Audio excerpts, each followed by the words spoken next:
Oh, shh.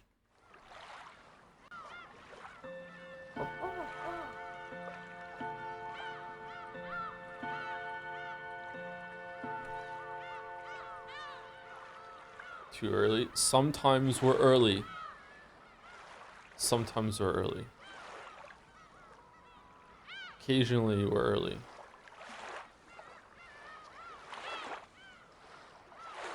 Why are we posting vampire mads in Dragon's Den?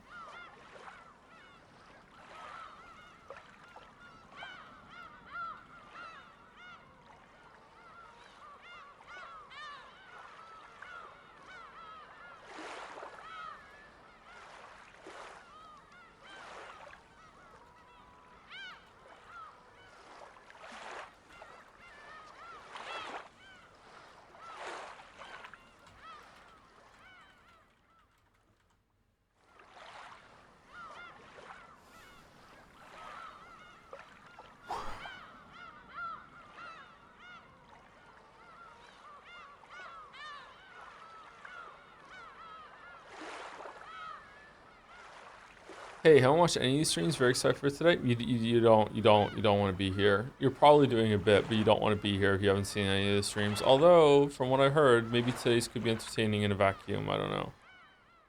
Does early streaming we're gonna finish early? I don't even know if I've got a full stream in me right now, chat. So we'll see. I've been awake for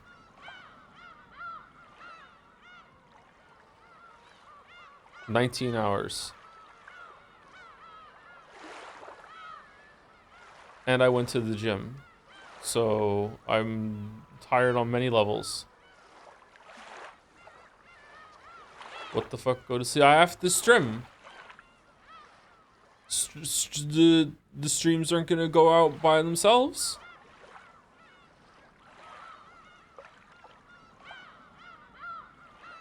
Today's CSM chapter is crazy good. What's CSM? What's that? CSM, these nuts? Chainsaw, oh, chainsaw, okay, chainsaw man, alright, sorry. I should have known.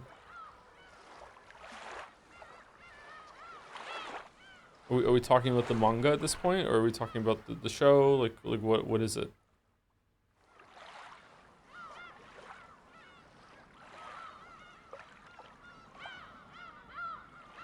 You did stream for 3 minutes? Exactly. Exactly.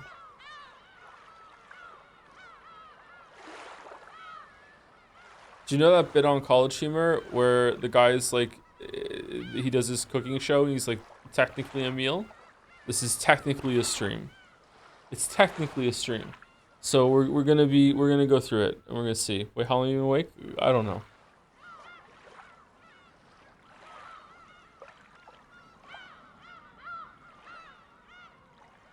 Sorry, I don't watch College Humor. I don't even know if it is College Humor anymore.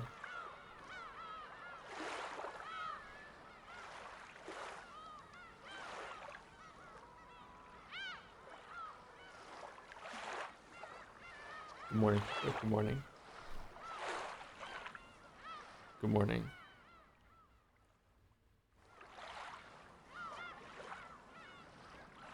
Will it may take 2 slots a week until it's time from now on? I don't know. If it does though, it's only gonna last like 2-3 weeks. Like we're very close to the end. Wasn't today Expedition 33? Nope, today's Umineko. Yesterday was meant to be Expedition 33, but I didn't stream yesterday because I was asleep, which I would like to be again. Have you heard of Raging Loop and any interest in it? Chad has mentioned Raging Loop at some point. I don't know what it is.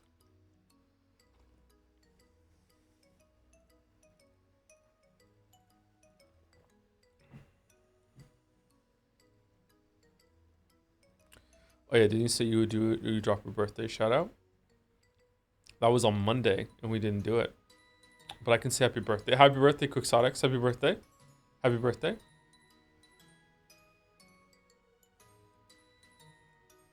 Are you gonna play the new Somnium Files game? Yes.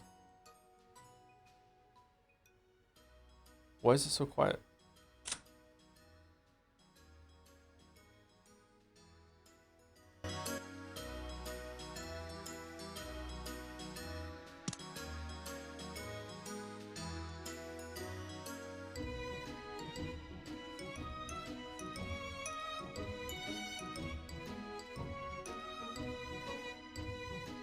The romance between Asa and Denji is ending. Fuck out. That was the only reason to watch Raging Loop, though.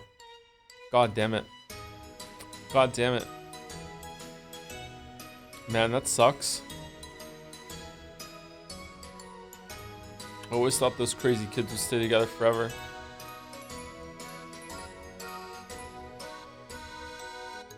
Do do do do do do do do do do do do do. Anyway, if my read on what happened last stream is correct, and also from like chat and Jads and subreddit just being like super cool and secretive about it, and not you know like overt at all. If you hate me, today is going to be a really fun stream for you, because apparently we are just going to be doing riddles and puzzles the whole entire time. And considering that the last kind of riddle that this not a game now a game maybe showed was about cutting cheese, and the solution was you pre-cut the cheese with your mind before you use the knife in order to make it so you can split it in a way that you can make several pieces with one cut. I have a feeling that it's going to be a fucking doozy today. Cutting cheese? Yeah, literally, not farting, like literally cutting cheese.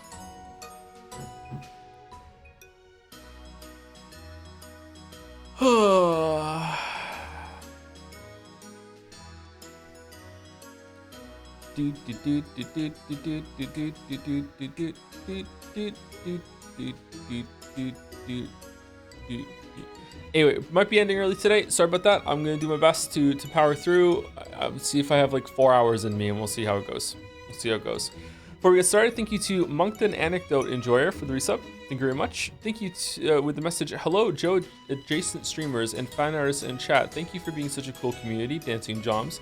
And thank you, Tom, for making it all possible and for years of banger streams. Even when you're down, you still do great work. Aw, thank you. I wish you the best with a bunch of hearts. Thank you very much, Moncton Anecdote Enjoyer.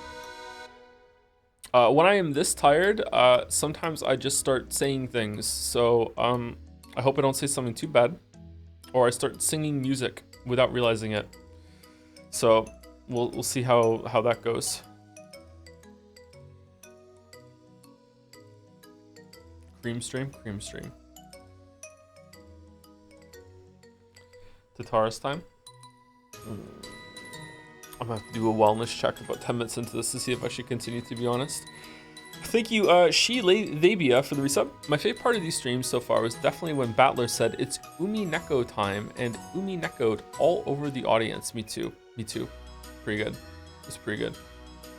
Thank you, Labia. Thank you, Watanubi, for the resub too. 17 months, 22 months for the last one too. Thank you, Capstore, for the resub. Thank you very much. 57 months of not being here for Umineko streams, and yet it's still a tier 3 sub. Thank you very much, Caps. Thank you very much. Enjoying the Sekimeya though, right? Did you get your coffee? I'm already drinking it. Don't worry. I'm already drinking it. Thank you, IG Lavos, for the resub. Yippee, Umineko. I'm sorry you didn't sleep. Hopefully you sleep really well tonight. Well, I did get sleep. I just woke up really late yesterday. So in order to stream today, I needed to stay awake. So it's not like I've been awake for 36 hours or whatever. I just woke up really late yesterday, so I'm still awake from yesterday. Is what's happening. I've been awake for I don't know how long. About 19 hours or whatever, which isn't horrible. Like, it's not like being awake for 19 hours is not like, you know, who among us has not done worse than that? Like, it's not horrendous, but it's like being awake for 19 hours at the start of the stream shift is like so we'll see how it goes. Thank you, Josen 457 for the resub. Go to sleep, old man. I'm not old yet. I'm not 40 yet. I was able to do pull-ups today. Not old yet. Thank you, Josen. Thank you, Wekas on Fire, for the resub. 25 months with GL. Thank you very mumuch. I need all luck I can get. Thank you, Zorox, for the bits. Drumming up hype for next stream of Sekimeya. Oh man, I can't even parse Sekimeya in my head right now. Mouse and I got so owned. We got so owned on Sunday. Holy shit.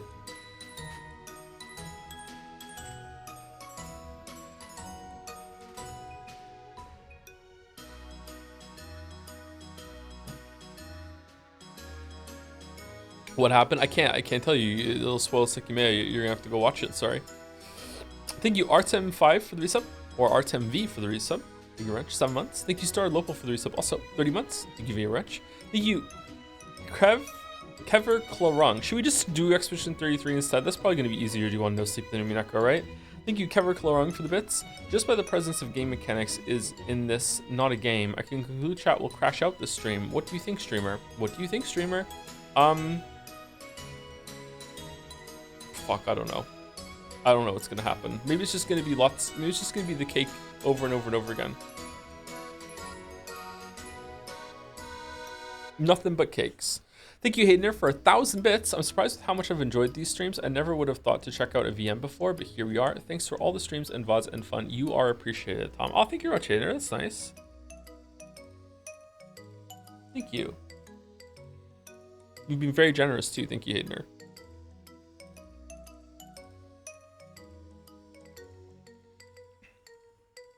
Call Mouse reach for city to sleep. Like I don't know. Like Mouse is like an actual like real person job. She can't just be here.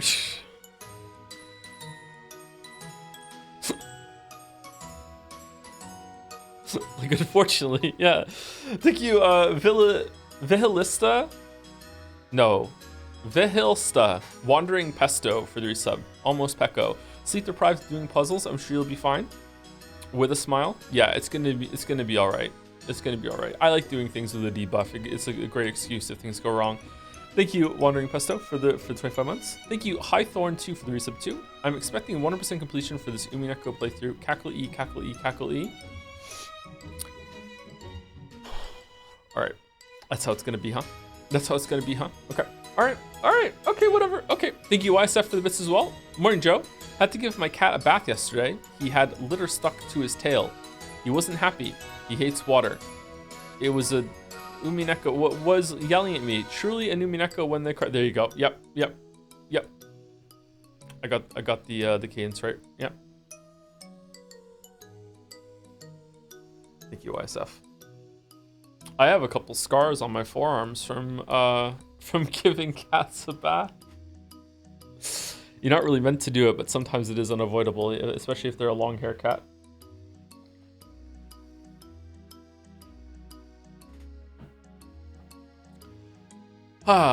Okay.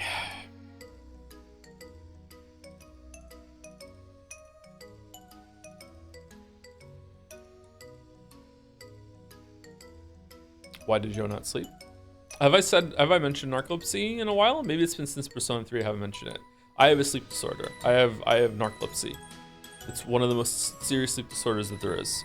It's such a serious sleep disorder that when I went to get diagnosed, the doctor said to me, "We're gonna do this sleep test. It might be narcolepsy. You better hope it's not narcolepsy." And I went, "Well, that's what I have," and that's what I had. So yeah. So it's pretty bad. I think my case of narcolepsy is actually fairly mild though compared to how bad it can be.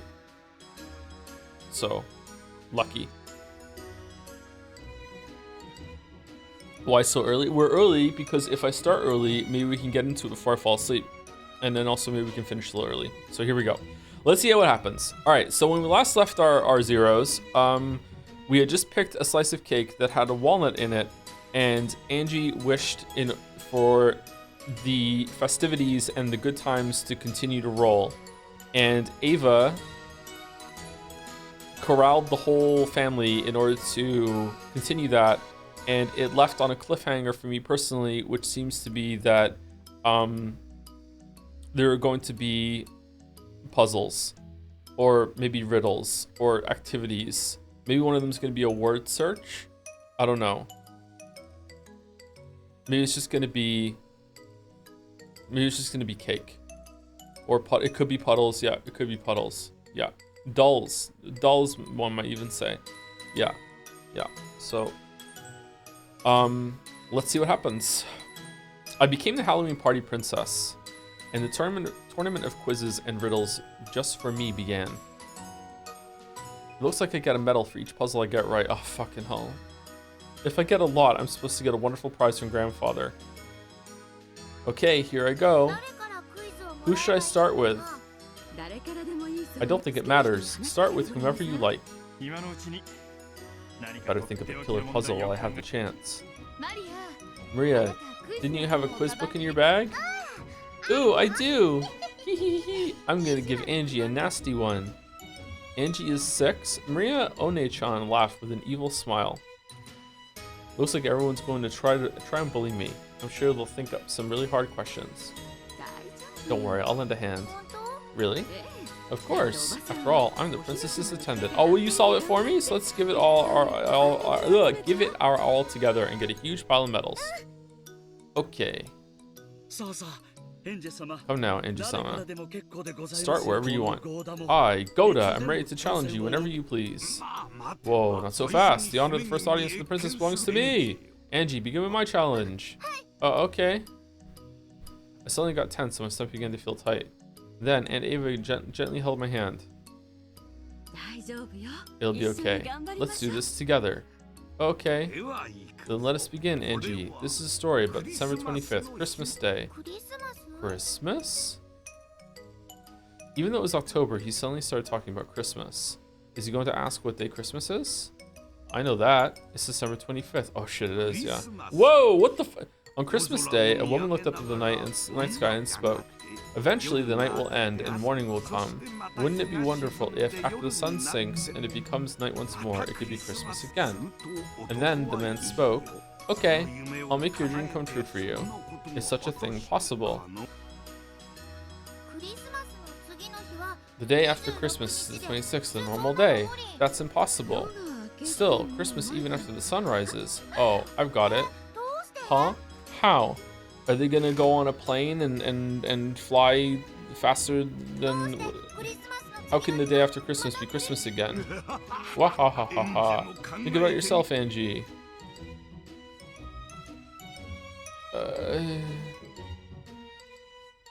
Well, gazing in the sky on Christmas Day, a woman said that eventually the night will end and morning will come. Wouldn't it be wonderful if after the sun sinks and it becomes night once more, it could be Christmas Day again? Then the man beside her said, okay, I'll make your dream come true. Is such a thing possible? It's possible. Okay, can I get it wrong?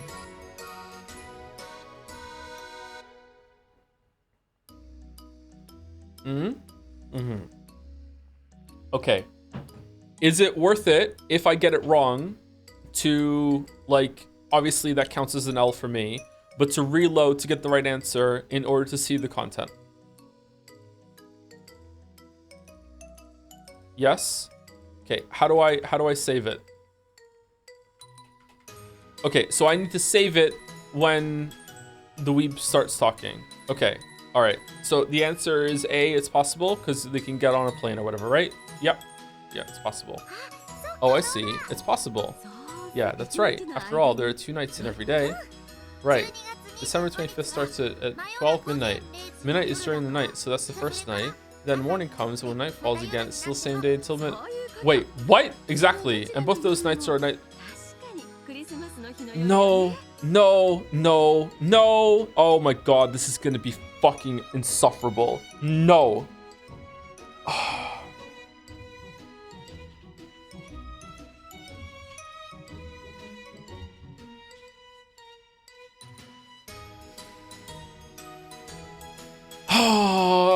Exactly, and both those nights are nights on Christmas Day. Am I awesome? Am I awesome? With a delighted smile, Aunt Ava patted my head vigorously. Whoa, well done, Angie. I tried to make it a hard question, but you solved it like it was nothing. Congratulations, Angie-sama. Here's a medal for getting the first question right. Angie-san held out a gold-colored medal. Grandfather smiled at me, urging me to take it. Thank you. Keep up the pace. Well now, that is all for my puzzle. Head over there and ask whomever you choose for a quiz. It was a heavy, gold-colored medal. If I get a lot of these right, my pocket might burst. I'm gonna get so many that I can brag about it to everyone. After bowing to Grandfather, I hurried off with Aunt Ava to where everyone else was gathered. Angie's really cute. You got a medal. Yay! Ginza watched Angie go with a warm gaze. Did I make it a bit too easy? No, I think it was just right. Genji, have I managed to act the part of a good grandpa? Of course. Angie is young, and she frequently grows sick and is unable to come to her Kenjima. She probably won't remember me well. Aw. Young children have their own kind of cruelty. They think of kindness as something they'll naturally receive. And because they think of kindness as only natural, they forget about it quickly. It is no different from gratitude to one's parents. It'll probably take Angie-sama many years before she understands. Do you think she'll eventually remember that I was a fun grandpa? Yes, I'm certain of it. No child owes any amount of gratitude to their parents for, like, basic things. If a parent goes above and beyond, then okay, but no child owes their parents gratitude for just, like, you know, shelter, food, etc. Kinzo's expression grew slightly darker. Eventually, even Angie will get older and she'll probably hear how the public at large regards Ushirimiya Kinzo. Ushirimiya Kinzo, known by the public, is completely different from... This is still going to be a lot of reading today, huh? By the public is completely different from the Kinzo who plays with his grandchildren. When she learns, will Angie remember the face of Kinzo the tyrant, known of by the world, or that gently smiling face? I would hope for her to remember my smile if possible. How's the sound, by the way? We good? No one's complaining, so I guess it's okay. But such a thing is probably too much to ask for. There's no way around it. That's what children are. Oh, it's you. Who are we right now? Who's seeing this? Children just... Maybe it's like older Angie. Children just eat up kindness and it never remains in their memories. By the time 12 years have passed, she will surely learn what a bizarre, eccentric Ushirimiya Kinzo was. Your smile is fated to be painted over by that and forgotten. Get fuck Kinzo, most probably. No matter how much I spoil her, my love will not be rewarded. However, just as it takes a long time to remember what you owe your parents, Angie will surely remember someday. She will remember the smiles you showed her. Let her forget. One smile from her is the greatest parting gift I could ever take with me when my time comes. This is the essence of unrewarded love. I guess grandfathers are always unrewarded. Oh, but I have been rewarded. With Angie's smile just now to look back upon, I could happily pass on in my sleep tonight. Alright, Battler, laying on a little thick. With a lonely laugh, Kinzo spun around, setting his cape fluttering. This was all the love he could offer Angie as grandfather. Part of him wanted to be remembered, but he knew he mustn't wish for that. That was how unrewarded love worked. Huh. After looking at Kinzo's back, Beato stared at Angie's back again. A lot of back staring here. Angie, even so, please remember it someday. Remember the smile that Kinzo once showed you.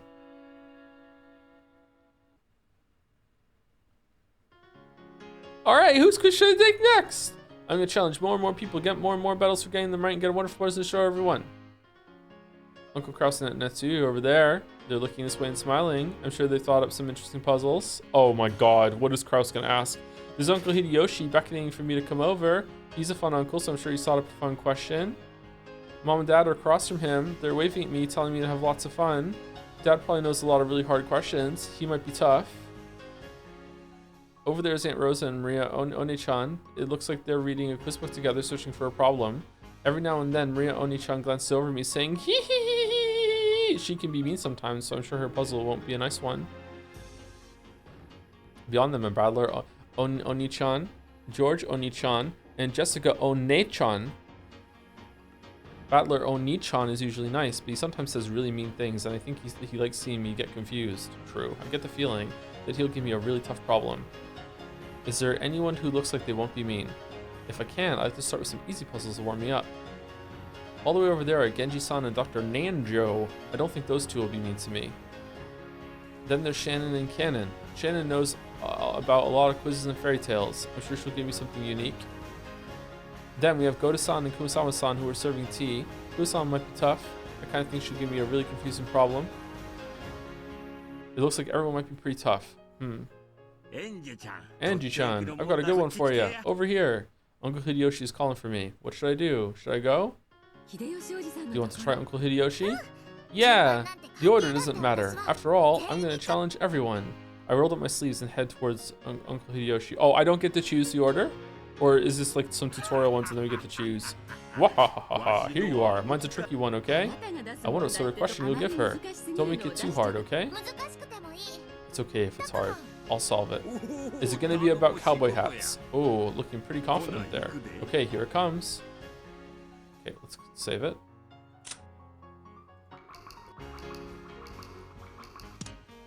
After clearing his throat, Uncle Hideyoshi started telling his question.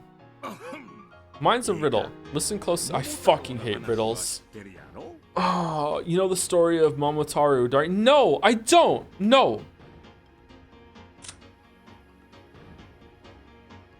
Momotaro, or Peach Boy, is a Japanese fairy tale named after its main character, Momotaro. Okay, I understand it so far. The full story is a little too long to tell properly here, but it should suffice to explain that it is about a boy who was born from a giant peach, which came floating down a river. It's James and the Giant Peach? Okay, alright, cool. Is it possible that he could have been given birth by the peach twice? Well, yeah, after he was burst out of the peach, he could have just fucking climbed back in it and then burst out again. Whoa! Who knows how many times he could have been given birth by the fucking... He could have even gone out through the same hole. Like, who the fuck...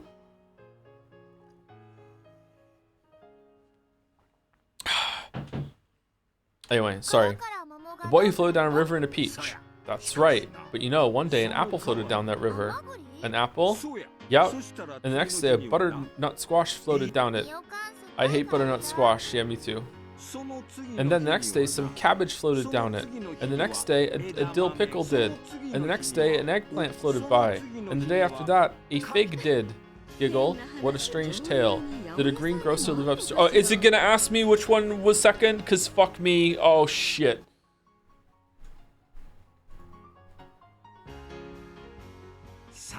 Okay, here's the question. What floated down the river the next day? Huh?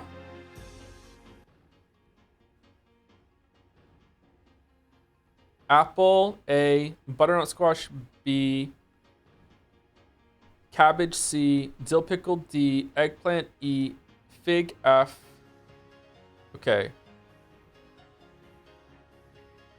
What comes after F? A, B, C, D, E, F, G. Okay, G? Did it do a G? Did the greengrocer? Oh shit. Huh? I've got it. Do you get it, Angie Chan? I don't get it.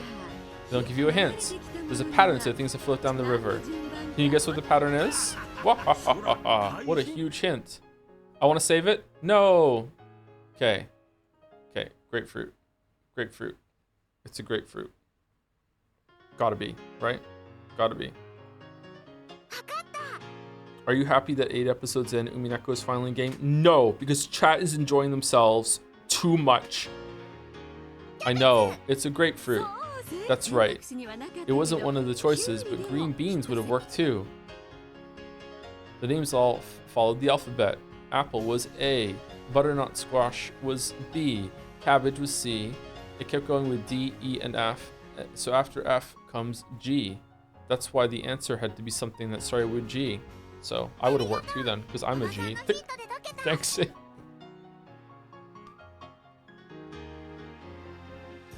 Thanks, Aunt Ava. I got it right thanks to your hint.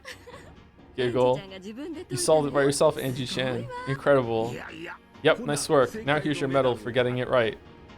Okay, you know what? You know, maybe it's gonna be fine. These are super easy so far. There's no way they're gonna get harder. Hideyoshi took out a gold-colored medal and placed it on my palm. It felt heavy in my hands. Yeah, this is what victory feels like. I better keep it up.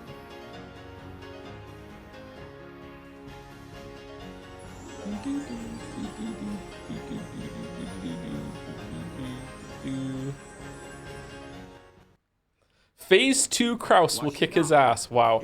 I've got another medal for Ava's puzzle, but I can't think of any more. Then maybe I should give Angie Chan a puzzle. Huh? You will? Sure. How about a quiz for the princess from her attendant? I thought of a fun one, so please, have a go at it. Man, Ava's so nice to kids. And Ava smiled brightly.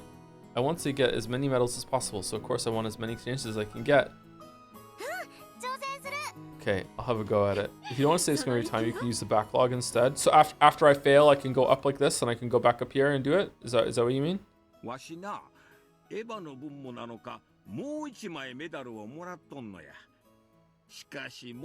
do I hit previous how does that work, actually?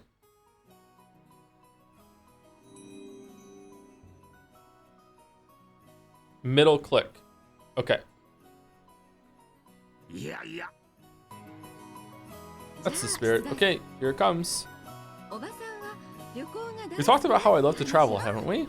Yeah, you said you like traveling overseas a lot. That's right. So this will be a puzzle about traveling. There was a traveler in a certain place.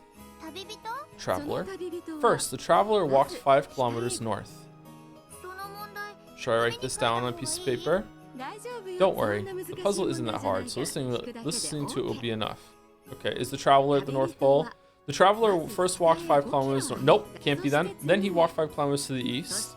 Then he walked 5 kilometers to the south. 5 kilometers north, 5 kilometers east, 5 kilometers south. You mean like a blocky N? That's right. So you'd end up in a spot 5 kilometers to the east of where he started. That's what you think, right? But incredibly, this traveler ended up in the exact same spot he used. South Pole, South Pole. Get fucked, Ava. I'm so smart. I'm so smart. I'm so smart at solving these ones that are for a fucking 6-year-old. I'm so fucking smart. Is something so mysterious possible? Waha, there's no way. His compass must have gone crazy. Of course it didn't. Do you know, Angie? It wasn't because of his compass. Is this a play on words? No, this is a real quiz. For a hint, why don't you try thinking about a globe? Okay. What sort of place can it? It can't pause. It's magic. C is a valid answer here because it could be in one of the, some make-believe fragment where you go through a door and you end up back where you started. So B and C are both valid here, and if C doesn't work, then this is trash, and I hate it, and the VN sucks. A very cold place. I got it. It's a really cold place. Yeah, it must be incredibly cold there.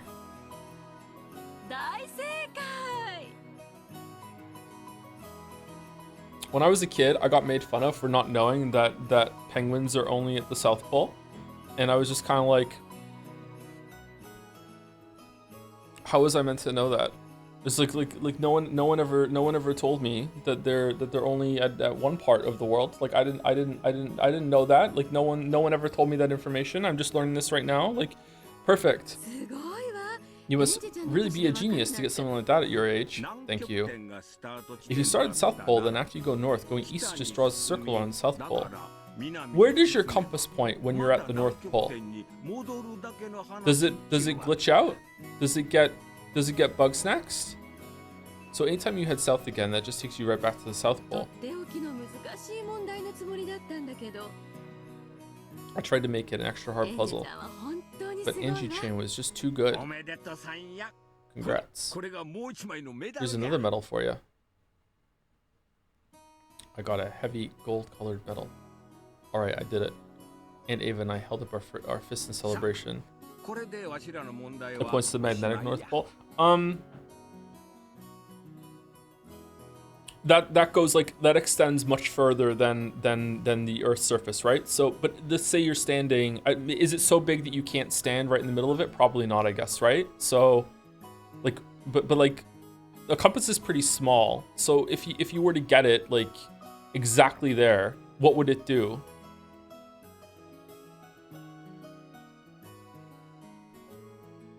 It would freak out, would it? Okay. There's always a norther point. All right, let's go on an expedition, chat. Okay, that's all for our puzzles. Go ask one of the others to give you one. Okay, thank you, Uncle Hideyoshi. Your aunt's really clever. With the two of you together, you'll be getting medals right and left. Yep, that's right. Yeah, let's do our best together, Aunt Ava. I dashed away. Who will I ask next? Uncle Hideyoshi waved goodbye, smiling.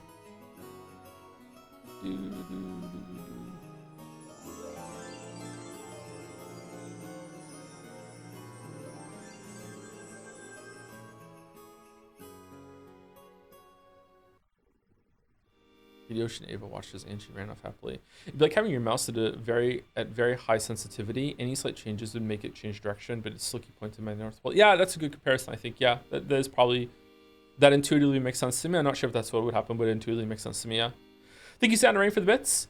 Sometimes I feel kind of sad that I get too busy to keep up with the later Umineko streams after they were such a big part of my weekly life. Then I realized that despite all the bits, that kind of thinking really is a little parasocial, and I immediately care less. I never read Chapter 8 in the VN. I liked Umineko so much, so I couldn't bring myself to end it. I finally forced myself to read chapter 8 in the manga to get it over with. I really need to go read the original myself, I think. Enjoy. There's something to be said about enjoying something so much that you don't want it to end, and you always know there's like a little piece of the characters that you didn't see. I wonder how I'm gonna feel when I'm done with this. This is probably the longest I've ever spent with a story. Is it? I have read 9 of the Farseer books by Robin Hobb. I think this is longer than that. Is this longer than all of Wheel of Time? I haven't finished Wheel of Time though.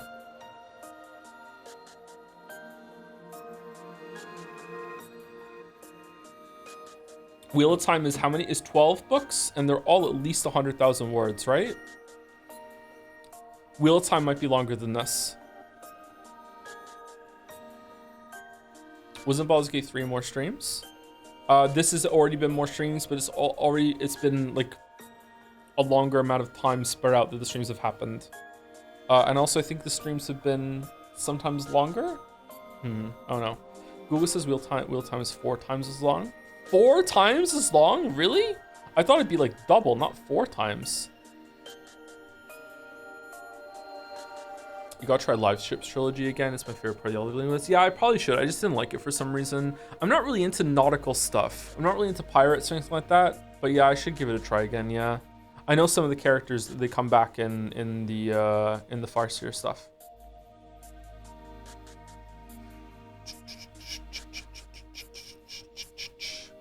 Thank you, Gabro406 for the resub. Thank you very much. Thank you, I Love Pork for the resub too.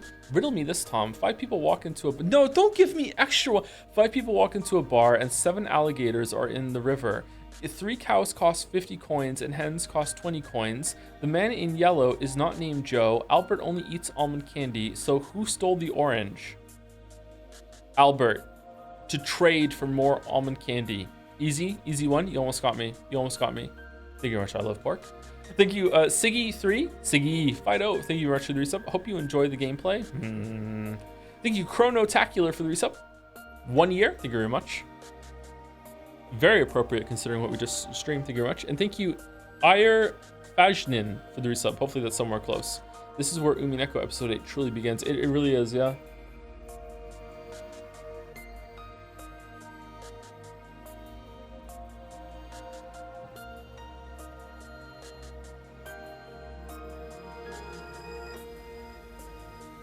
Are you enjoying these puzzles? I always found it just really strange that we randomly start having actual gameplay at episode 8. I think the manga probably does this better. I'm really enjoying this section because it is showing the family interacting in like a wholesome way, entertaining one of the kids. It's something that this family has never done, and it's showing like what a happy, functional family, but not perfect family would do. The puzzles themselves, I could like, I don't know, they've been... The first one was crazy, but the other ones have been pretty straightforward so far, so I'm enjoying this straightforward. I don't really want to be like taxed at the end of Umineko with riddles, but maybe some of them are gonna have something to do with the mysteries, because it seemed like the cup one that they showed after the cheese last time in episode whatever the fuck, episode 6, was trying to nudge you in the direction of thinking about Shannon and Canon. Like how you put one cup inside another cup and have the balls in them, that sort of thing. I think that was the solution that it wanted from you, that it left as an exercise for the reader. Yeah, I don't know, we'll see. Hideyoshi and Ava watched as Angie ran off happily. I'm really tired, Chad. I'm sorry. Hopefully I'm being coherent. Looking for the next quiz. Even though the kid can wear such a cute smile, I will be the one who takes that away from her. Ava hung her head. A single tear sparkled in her eye. Her reaction was only natural considering how she felt, but I wasn't able to see past it except her feelings. Can't be helped. You're as human as anyone else. Humans tend to be more fragile, but not that fragile than you'd think. Okay, so are they like... They're like out of character right now? Huh. Even so, it was my fault. After all, I'd already had the experience of bringing up a child, right? I should have become her mother. And yet, I let definitely what's happening. And yeah, I let sadness overwhelm me and I didn't do it at all. Can't be helped, I tell you. Don't think you were the only one at fault. You shouldn't blame yourself so much. By now, Ava was unable to hold back her sobs. Large tears dripped down her cheeks as she stared at the ground and shook. What a sin I've committed. My sadness was no greater than hers. And yet I decided that I was suffering the most, so I didn't accept her feelings. I'm a failure of a mother. I wasn't able to become a mother for her. That's wrong. You did your best for her, Eva Nesan. Kirie-san? Kirie and Rudolph were standing behind Eva now. I know the lengths you went to keep the truth from Angie. You held out well, Aneki. Yes, that daughter of ours really has been a pain and clueless about how much you suffered. After the accident on Rekenjima. Yes. Accident. Ava, the only one who left Rekenjima alive, adopted Angie, the girl who had been absent and survived. Yeah, I know. While they would eventually develop a sad and mutually painful relationship, it wasn't like that at first. Ava tried to show affection for Angie, her last remaining blood relative. She tried to become Angie's new mother, even as she fought back the sadness she herself felt. However, Angie wasn't able to accept that kindness. She lashed out at Ava, and the only one who had returned alive, for stealing her parents away from her. Ava, understanding the wounds that this little 6-year-old girl bore, withstood these attacks. She grit her teeth and poured all of her affection onto Angie, affection that went ignored. However, the wounds Ava herself bore were also extremely deep. Guilt, because it was all her fault. Yep, she was never rewarded for her sad. What do you mean? Don't pick up a gun if you don't intend to fire it! And the future in front of her grew dark. You try to show Angie the same affection you once showed George-kun. Oh shit, maybe that's why it went wrong. But that was just for my own satisfaction. Angie-chan never felt any of it. Angie was the one who couldn't accept it. It isn't your fault. But who could possibly ask that of Angie-chan when she was just 6 years old? I should have held out much, much longer until she could understand my feelings. Ava Nesan, I want you to believe one thing. We don't blame you in the slightest. Kirie-san, thank you so much for suffering so long for Angie Sake. If that kid has a human heart, then I'm sure she'll recognize the affection you showed her someday. Thank you, Aneki. We'll always be grateful for you looking after our daughter after we went homicidal on everyone and Kyrie bashed Jessica's face to a pulp for a reason that I don't really fully understand. Just spite because she was pretty and you were jealous or something. Isn't that wonderful, Ava? Your efforts haven't gone unnoticed.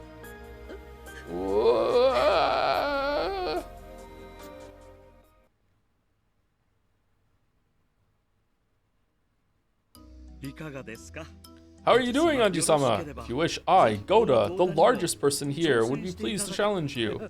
Whoa, and I, Kusama, have a very tricky puzzle for you.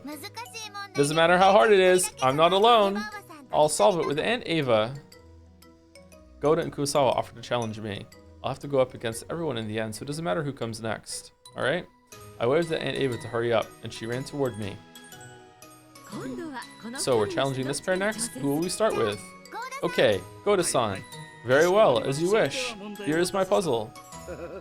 Oh. I'll warn you, it's a toughie.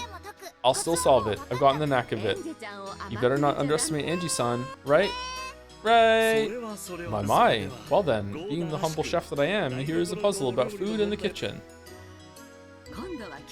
We'll fight together this time. If you don't get it, just ask me to lend a hand. I'll give you a hint. Really? Can I? If I get a hint, does that mean I won't get a medal? It won't affect your medals at all, so feel free to ask away.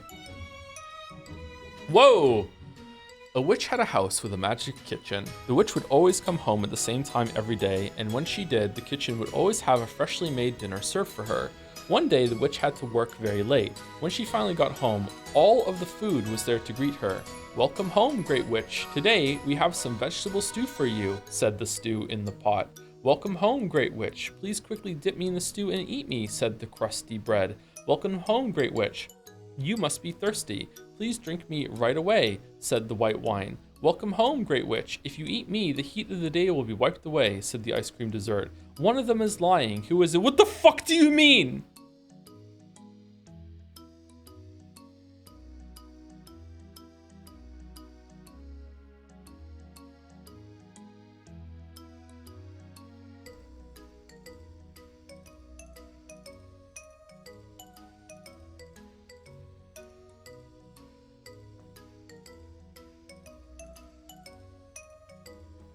All right. All right. What's okay? Is there something up here? The witch would always come home at the same time every day, and when she did, the kitchen would always have a freshly made dinner served for her. One day the witch had to work very late. When she finally got home, all of the food was there to greet her. Welcome home, great witch. Welcome home, great witch. Welcome home, great witch. Welcome home, great witch. Okay, so it's nothing about welcoming home. Today, we have some vegetable stew for you.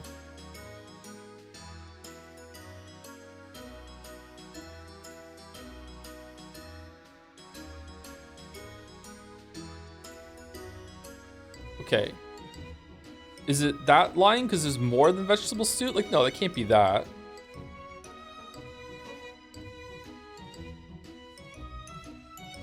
She came home late, so heat of the day, it's nighttime. But it can still, like, depending on where you are, like, even here in Canada, well, Canada gets pretty hot. Like, it can still be pretty hot at night.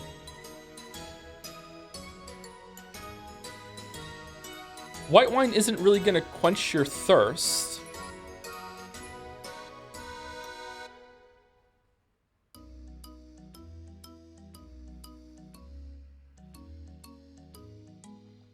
Okay, I'm gonna guess it's this one because that's the only one that fits. What does Aunt Ava say? I've got it. The hint here is the witch got home much later than usual. What happens when she gets home later than usual? Think carefully. The food is always freshly made. It's served at the usual time, right? So what happens when she gets home long after that? Oh, okay. So the ice cream would be melted? Wait. It's a magic kitchen. It would like. They're all lying. They're all lying. All of them are lying. The vegetable stew would be fucking. It would be cold because the stew in the pot it's wrecked. It's either overcooked to shit or whatever. The bread. Okay, the bread. Okay, you know what? The bread tracks. All right, bread is not sus. Bread is not sus. It's gotta be the ice cream. It's gotta be ice cream. I'm going ice cream. The ice cream. The witch got back really late, so the ice cream would have melted, so she couldn't eat it. Nicely done. Yes, this magical kitchen works on reality in this specific case. See, Angie-chan's a clever girl, isn't she? Congratulations, Angie-sama. Very impressive. How quickly you saw through the puzzle that I, Goda, the largest servant, put all my efforts into. It was totally easy. Aunt Ava's puzzle was harder. Diggle, thanks. Congratulations. This medal is your prize for answering my question correctly. I think you need the hint here in order for this to be something that you can solve logically all the way through. You could probably guess it with like an 80%, like I feel really confident, but I think you need the tip here to know for sure. Thank you, for it not to be guesswork. Okay, that was easy. Now let's take a shot at Kumasawa-san's puzzle.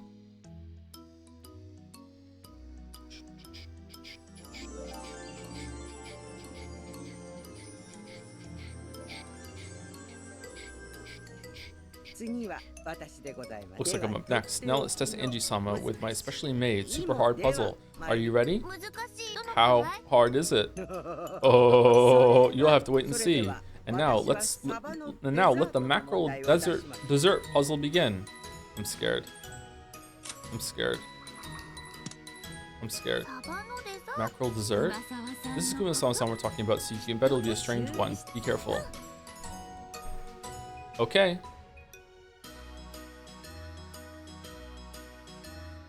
The cook was in trouble. The only part of the dinner left to prepare was the dessert, but he had no ingredients except for the leftovers of a mackerel dish he called sabara. However, the cook had a flash of inspiration. By adding in just one new letter to replace an old one, he could make a great dessert out of those leftovers. What new letter did he use? What?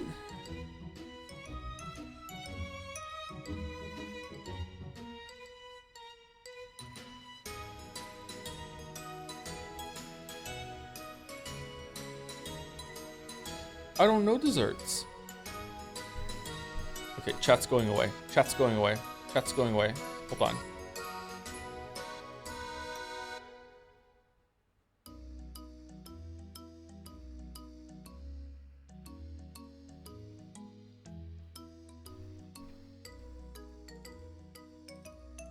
Okay, so we replaced the M with an H to make it Hackerel because Ryukishi's a fucking no. We're replacing it in Sabara, right? Not Mackerel? Gotta be Sabara.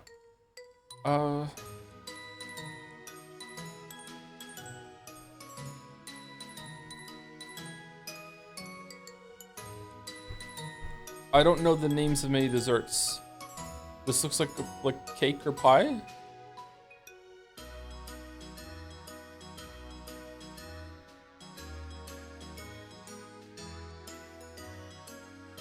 Okay, what does Ava say?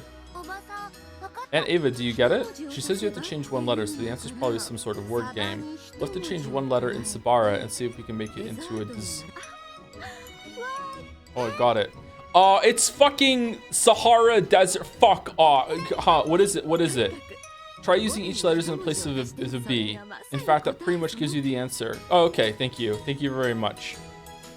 That's bullshit. I got it. The new letter is H. If you change the B in Sabara to an H, you get Sahara. Oh, that's correct. The last line said you can make a grand dessert out of Sabara, not dessert. Did it really say desert? Oh shit. I figured out a trick in Japanese and English. Am I awesome? Am I awesome? You're so smart, Angie-chan. You deserve a pat on the head. Aha! I like it when you do that. Just change a single letter, and even mackerel can make a fine dessert. Are you starting to see a mackerel's true power? The day I'm forced to serve a joke like that for dessert, I imagine heads will roll. I wouldn't like it either. I like ice cream for dessert. Ha ha ha, of course. By the way, we shouldn't be worried, should we? What about tonight's dessert? Oh, I can hardly wait to surprise everyone with the mackerel fruit parfait waiting there in the kitchen. No. No. Everyone bursts out laughing.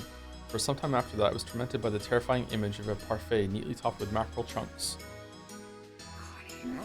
What a shame. I tried so hard to stop Angie-sama from getting that prize, but she solved my best riddle like it was nothing. You don't want her to have a good time? Though she said that, Kuma-sama smiled. A gold-colored medal glittered in her wrinkly hand. Angie took it.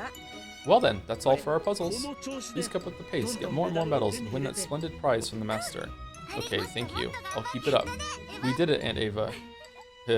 Let's keep it up. We rushed away. Okay, who should we take on next?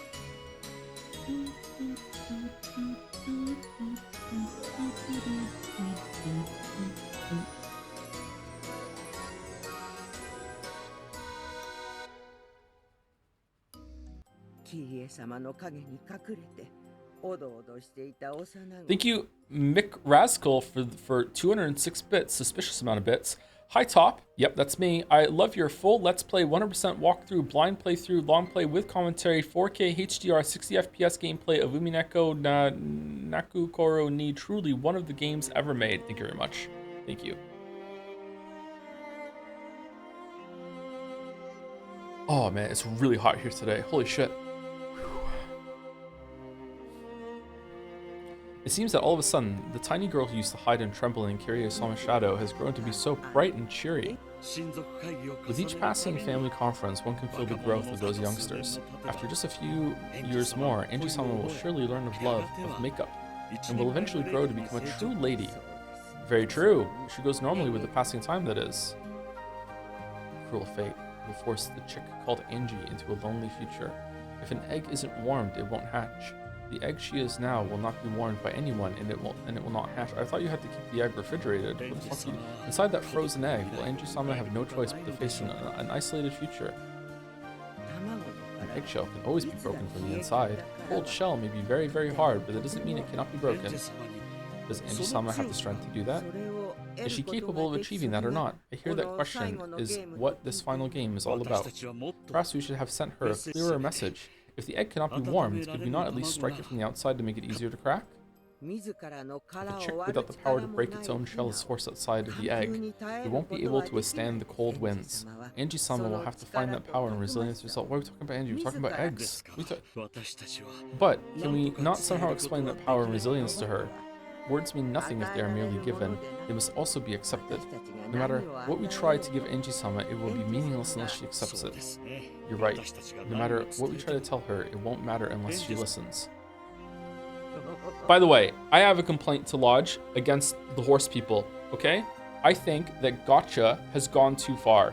It has now invaded the sanctity of the grocery store. I'm at the grocery store and I'm buying a box of frozen, gluten-free, because it's me, fish fillets, okay? And on the box, it says on the box, contains 4 to 6 fish fillets. The fuck you talking about? Why are fish boxes fucking gotcha pulls? Oh, hope I get the one with 6 in it. What the fuck are you talking about? What do you mean 4 to 6? Why isn't it all the same? What are we doing? Wait, I don't give a fuck. I want the same amount. He's actually cooking? Yeah, of course. Not all fish are created equal, Joe. Yeah, but that's why, like, God invented knives. Did you get 6? I have yet to get 6 in a box. I have yet to get 6 in a box. Is he stupid? I don't know how to break this to you, chatter, but you know, the weights on a lot of these things are just complete bullshit. Have you ever checked? You know what else pisses me off? Is this a worldwide phenomena, or like is it just in the West, or is it just in Canada? Have you noticed that in the past like 10, 15 years or so that you can get a box of like chicken fillets or chicken fingers or whatever frozen, and lately they've started throwing in like, oh, it comes with a free pouch of sauce. And now they've upgraded to 2 pouches of sauce that come with it. And the sauce is like, it's taking away the chicken volume that you used to get. So now you're paying for sauce you probably won't even fucking use when all you wanted was the fucking chicken. No, it's just in Canada then? Fucking hell, this country's gone downhill.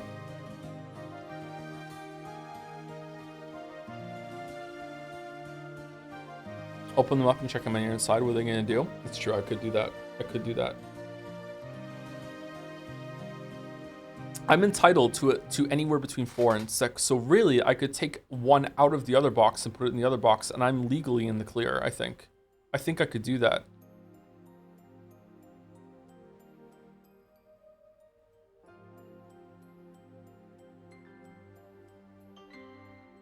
I hate when they put shitty tiny sauce boxes in the food. Yeah, I know. It's crazy, huh? Because you know that's taking away some of the volume and the weight that they're charging you for. Like, you know, you're paying for sauce at chicken prices. It's crazy. It's crazy the world we live in. It's crazy. Thank you, Henry Riot, for the bits. It's getting hot in here, so take off all your robes. Oh God. Oh, I don't think I've ever successfully finished watching that. Oh shit. It is really hot in here. It is really hot in here. I should probably tell you all that I'm not wearing pants today, so enjoy that. Oh, we can do nothing but watch over her. You can lead a horse to water, but you can't make it drink. We can do nothing but pray that Angie-sama chooses a better future for herself. If Angie-sama does not abandon herself to anger for the sole purpose of distracting herself from her resignation and sadness, if she can just be honest about that one single wish that she truly desires more than anything else, then you can be certain that she will make her greatest wish come true. It is ironic, since the very beginning she has been denying that greatest wish of hers herself. Laughter brings happiness, tears bring misfortune. Those who believe will be saved. People have the power to create their own futures by the strength of their emotions. I wish we could just let her hear those words. Battle-sama is very strict. He's hoping that Angie will realize it by her own power alone, and is not permitting even words of this nature to be told to her. It seems we can do nothing but watch over her. And so, let us at least pray. Pray that she grasps the world she desires most with her own hands.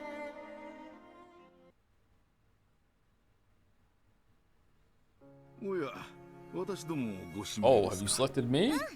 Yeah, I'll have to face everyone sooner or later, right, Aunt Ava? So it doesn't matter what order we go in. Right, come on, let's have a puzzle. We'll solve it in a flash. Oh, I see. Then it seems I must make it a good one. Genji, you should give her one as well. A tough one, as you wish. In that case, a tough one it shall be. Whoa. I'd hope that Genji-san would give me a simple puzzle, but now he's saying it'll be tough. Scary. But I'll beat both of them. Can't let myself get scared. I hope none of them are math.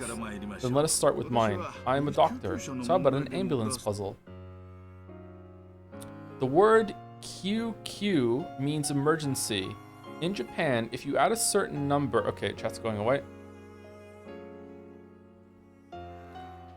In Japan, if you add a certain number, question, to emergency, So is it a 3-digit number? To emergency, you'll get a vehicle with a red flashing light, an ambulance.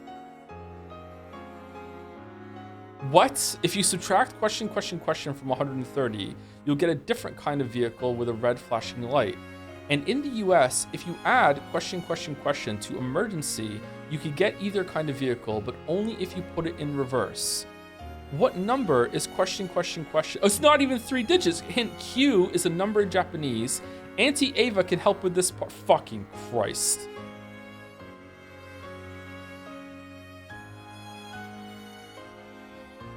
I don't even understand the question, to be honest. Let's see what Auntie Ava says.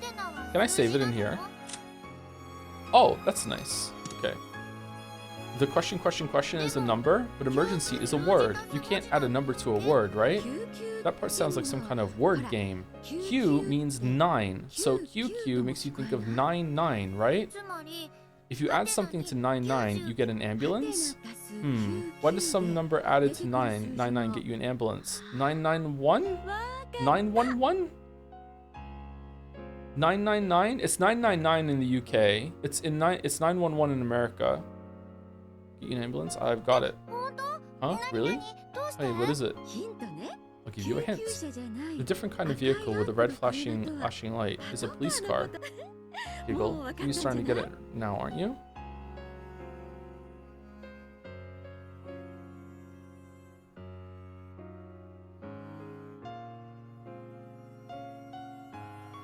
No?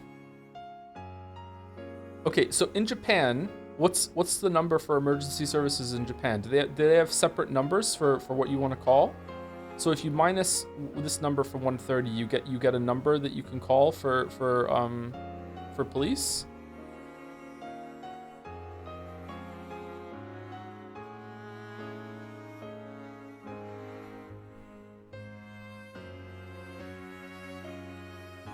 Okay, I actually don't think I'm gonna get this one. I might have to bring chat back and we could solve this together. And by solve it together, I mean chat's gonna call me an idiot and just give me the answer. In the US, if you add question mark to emergency, you could get sorry, X. So you add X to emergency, you could get it either kind of vehicle, but only if you put it in reverse. What do you mean only if you put it in reverse?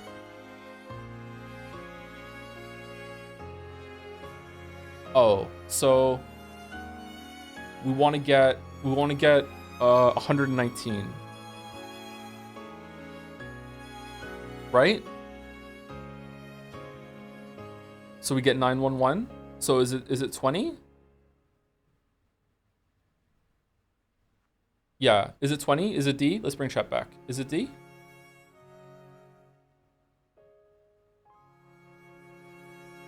Yeah? Okay. So it's D. 20. QQ sounds like 99, and if you add 299, you get 119. That's the emergency number for ambulances. What is it in Japan then? What's it's 150 in Japan? 150 is the number you call to get police in Japan?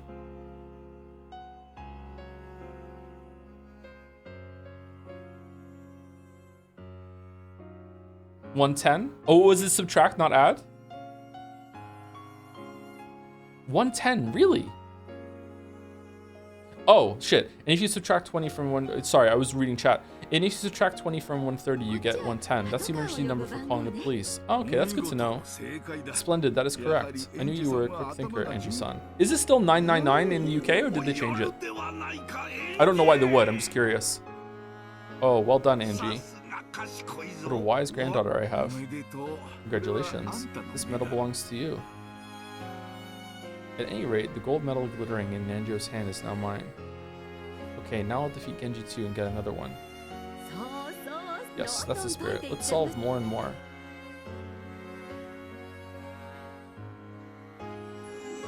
You got a medal!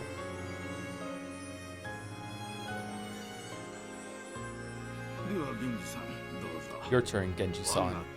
My friend here doesn't speak much, but his knowledge is quite extensive. Even I cannot wait to see what sort of puzzle he whips up. Now then, Angie-sama, prepare yourself. The puzzle starts now. I've never heard anyone say prepare yourself like that when giving a quiz. I started to get so tense that my stomach began to hurt. It'll be okay. Hang in there. Aunt Ava gripped my hand firmly and my stomach ache. My stomach ache got a little better. Kraus was still bedridden. Angie-sama, have you learned division? Oh, fucking hell.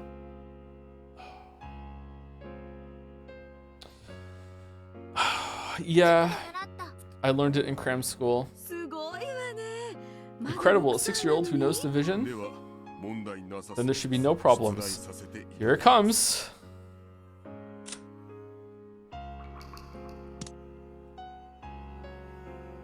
This is bad. I did learn division, but I'm not very good at it. Yep. We have a lit candle, 5 centimeters in length. Okay, see you later, chat. We have a lit candle, 5 centimeters in length, okay? This candle is made so that half of its remaining length burns away over the course of each hour. Okay, so it's never gonna run out. Each hour, the candle is half as long as it was before. And when its length is 1 centimeter or less, the flame goes out.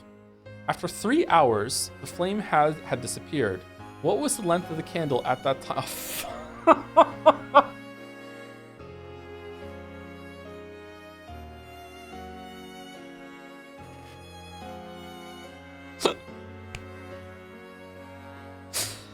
Oh, shit. Okay, so for the sake of the question, I'm guessing that the amount it's going to burn in the hour is locked in on the hour.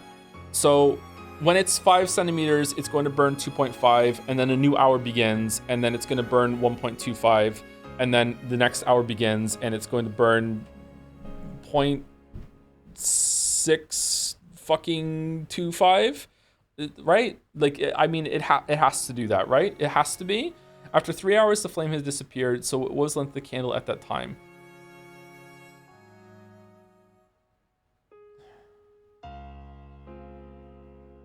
So about 6? It's C, right? Let's ask Auntie Ava what she thinks. Half of its flaming length burns away each hour, right? After the first hour, it's burned down by half of 5 centimeters. During the next hour, it burns down by half the remaining length. And during the third hour, it burns down to half the remaining length. Can't really do it without a calculator. Do you know the answer, Aunt Ava? Ah, I've got it. It's a pretty mean puzzle. Is it? Why is it mean? This has nothing to do with division. Read through the puzzle again carefully. What was that again? Oh, shit. Okay, so it's not that. We have lit a candle 5 centimeters in length. This candle is made so that each half of the burns down over the way of the course of the hour. Each hour, the candle length is half as long as it was before. When its length is 1 centimeter or less, the flame goes out. Oh! Alright, it's E. It's E. Okay, so it's E. Okay, so my question to chat is, if it was division, chat's back. If it was division, was C right?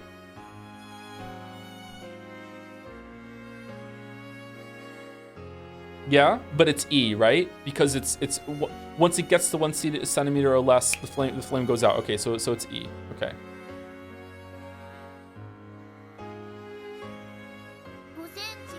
After 1 hour, the 5 centimeter becomes 2.5 centimeters, and then the next hour becomes 1.25 centimeters, and next hour that becomes 0.625 centimeters. Angie-chan, you don't need to use math. Make sure you remember the problem clearly. How long is the candle? Oh, was it wrong? Did I hit the wrong one? How long is the candle when it burns out? Ah, that was a close one. The candle goes out when it's 1 centimeter long, so the rest doesn't matter. Okay, good. Okay. The flame on this candle dies when the candle is 1 centimeter in length. In other words, sumari, it can never get shorter than 1 centimeter. So the right answer is the 5th choice, about 10 millimeters. That's right. You are correct. Coincidentally, about 10 millimeters is why I play video games on hard. Oh, it's splendidly done, Angie. How clever of you not to be misled. I didn't even need division. I almost got tricked. You were pretty mean there, Genji-san. You even asked her if she could do division. That was a trap, right? Correct. My humble apologies. After all, Genji-san is the sort who can trick you without changing his expression in the slightest. Congratulations, Anji-sama. This medal is proof that you have correctly solved my puzzle. Thanks. I got another medal, Aunt Ava. Okay, I would not have got that without the hint. Holy shit. Yeah, nice going. I'll get lots more. That was kind of a mean setup. Yeah, I mean, it does make sense if you read it carefully, but it was a kind of a mean setup. It kind of implied that it would go the 3 hours no matter what. That was kind of mean. I'll get lots more. I'll get a ton, and then grandfather will give me a great prize. Indeed. Give it all you got, my granddaughter. Good luck, Anji-san. I'm rooting for you. There must be others waiting for you. Perhaps you ought to search for the next challenge. Okay, thank you. I'll try even harder now. We dashed away. There are still many people waiting to give me puzzles. I have tons of chances to get medals. Okay, who shall I challenge next? Let's go Kyrie. Let's go Kyrie. If your cousin has 26 teeth in her mouth, and every single time I hit her with a shovel or my fist or the butt of my gun, I knock out 2 teeth, how many strikes to her mouth do I need to take before she only has 2 teeth left? After Angie and Ava left, Battler, who had been watching the progress, came over. How is Angie doing? Oh, Battler. I'm not certain, but she does seem to be enjoying herself. I heard your puzzle, Genji-san. Even I was almost taken in back there. You honor me. Still, it's not quite what I would have expected. Who would have thought that you'd give a trick question like that? I figured you'd make a straightforward, simple puzzle. You might expect such a thing from him, silent as he is, but he is much more of a schemer than he appears. Yeah, very true. If you play a chess match against him, you'll see that right away. I should start playing chess again. I used to really like playing chess. He even fools me from time to time. He'll trick me right to my face with that stern, serious expression of his. He has always been like that. And yet, despite the numerous occasions on which he has fooled me in the past, I keep on getting tricked. Wahahaha. Come to think of it, what sort of relationship do you and Genji-san have? For just an instant, Kinzo glanced at Genji's face. Apparently, he didn't plan on touching on the subject if Genji had any objections. However, Genji spoke as though there was no point hiding any longer. Okay, I knew the master once in Taiwan.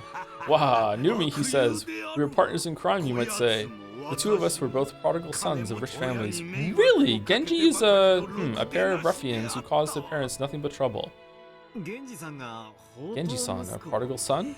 That's a surprise. So, Genji-san also moved to Taiwan working with my grandfather? No, I am a native of Taiwan. Genji-san was born in Taiwan. Well, since Taiwan was under Japanese rule before the war, he is still Japanese, of course. He was a man who hated losing. When we first met, we fought all the time. Once we hit it off, we became the best of friends. There was a lot of disorder and conflict after the war. The master is the one who saved me during that chaotic period. You miss this lore if you get either question wrong, by the way. Oh, do you really? Oh shit, so we definitely need to get all them right for the follow-ups then. Okay. Okay. If I spent the rest of my life trying to repay that debt, it would not be enough to pay it back in full. Holy shit, don't say that, my friend. If only I had been a little more persuasive, I might have been able to bring your family back with us as well. Because I was so inadequate, I was unable to save anyone but you. I don't know much about the details of Taiwan's history, but apparently there was still a lot of chaos there even after the war ended and Japan pulled out. Kinzo, predicting this chaos before it happened, worked out a way for Genji and his family to escape. However, Genji's family possessed great wealth in Taiwan. They were unable to abandon it, and so they decided to remain there. This wealth had been built up thanks to their close relationship with the Japanese-run government of Taiwan. Missing lore is what I was going to tell you, but chat spoiled it, so I'm free. Oh, okay. Right, Mickey Mouse. The new regime, after the war, wasn't likely to welcome them with open arms. Much mayhem and confusion followed, and Genji was the only one who escaped harm.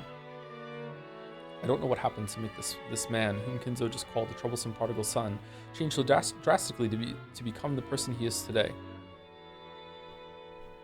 It was a story of friendship between the two of them, and there could be hardly any point in an unrelated person sifting through history books to interpret it however they pleased. They had been good friends since long ago, and they owed each other their lives. Though the troubled times tossed them about, their friendship held firm for decades. Genji's role is now that of the butler, but when they're alone in the study, they sometimes share a drink and think back on the days of their youth. And they're still that way today. Pals, leaving Kinzo and Genji to reminisce, Battler walked off on his own. It would be rude to ask for any more detail, and he didn't need to know. Kinzo and Genji had been friends since long, long ago. That was something he already knew.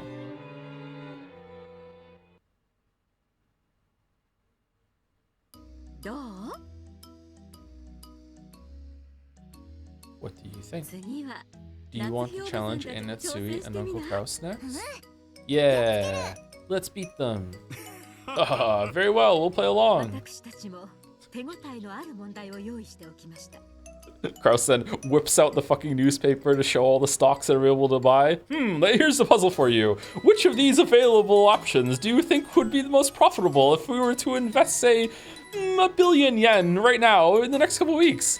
Natsui's like, Kraus, what the fuck are you doing? No, Natsui, honey, she won the cake almond lottery. She clearly has it in right now. She's the luckiest person here. We must capitalize on this fortune or it goes to waste. Pick one. Here's the medal. Fuck it. Here, what do you? The two of us have prepared some formidable puzzles for you. Should I go first or you? I will start.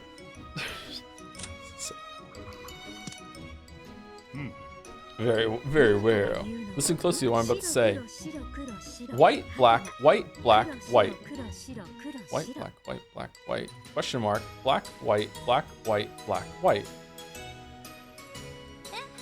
Huh? White, black, huh? I'll say it once more. White, black, white, X. Black, white, black, white. 6. What? 1, 2, 3, 4, 5, 6. 1, 2, 3, 4, 5. So it would be black. 1, 2, 3, 4, 5. 1, 2, 3, 4, 5, 6. What does the question mark stand for? This is a really hard one. Guess what I'm thinking? Bullshit. What are you talking about? It looks like the white and black are alternating, but the X is between a white and a black. Is it gray? Is it that easy? This is a surprisingly hard one coming for you, Natsui-ne-san. And Ava was groaning. Apparently this one's really tough.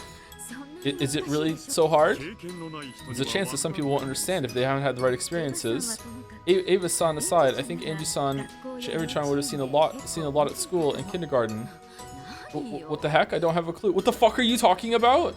Is it a problem that could get that I could get easier than Aunt Ava? It's hard. Okay, chat's going away. It's flags?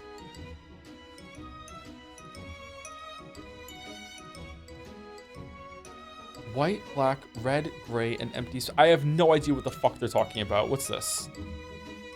The name for this one is probably what Natsui-ne-san said about something you might see in a school or kindergarten. Do you know what it is, Angie-san? Angie-chan? No, I'm stuck. See, even Angie-chan says she's stuck. Give her at least a little hint. I see. Then a hint. They may be different colors, but you get a beautiful sound no matter which you push.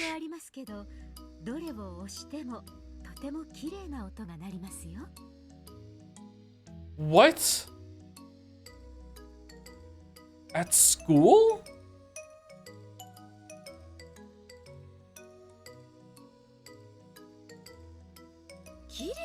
A beautiful sound? Are these black and white things something that makes sounds? Black and white things that make a sound when you push them? Piano key?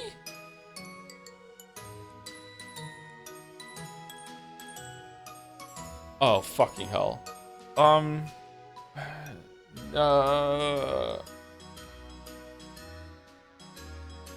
I mean, there are never two black keys in a row on a piano or a keyboard, right? Is that even correct?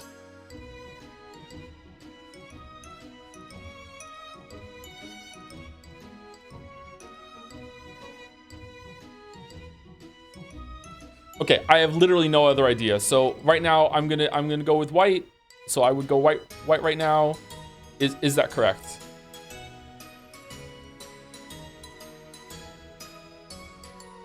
Chat's back. Yes, it is. Okay.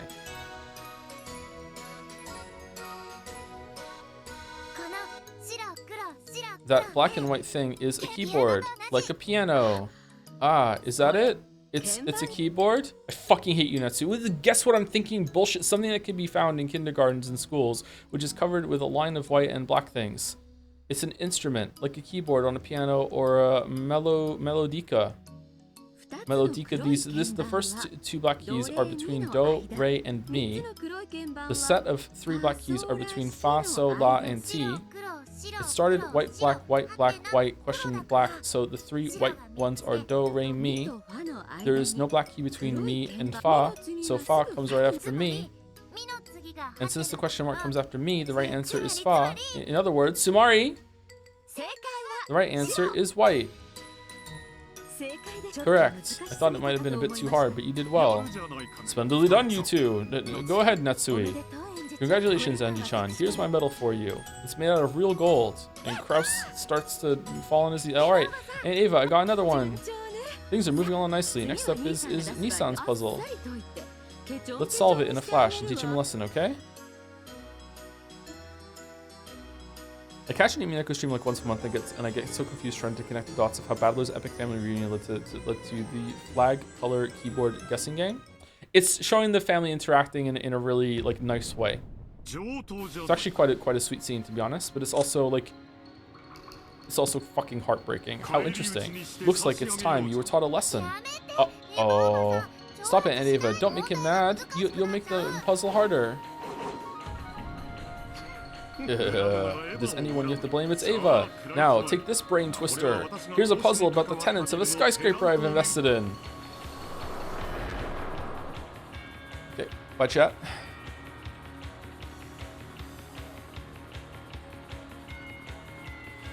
There is a 14-story skyscraper with 1 company on each floor. The following companies have the following floors. Okamura Securities Co. Limited is on the 1st floor. Iwamura Realty Co. Limited is on the second floor. Tamura Transport Co. Limited is on the 14th floor. Is this one of these buildings that doesn't have a 13th floor? I know that Murakoshi Publishing Co. Limited is also a tenant on this skyscraper, so that company must also be on the something floor. However, the company president insists to me that it isn't. What? Okay, are you just like, do you need to send them a letter and we need to help you figure this out, Kraus, so you know it goes to the right place? Like, are you gonna lose more money? On which floor is the Murakoshi Publishing Co. Limited? I don't fucking know. What are you asking me? Okay. There's a 14-story skyscraper with 1 company on each floor.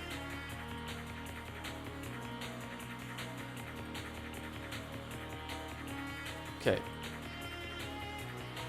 Well, it can't be on the 1st floor because Okamura Securities Co. is already there, and it says 1 company on each floor. So it can't be the 1st floor.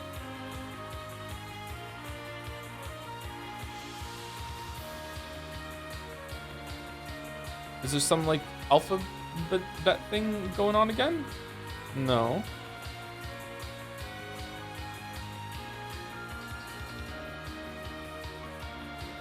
I know that Murakoshi Publishing Co. Limited is also a tenant of this skyscraper, so that company must also be on the something floor. However, the company president insists to me that it isn't. What do you mean?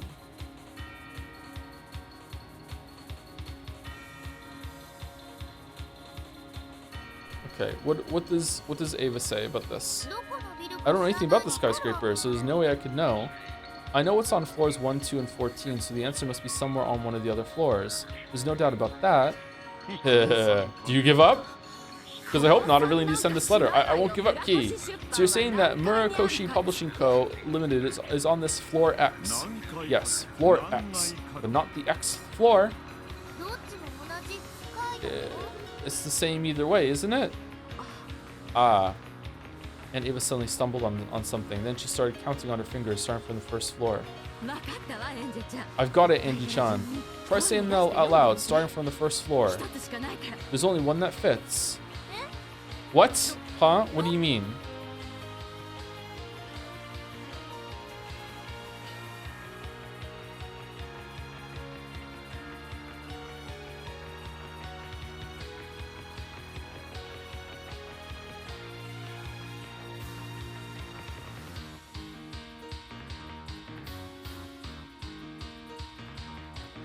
What?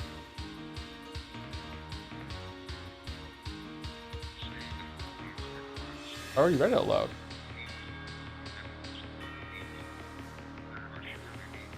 Okay. I have no idea.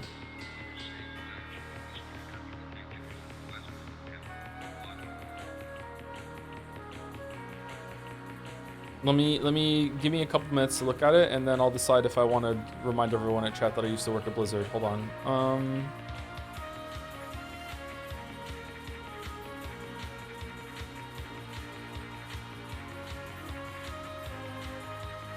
Saying them out loud?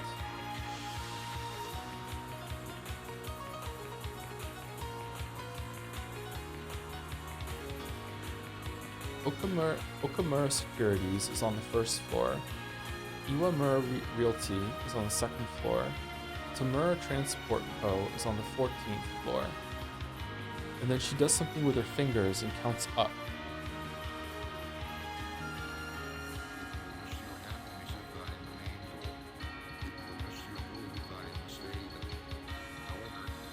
I mean, it can't be some shenanigans with like this being the first floor, but there's also a ground floor. So this is the one. No, that it says one. It's that would be the same thing, wouldn't it? There's only one company on each floor. Can you even have a skyscraper that's only 14 stories?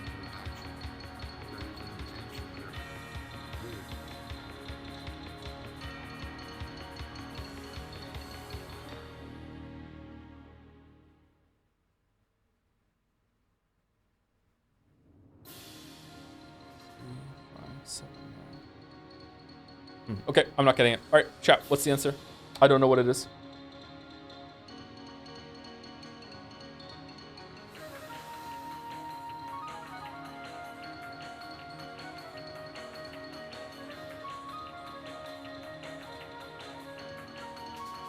Third because of the third floor. Oh, okay. All right. Yeah. Fucking hell. The third floor. Well done, you got it. Ignoring the first and the second, there's only... Okay, so I didn't get this one. I probably wouldn't have guessed that right. Okay, so I got this one wrong. Well done, you got it. Ignoring the first and second, there's only one floor that does not end in the third floor. Yeah, the third floor fits, but the other ones are the something floors. Nicely done. Even I didn't figure that out until I had the answer given to me. Apparently, Uncle Kraus once had this puzzle shown to him, and he wasn't able to answer it right. He looked a bit downcast to see a kid like me solve it. For some reason, he looked even more mortified to see that Ava had solved it. How strange. Come on now, let's see that medal. This medal is a mark of Angie Chan's intelligence. I mustn't let you have it, Ava. Huh, sore loser. Thank you, Uncle Kraus. Am I incredible? Very much so. You're a more flexible thinker than your uncle. I am proud to have you as a niece.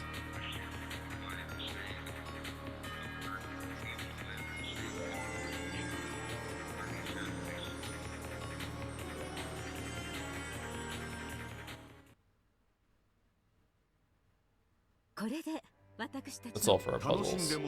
I do hope you enjoyed them. I did. Thank you, Anatsu and Uncle Kraus. I hope you can enjoy all the tricky questions without worrying about your medal count too much. We all hope that this becomes a wonderful night just for you. We really are enjoying ourselves. Yeah, we're having a lot of fun. Kraus and Anatsu smiled at them as they dashed away.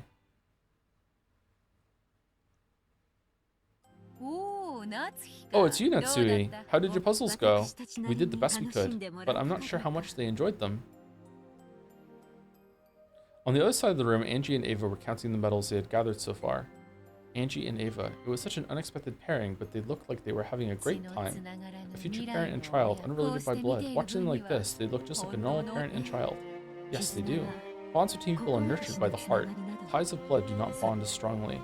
After saying this, Natsui bit back her own words and stared at the floor. What's wrong?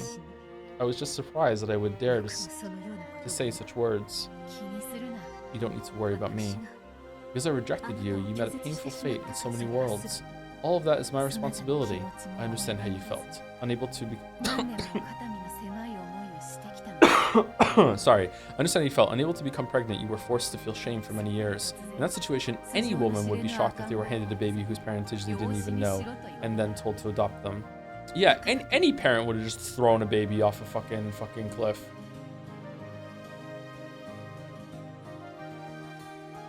That was no reason for me to push you off a cliff. True. You have to carry that cross for the rest of your life. Yes, I'm prepared to do so. In that case, the suffering you must endure will come from the cross you bear, not from me. You don't despise me? Don't make that dejected face. No, perhaps it's the other way around. As long as you continue making that dejected face, I will feel no desire to punish you. As long as you continue to carry that cross, I will feel no desire to hate you. Do you mean that you don't hate me? To tell the truth, I did hate you. I hated your guts. I hated you so much I wanted to hang up a pillow with your picture on it and use it as a punching bag. But as I watched you, that feeling faded away. You regretted and lamented, and I'm sure you'll never forget that feeling for as long as you live. How could I forget? After all, I'm a murderer. Your cross is a heavy one. Sorry. I almost said dumbass. Your cross is a heavy one, dumbass. Doubtless, I can feel compassion for you now. I'm serious. After all, Kinzo was the one at fault, right? It's his fault for having an illegitimate child in the first place. And the way he forced that child on you was even worse. He should at least have been able to avoid hurting you by saying, please take care of this poor child, instead of you can't give birth, so adopt this kid. Men, that Kinzo. I no longer hate you. Doesn't it make the cross you bear feel any lighter? No. Still don't know how I can make up for what I did to you. Then let's do it this way. Hold out your arms. Huh? Like this? As Natsui spread her arms uncertainly, Yato leaped forward and hugged her tight. This is a little... I'll never say this again, so let me say it once. After all, I never had a chance to meet my mother. Still hugging Natsui, Yato spoke in a whisper. She spoke those words she would certainly never say again. Thank you for worrying so much for my sake. But I really don't hate you anymore. Please believe that, Mother. Beatrice.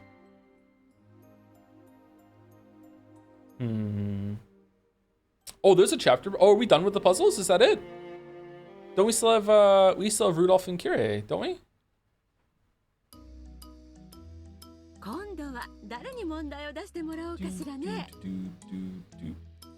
Thank you, Anatom22 for the resub. You got a medal. Yay! We got veggies. Yay. Thank you, Anatom. Thank you, Henry Wright, for the bits. Joe going to Tokyo, seeing the burning car in the parking lot, calling 119 and getting we know. That is quite the callback to a story I told years ago about calling the police because a van was on fire in Toronto. Wow. Wow. Well remembered. Thank you, Nath Balzana, for the resub. Thank you very much. Thank you, Nacho Vapor, for the new sub too, I think it's that. Thank you very much. Welcome, welcome. Thank you, Job Ab AB. Jobab for the resub. Ryukishi really let Joe play all the game. It's not a game. It's not a games, only to trick him into playing a game. It was actually a game all along. Truly, Ryukishi has done it once and for the last time. True. It's a game for a little bit. Thank you, Corey, for the bits. Long-time lurker, first-time chatter here. I unfortunately haven't seen any of today's streams since I was busy graduating with my master's degree, but I wanted to take a moment to congratulate you on your own academic achievement of solving brain teasers for toddlers.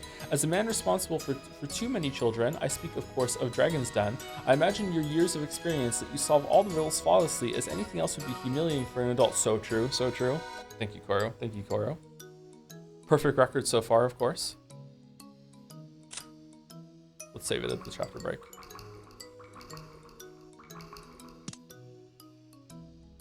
Thank you, Ennis Mirak 2 for the resub also.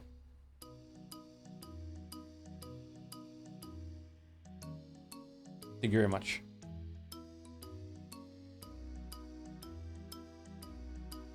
I feel like I skipped over somebody. No, I'm good. Okay. Who should we get a puzzle from next? What about those two? Shannon-chan and Canon-kun? Sure, it looks like they'll put up a good fight. Do you need something, Eva-sama and Angie-sama? Don't be stupid, Nissan. They're asking us for puzzles.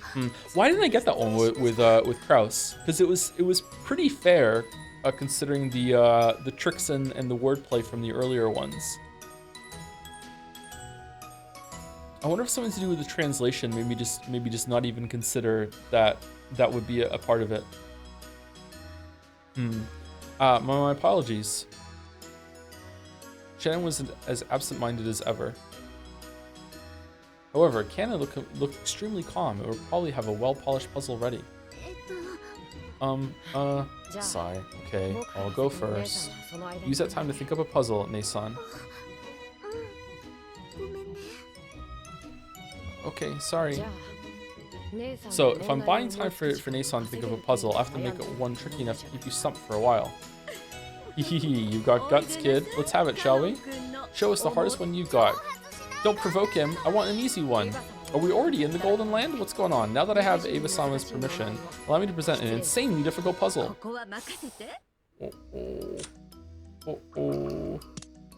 Leave this to me. I'll solve it. A scholarly king, see you later, chat. Maybe I should just keep chat gone until we're done with this whole section. I don't know. A scholarly king once decided to give out prizes to the learned people of his land. The one who won the copper prize got 29 gold coins. The one who got the silver prize got 47 gold coins. The one who got the gold prize got 79 gold coins. So how many gold coins were given to the one who won the platinum prize?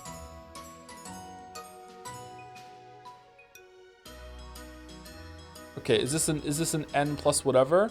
Okay, so that's going up by 18, right? Or am I George and I'm getting that number wrong? Yeah, that's 18. And then going to 47 to 79 is 32. So 18 to 32 is a 14 increase? Yeah, 14 increase. So 32 plus 14 would be 46, right? So it'd be 79 plus 46. I feel like I'm wrong now. Shit. So it'd be 125? So that's not even an option. So that's wrong. So that would be too straightforward, or I did the math wrong.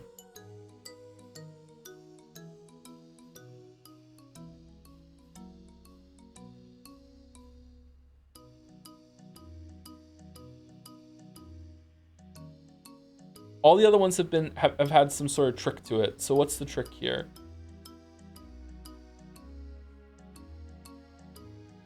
Now I'm worried I just did the math wrong. Fuck. All right. What does Ava say? Number coins are really different and kind of weird. Wait a second, Cannon-kun. What are you thinking? There's no way she'll be able to get this one right. This is just to buy time until Nason can think of a question. So forgive me.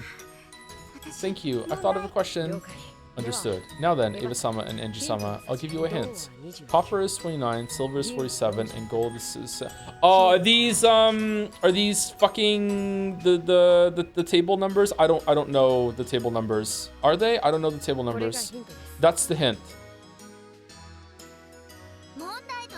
That's just what you said in the question. That's not a hint. Copper is 29, silver is 47. Oh, so that's it. Huh? You got it? I get it too. Platinum is better than gold, so the prize must be more than 79 gold coins. That's wrong. With these rules, the platinum prize is probably worth less than the gold prize. Isn't that right? It is as you say. It seems you've already found the answer. This puzzle is impossible for Angie-chan. You need to have gone to middle school at the very least. I'll answer. Is that alright, Angie-chan? Sure, I'll leave it to you. Fuck, where's my phone? I mean, shit. How? Let me go to my mind palace and look at that. I don't know this. I don't know the number for platinum. I don't even know if that's right, but I don't know the number for platinum.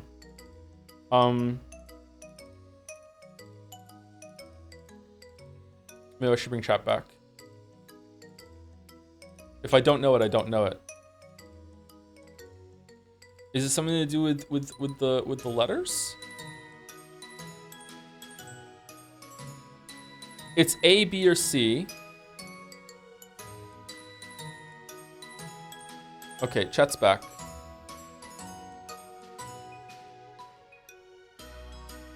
Don't use chat, just use Google.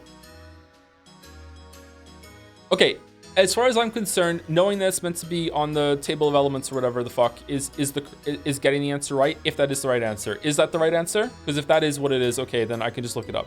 Yeah, that's what it is? Okay, fair enough then. So is it A, B, or C? And we'll just save it from looking it up. My guess is that it's B. It's C? Okay, it's C. All right, 78? Okay, thank you. Correct. Awesome, Aunt Ava. Why? Why is it 78 coins? If platinum is better than gold, then why does gold get more coins? Was my math right, by the way? Or was I sleepy fucking gluten-free math? Was it wrong? The number of coins you get is always the same as the atomic number of the prize. Copper is 29, silver is 27, and gold is 79. Math. Oh, was it really correct? Oh, nice. And by the way, platinum is 78, so the platinum prize gets you 78 coins. Aunt Ava, you're incredible. Dad once told me that Aunt Ava was an enthusiastic studier and really, really smart, even back when she was in school. Even George Oni-chan, her son, is smart, so Aunt Ava must really be incredible. How many of you have, like, most of the periodic table memorized? Do any of is that something people do? It must be.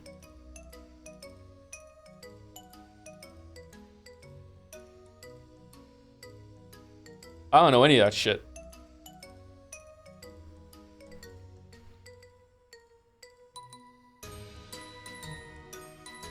Still, that was a pretty nasty rule to choose. You should have at least given one that Angie could understand. You did give me permission to show her the hardest one I've got. That's right. You said it yourself. That's why we got a puzzle that was too hard for me. Is it my fault? Sorry, Angie-chan. But look, we got a medal, so please forgive me. We got another medal. Just how many have we gotten so far? We still have a lot left to get. Do we? Next up is Shannon. Okay, Shannon is gonna have a guess what I'm thinking bullshit. Here we go. Is Expedition 33 dropped or something? No, we do Umineko on Tuesdays and Saturdays most of the time, but lately we haven't been doing it on Tuesdays. We're doing Expedition 33 tomorrow. Mine isn't that hard, so you can relax. After all, you managed to think it up. You're making fun of me. Then, do you want to have a go at it too, Canon-kun? Bring it on. It sounds like you'll be able to understand it this time, Angie-chan. I'll stick to giving hints again. Okay, I'll do my best. I'll solve it. Another medal for me. Let's go then. Listen carefully.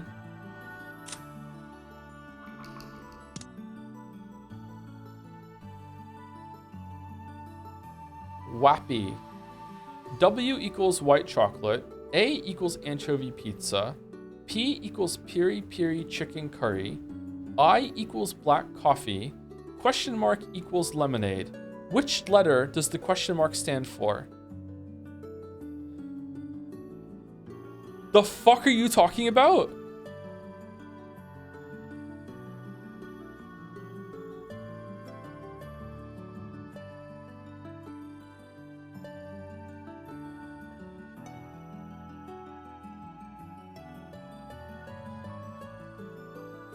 Okay, chat's gone. All right, so right off the bat, it looks like, hey, W, white chocolate. A, anchovy pizza. P, piri-piri chicken curry. I is black coffee? What? And then there's not even an L down here.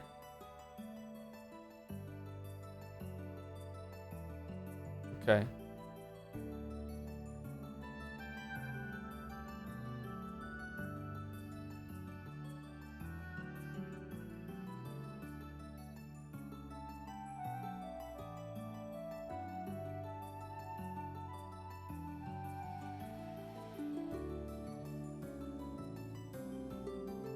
Okay, so I'm gonna guess right now, without even looking at the hint, I would just guess B because it's just the letter that isn't going to repeat.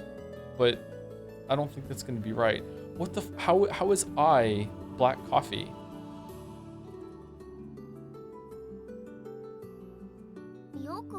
I don't get it. What do the letters mean? Could it be the first letter of each word? That's what I thought at first. White chocolate starts with W, piri-piri chicken curry starts with P, and anchovy pizza starts with an A. But then, how do you explain black coffee being I? Do you get it? No? Don't you have any more hints for me? I do. I'll teach you letters for some other foods. First, walnut cake is W. Albacore tuna is A. And for P, how about picante potatoes? Ice green tea can be an I.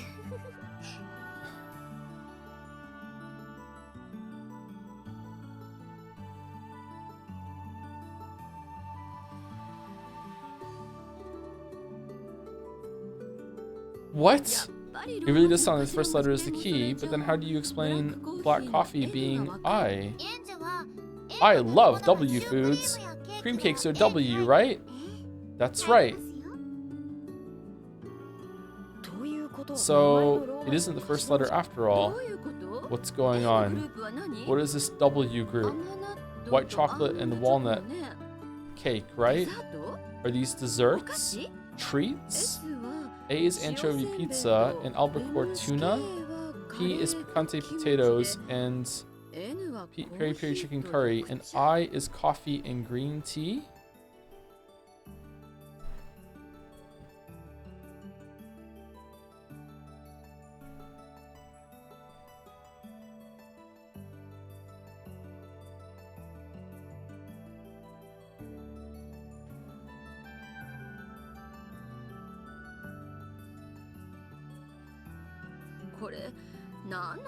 Just what are these groups?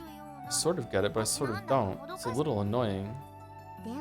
One last hint. Have you ever had lemonade to drink? I have. I thought it was just going to be sweet, so I was really surprised. I'll never drink it again. Ah, I've got it.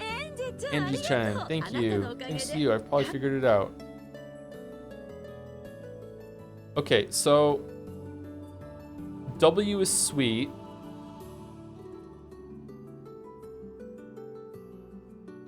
Coffee is bitter? Is iced tea... What was the ice? Is that bitter? Is that a bitter drink? So lemonade is sour. Peri peri chicken curry is going to be spicy. What was the other P thing? I want to see the clues again. Fuck. What was the other one that was anchovy pizza? That's savory? Are anchovies sour? I don't think so. I don't think I've ever had anchovies. So I'm gonna guess it's O because O is the only one that isn't here, and that's sour. Or it could be I for a drink.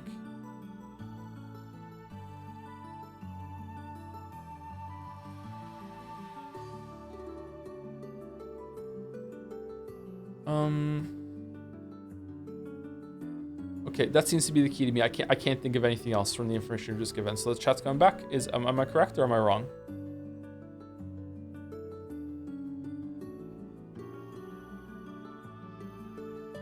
I'm right?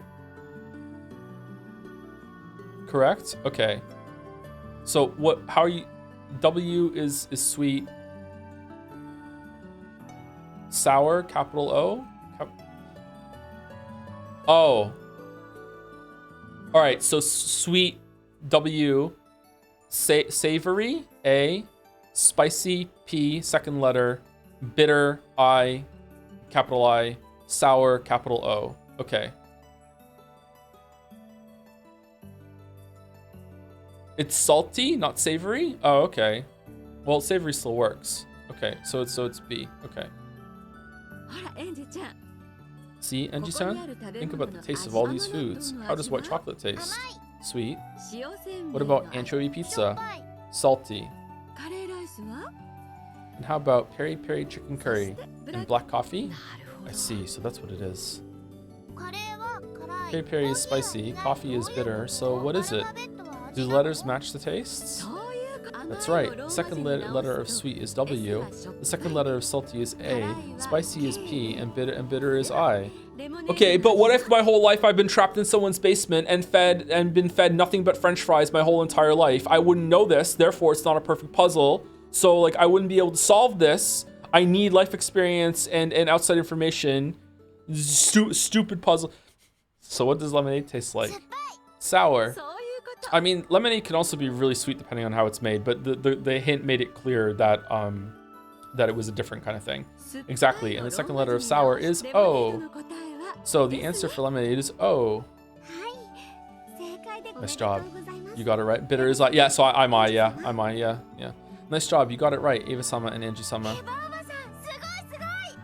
When I read this, I just looked up all the answers to the riddles, by the way. I didn't have time for all that. Wow. Just fuck me, I guess. Aunt Ava, you're so awesome. We had to work together to solve that one. It's a team effort. And here is my medal. Please take it. Alright, I got another medal. Thanks. You didn't get it, did you, Kennen-kun? I'll bet it was hard. Not bad, coming from you, Nason.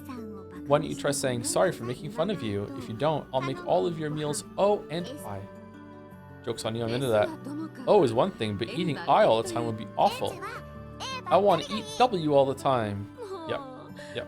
Breakfast of champions. Careful, you'll get cavities. If you ever come to my house to play, I'd be more than willing to share. Yay! I love you, Aunt Ava.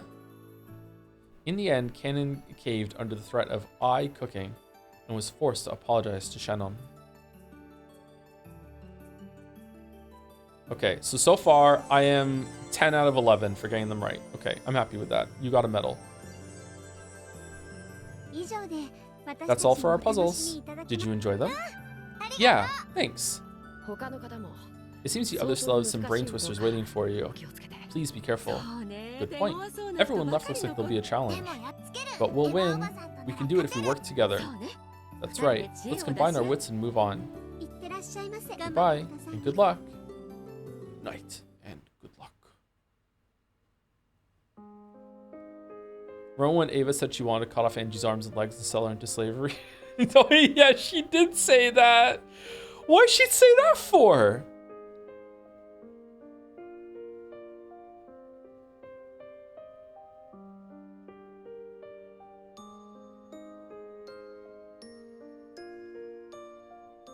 Shannon and Kennen returned to the kitchen with the serving cart. The dining hall was filled with such an exciting and fun atmosphere. But out here in the corridor, one was reminded of the fearsome winds and the rain. But they were satisfied with this. The whole point of this noisy farewell party was to forget the loneliness of the rain for just a little bit. So, we've reached the end of this long game. I feel relieved. Finally, we won't have to be toys for anyone else. I'd like to be quietly forgotten, to get covered with dust and vanish. God, me too. You're wrong. We aren't going to vanish like that. In the world locked inside the cat box, our future will continue, unknown to anyone. You're right. Sorry. That's a world that even we can't know about, so I forgot. Just what kind of future will we make for ourselves in the cat box world? I don't know. That's why it's called the cat box. Dalmat, it's a good point. Do you have any regrets, Nason? About George-sama, for instance? Receiving that ring is all you can do for George-sama. As for marriage, living together, and all the rest, our future inside the cat box is what will make all that come true, isn't it? I'm not the only one. It's the same for you, right? What about a future for you and Milady Jessica? I could break off my engagement with George-sama, then leave the island and disappear. That future is also possible for me. In that world, you wouldn't have to hesitate for my sake. You could enjoy your youth to the fullest with Milady. If you gave up on your engagement with George-sama, that sort of world might be possible. So, since it's a cat box, the world where I spend my life with George-sama and the world where you spend your life with Milady can both exist at the same time. It's a world where any contradicting dreams can exist at once. That's the world we put away in as pieces. So, there's no need to be lonely, no need to be sad, even though the me here right now can only observe the part where I accept George-sama's ring. The other me who lives in the cat box in a world I cannot witness will surely build a happy life in the future. The cat box is such a strange thing, a place where any pieces and toys and dreams can be kept. It's no cage sealing us in. On the contrary, being inside the cat box means being free from everything in countless worlds. A world where we're freed from everything, and yet where all of our wishes come true. However, the me in that world won't be the me here and now. That's a bit depressing. Hey, Kennen-kun. Yes? Let's do it. Do what? Let's have a duel. Are you sure? We both wish we'd settle this much sooner, and yet we put it off until the last moment, just before the game is going to end. Sure. The game is nearly over anyway. Now, at the very end, it's time for us to settle things by ourselves. That way, we'll be able to see our future before we're put away in the cat box. Sure. Let's do it. How will we decide it? A coin? Or with pistols again? In that case, why don't we have our own quiz tournament? Oh, fuck, huh?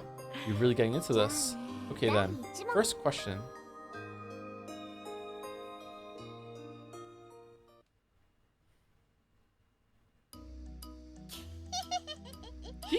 Oh no. I already said thank you to Ennis Mirak too, right? Just in case I didn't, thank you Ennis Mirak too. Again, thank you very much. Maybe again, maybe for the first time. Thank you very much. Thank you Arc of Tourists for the resub too. Thank you Sir Kakak for the resub. Yay, I'm a diligent sub. Will abuse to talk. What? Will abuse to talk about the music of Umineko a little. I think maybe there's a word missing there, or I'm reading it wrong. I'm sorry, I'm really tired. The electronic dance tracks in the game are in the genre of progressive trance, noted for its fast rhythms and intricate structures. The dojo music circles the Umineko artists mingled with are still active and producing incredible trance. For a start, ZTS made Golden Slaughter makes music with artists Taishi and Nahato, two highly recommended artists that take Umineko-like sound to some crazy places. Oh, cool! That is a pretty cool info dump there. Thank you, Sir Keke. Some people are really going to enjoy that. I really like the music in this not a game temporarily VN. Yeah, I'm looking forward to being able to listen to the OST freely. If maybe you have some recommendations, you can post them in Dragon's Den, and I think some people might really appreciate them. Does it mean trance? Yeah, trance is I've heard of trance music before. Yeah, long time ago. Yeah. Thank you, Jigsaw Bit, for the resub as well. Thank you for being a great background stream while I work. You're very welcome. Glad I can provide that service to you and many others. The modern radio. Thank you very much, Jigsaw Bit. I'm gonna give Angie a really hard one. I'll trick her with my extra hard puzzle and make sure she never gets my medal. I'll solve it. I'll definitely solve it. As soon as Maria and Angie crossed gazes, they started fighting. The two girls so close in age were really good friends, but they also fought a lot, especially when they were opponents in a game. Maria-chan probably knows tons of different quizzes. This should be interesting. Let's have it. Not now. I'm the star, so I'll go after Mama. Really? You're sure it's okay for me to go first? Yeah. Let's begin. Ready? Here's my puzzle. So there are 10 prepared meals in the fridge, and Maria will eat 2, but she'll drop down to eating 1 if she's really hungry to ration it out. Considering how many meals are in the fridge, how many days can I stay away from the apartment before I have to come back to feed her before she dies? Keep in mind that she can probably go about 3 days without food. Kenjima is about to explode. Holy shit, there's only 1 hour left until the explosion. Rosa can make it to the stack of ingots in the underground VIP room in 3 minutes. However, the ingots are heavy, so she can only carry out 1 at a time, and it takes her 5 minutes to carry 1 up to the surface. Starting at the surface and going back and forth between the surface and the underground VIP room, how many ingots can Rosa carry out of the room?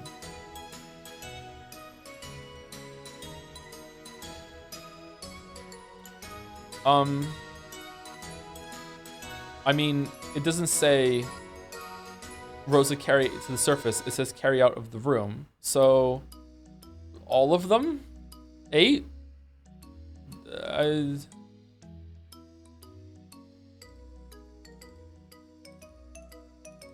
Sorry, chat's going away.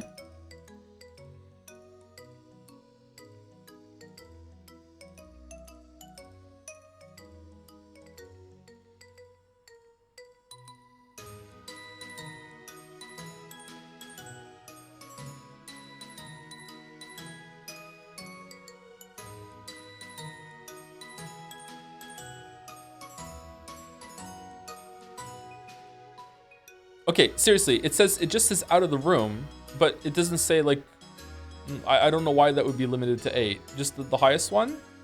Maybe this is one where I am looking for wordplay where there isn't any.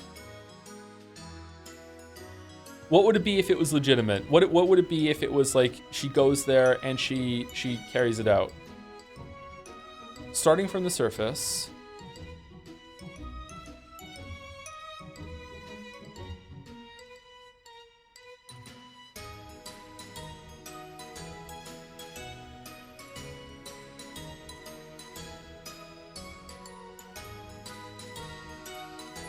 I think it would be 7, right? Because it's like 8 minutes per trip.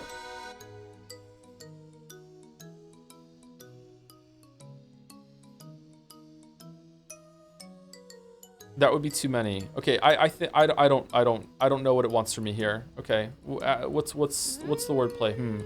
I guess you don't need a hint for this one. Giggle, you're right. I made it for Angie-chan, so it's probably a bit too easy for you, Nei-san. An hour is 60 minutes, and it takes 8 minutes for each round trip. Good luck. I know you can solve it. I won't give you a hint this time. Oh.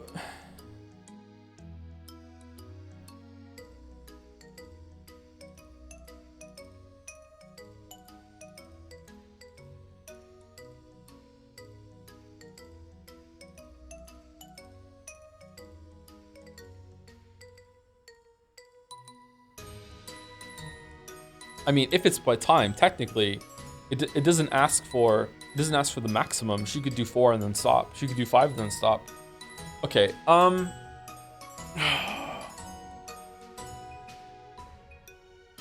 grumpy.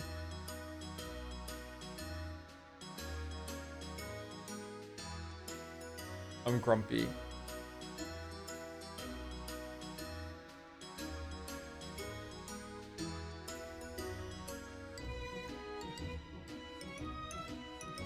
I'm grumpy. Okay, if it's legitimate, it takes her more minutes to leave because she's carrying the heavy ingot, right? So there's no trick there. She can make it to the VIP room from the surface in 3 minutes, and then carrying it back, it takes her 5 minutes. So I think she can do 7 trips if it's legitimate. If it's not legitimate, then it would be the maximum because she's just getting them out of the room. And this said nothing about going to the surface. So it's D if it's legitimate, it's E if it's a trick. But I don't understand. So what is the answer, chat?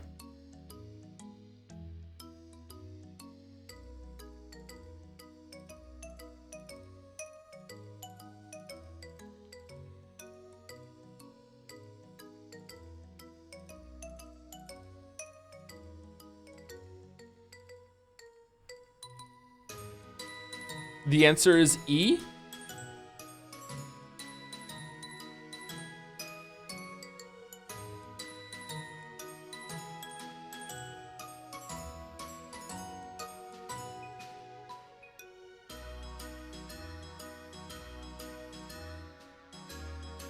Okay, apparently the answer is E. So it's a trick?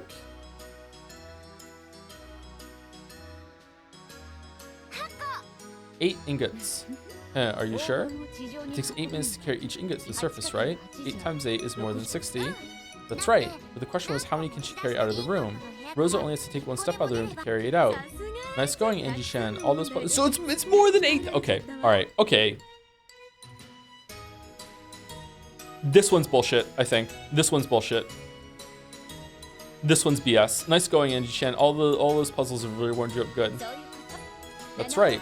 To do 7 trips, you need 8 times 7 is 56 minutes, yeah. There are only 4 minutes left. However, you can make it back to the underground room in 3 minutes and then carry out the 8th ingot in the last minute. Hee. Not bad, Angie. Nice one, ooh. I'm not going to lose to you, Maria Oni-chan. Congratulations. Here's my medal. Now you can try the puzzle Maria picked out just for you. She can eat more than 8 out of the room. She goes, but so yeah, that's why it's bullshit. Yeah, she can take. I don't know how many it would be. It wouldn't be all of them because there's too many. But like in an hour, just like moving it back and forth. Like I don't know how long that would take. Like let's say it takes a minute for each one. You know, maybe it takes her 3 minutes to get there. It would be like above 50. She could do more than 50. Joe, why am I being Joed?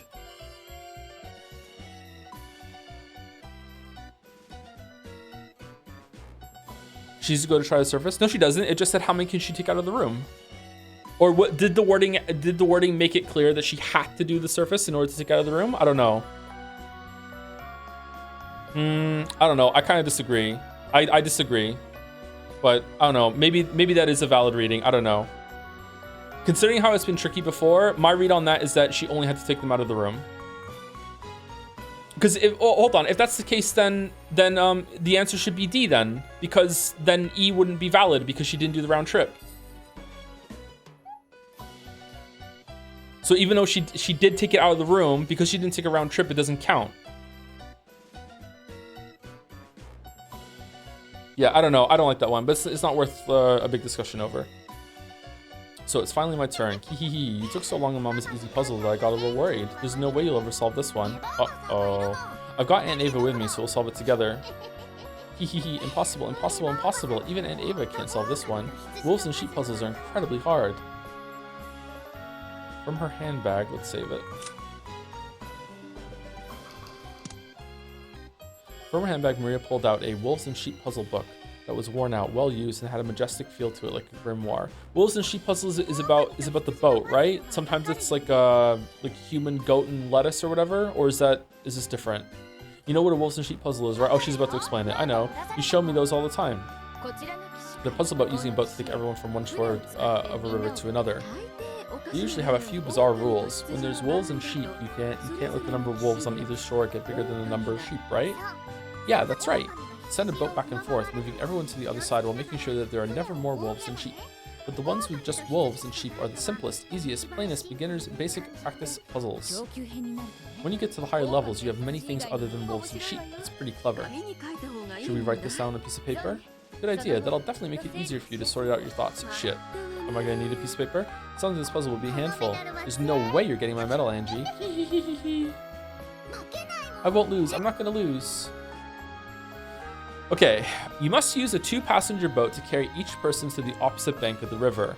On the rear bank, there is a farmer, his wife.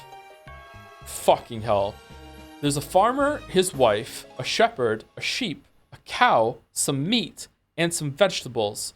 Each of these occupies one of the 2 spots on the boat. 1, 2, 3, 4, 5, 6, 7 things?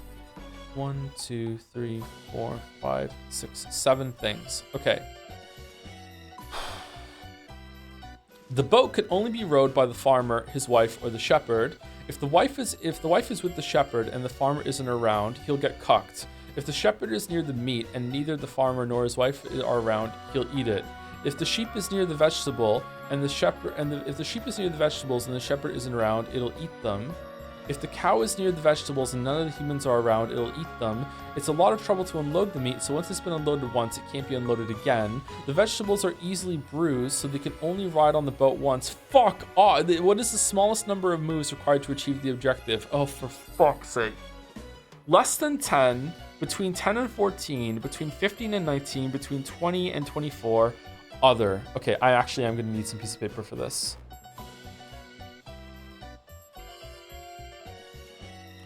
Okay, so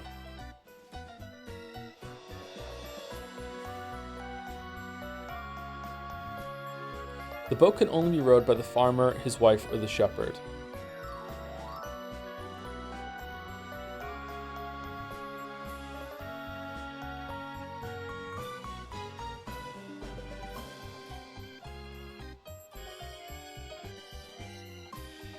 Okay.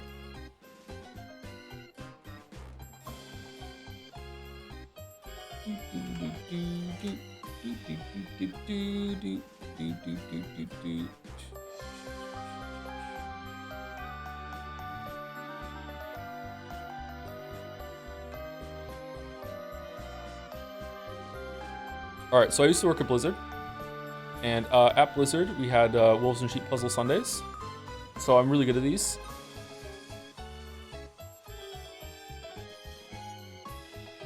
Okay, I think I can actually keep chat on for this because I don't think anyone's going to be able to spoil this for me because I'm going to work through it and we're going to get my answer and then we'll see if my answer is right or not. Okay, so we have the puzzle river like going through my hometown.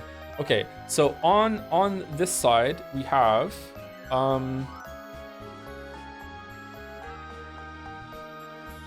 farmer,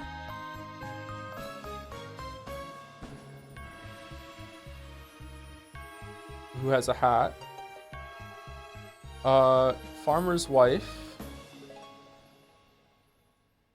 who has eyes and a smile. We have shepherd, who has eyes and a fucking shepherd stick thing. We have sheep,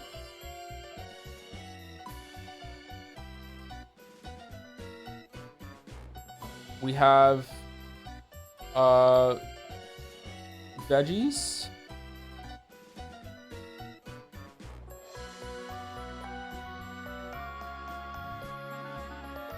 We have, what else do we have? Meat.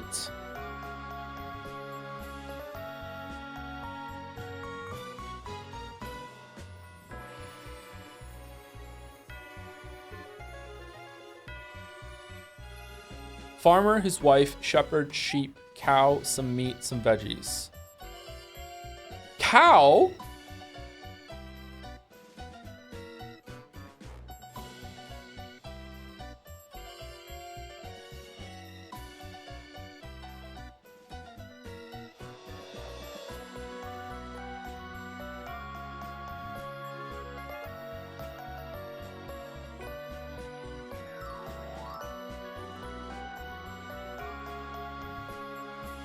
Dinosaur cow. Okay. Cow. Okay, so let's review the rules. Let's review the rules for a second. Can you see me moving this shit, by the way? Is it fine? Okay. So these two can never be left alone. These two can never be left alone. These two can never be left alone. And what else?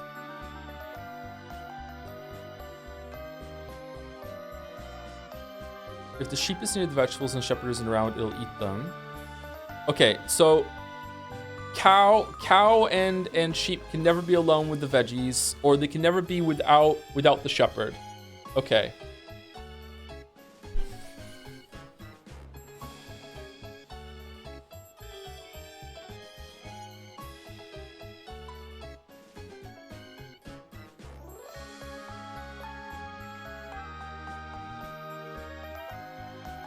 Okay, so let me put it this way. So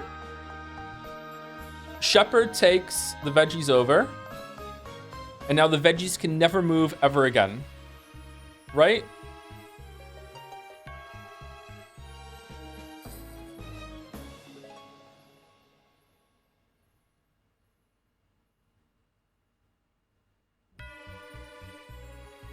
The wife is gone. No, the shepherd and the shepherd will run away with the wife, not the farmer. Right? So shepherd and veggies go, and I have not violated any of the rules, right? Because the shepherd will eat the meat if the farmer is not there to stop him, right? And the wife who has hair, let's give her some hair.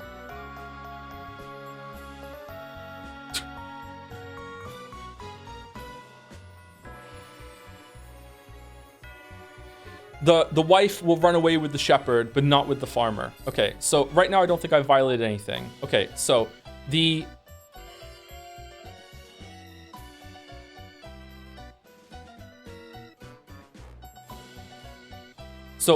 shepherd has taken the vegetables over and then goes back on the boat, and the boat has to like go back and forth, right? That's always what it is. 2-passenger boat to carry each person to the opposite bank of the river. There's only one boat. Okay. Does this count as 2 moves or 1 move? This is 2 moves, right? 1 and then a move back. There's 2 moves, right? That's 2 moves. All right. So shepherd has taken the vegetables over and has not violated any issue. Okay. So now if the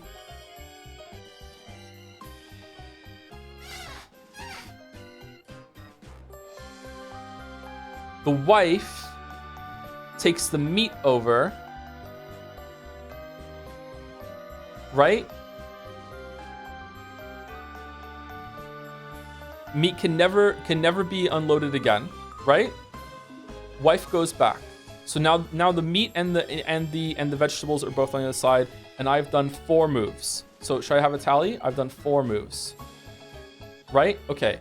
So none of this has been violated. We can't. It's fine, right? Okay. So now if I move farmer and wife over together, and then farmer goes back, I've done 6 moves.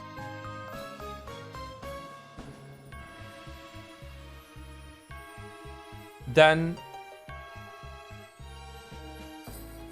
farmer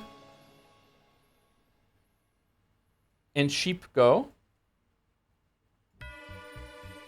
Sheep will not eat veggies because farmer's wife is here to stop. And this, no interaction here. Farmer goes back. If wife went back, wife and shepherd would run away. Hasn't gone back. So now I've done 6, 7, right?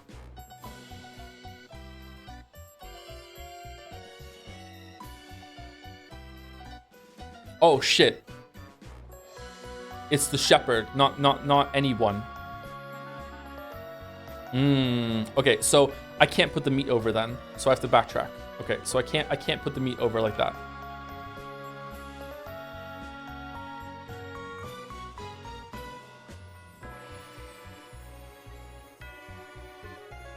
Okay, so this is 2 moves.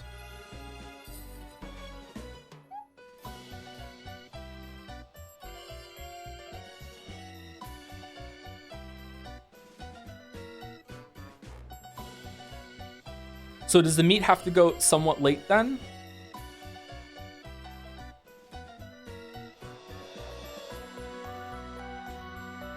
Can I just do the opposite? Can I take the farmer and the shepherd over? Farmer and shepherd over, right? And then farmer goes back. This is 2 moves. And then farmer takes sheep and then cow over 1 by 1, right?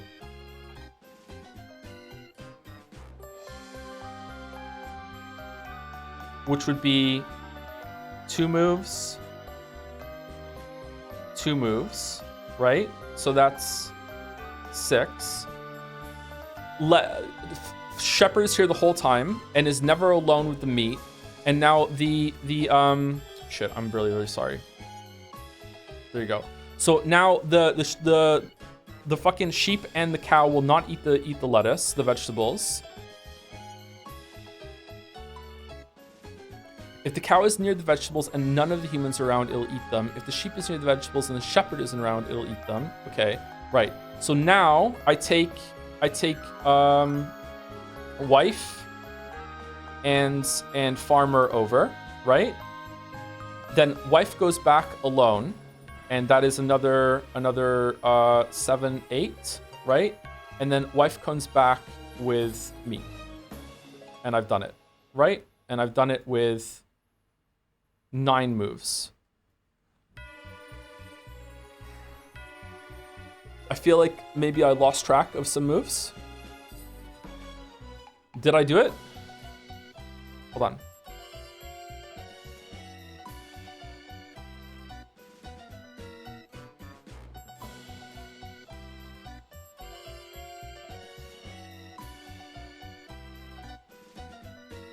I needed to add, this was 2 trips each, right?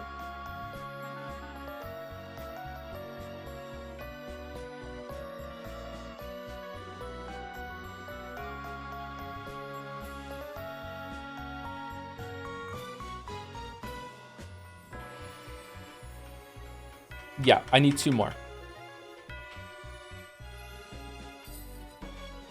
It's 11. 11. Okay, so I did it in 11. I don't think I could have done it faster than that. I feel like I was efficient. So I think it's B between 10 and 14.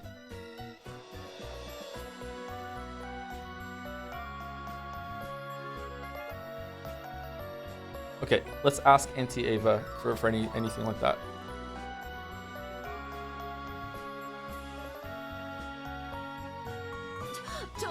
Wait a second, who ever heard of a puzzle with such complicated rules? Oh shit, paint is still on screen, my bad.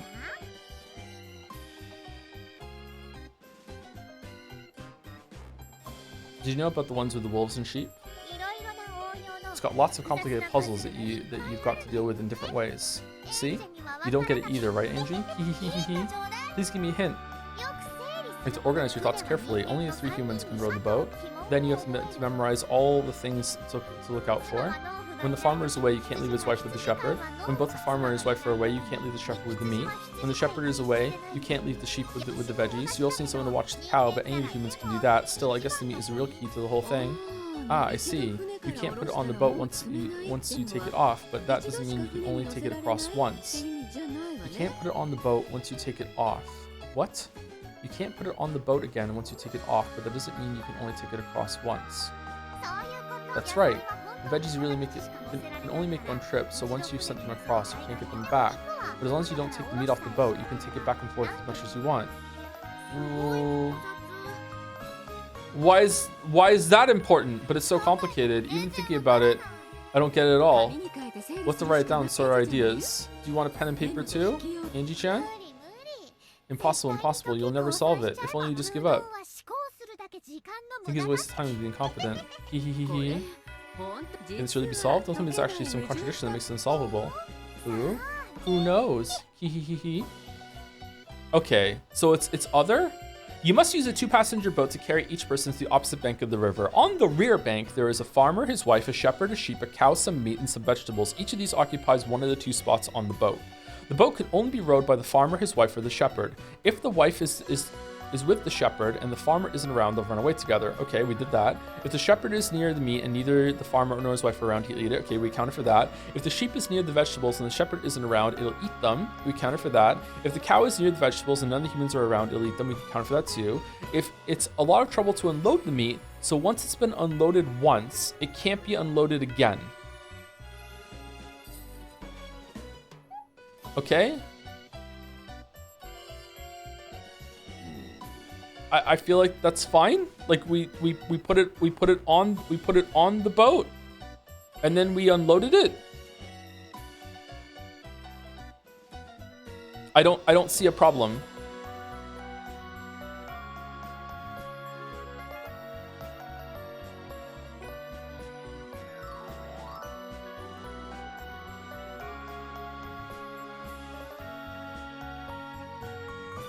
The vegetables are easily bruised, so they can only ride on the boat. What is the smallest number of moves required to achieve the objective? What is the objective?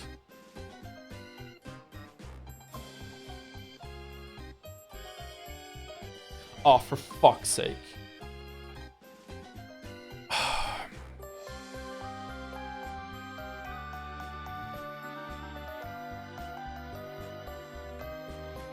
Okay, well, I had fun figuring it out. Okay. So before we put it in that it is a less than 10,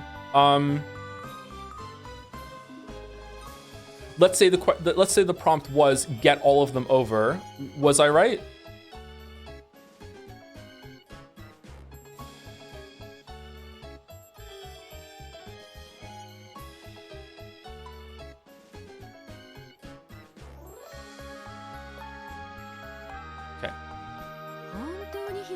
This really is a nasty problem. Can it really be solved? Is there some trick to it, like throwing things into the river without using the boat? Or making the cow eat the vegetables so they can be carried as one passenger? Well, who knows? If that's as far as you can go, maybe you should give up, right? This one's really hard. Even Mama couldn't solve it, but I solved it on my first try. So do you get it? How many trips does it take to get every person across? This isn't a cheap trick or a riddle, right? There's no way you can solve this straightforwardly, right? No, that's not true. I'm sure you'll get it, Nason, smart as you are. How many trips does it take to get every person across? I've got it. 3 trips. Huh? 3? How? It's easy. Whoa, so cows and sheep aren't people? And I'm pretty sure that meat is probably future you, Angie. So like, come on. It's easy. The farmer and his wife get on the first boat. Then the wife gets dropped off on the other side in the first move. Then the farmer takes the boat back across the second move. Then he crosses with the shepherd in the third move. What about the cow and the sheep? What about the meat and the vegetables? But in Eva, it said to take every person across, right? Those things aren't people. Huh? Ah. As Aunt Eva's mouth flopped open, Aunt Rosa started applauding. After clicking her tongue, Maria Oni-chan joined in. That's right. The question just asked how many moves it would take to move each person across. The animals in the luggage had never had anything to do with it. They only got it because you kept saying every person over and over again, Mama. Ooh. Aunt Rosa had probably said it so much as a sort of hint. This reminds me of a prank I do the kids sometimes. So far, I've only been able to do it once with them, but as they get older, maybe they'll forget. So it goes like this. You say, He said, so you're driving a bus down the street, and there's 4 people on the bus.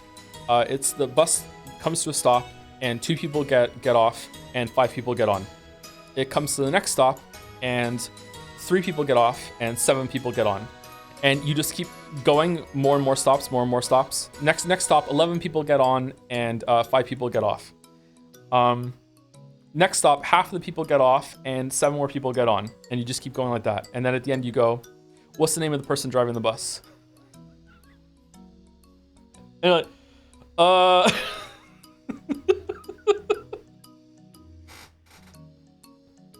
And Rosa had probably said it's so much as a sort of hint. Without that, even I wouldn't have figured it out.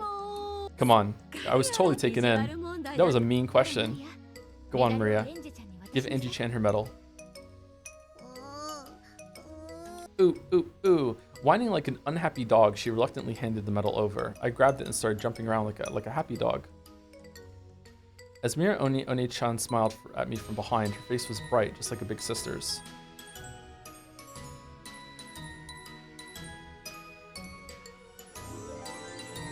That was a fun puzzle.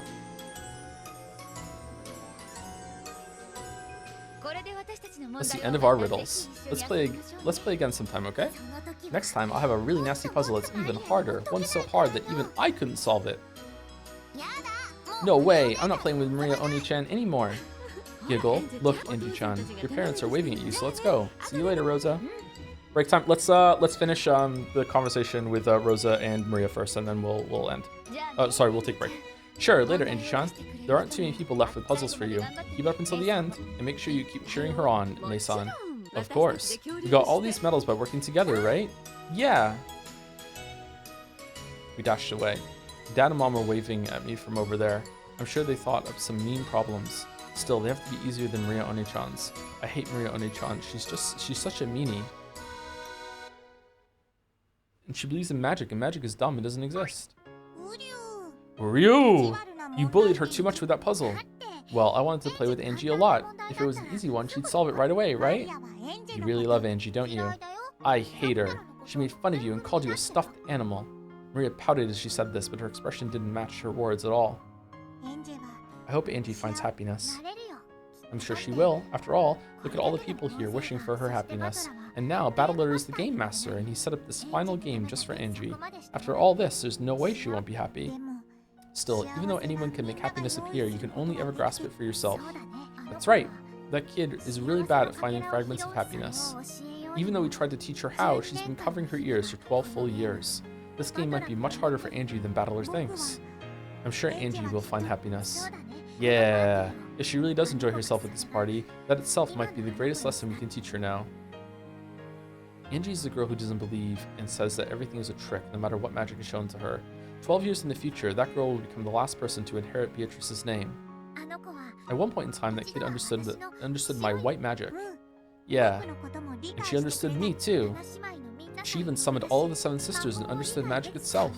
And yet, she still can't use magic on herself. Let us believe, just as Battler did once in the past. Beato! It is easy to cast magic on others, and believing in other people's magic is not so difficult. The hardest thing is casting magic on yourself. Is that something Angie can do? Fuck no, she can. Even Battler managed to understand magic. Of course, his little sister will be able to do the same. You're right. There are some kinds of magic that we can only see when we're kids. And there are some that only adults can understand. Right now, Angie's between the 2 of those. She's lost the magic of children, but she has yet to understand the magic of adults. It's the most painful period of one's life. It's so sad that she didn't have anyone close to her at a time like that. Sad, Uryu. That's not true. We're always by that kid's side. She just doesn't believe it. Angie, please, realize that quickly. There's so many people smiling at you from behind, watching over you. If you just turn around, we'll be able to smile so much more and talk to you so much more. You're Angie Beatrice, the final witch of Mariage Sorcière. Even if you aren't able to do the right thing in the end, I pray that you can at least enjoy yourself tonight. Have fun, Angie. So long. Farewell. The time we spent together feels so long yet so short. Even so, for me, those memories are eternal.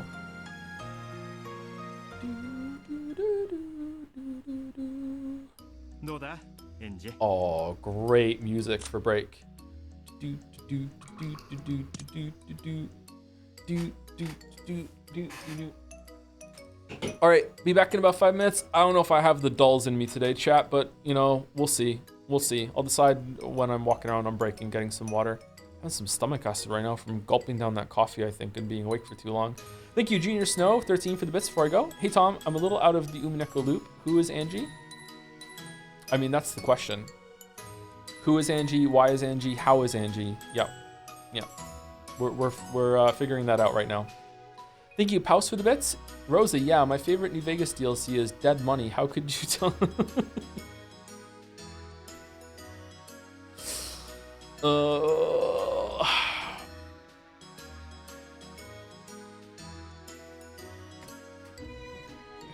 Who doesn't like crab walk out of there with all that money or have a lot of decisions to make when it comes to carry weight bullshit? Thank you, Rainovan, 26 for the resub. Happy to see that Jonathan Blow did a good job teaching you how to think outside the box, the cat box. Yeah, thank you, Rainovan. Yeah. Ooh, this is a really good game, I gotta say. Yeah, it's definitely better than Odyssey. Oh, we have to play Donkey Kong Bonanza after this.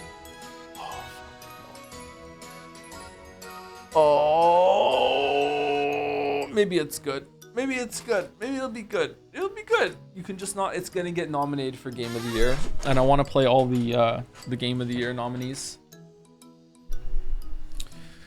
Yeah. Anyway, be back in about 5 minutes. I'm gonna run some ads. I'm gonna use the bathroom, get some water. Here we go.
What's the score so far? I've gotten them all right except for one. Streaming is making me approach them a bit slower than I otherwise would, though. So if I was playing by myself, I probably would be getting more wrong. What happens if Horse is nominated for Game of the Year? It won't be.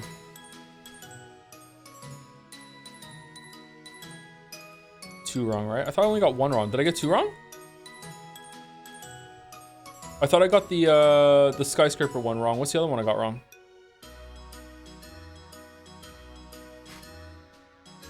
How you doing awake-wise? Much better than I was at the beginning. Was Rudolph's tie always white?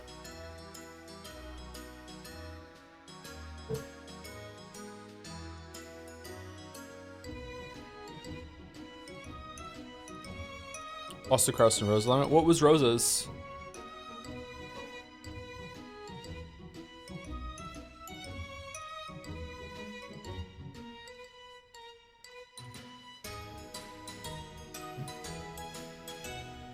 Going with the goal. I don't think I lost to Rosa.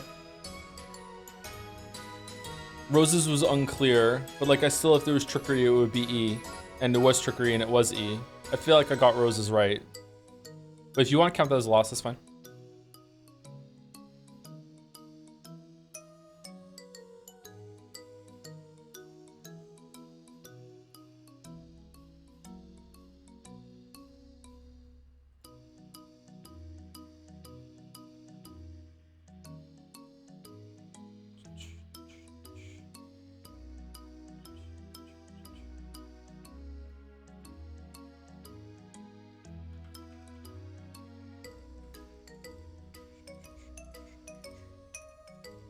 If I pull up this, is it gonna is the window gonna take it? No, that's good. All right.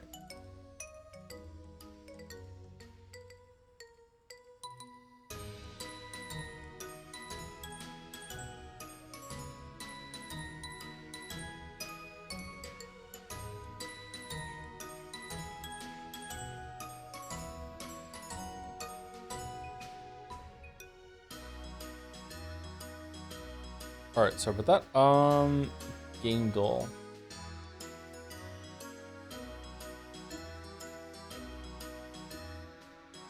All right, cover art.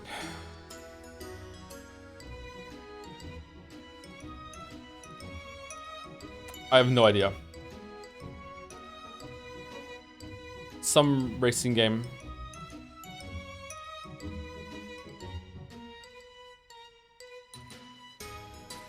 Burnout? I don't think it is Burnout. I played Burnout Paradise. It is Burnout Paradise. Really? That is not the cover of Burnout Paradise that I had. Or maybe it was... Was there a Burnout 3? Maybe I played the wrong one. I played the Burnout that was released on Xbox 360. It was actually quite fun. They had several different covers? Okay, that's why then. Okay. Or maybe it's a different game that I'm thinking. Pirate copy? No.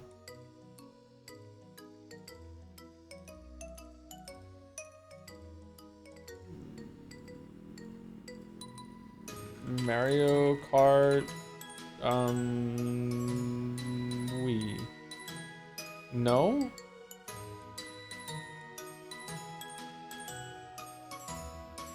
Diddy Kong Racing. What the hell is this?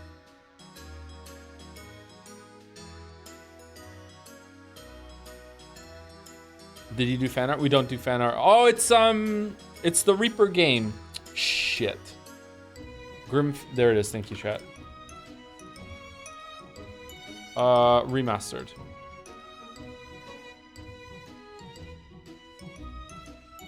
Nope. Okay, Vandal with the normal fucking music, the Umineko playing in the background still. 2013, 1.1 billion, and let me just turn off. Okay, 1.1 billion, 2013, medium difficulty. 2013, I was almost 30.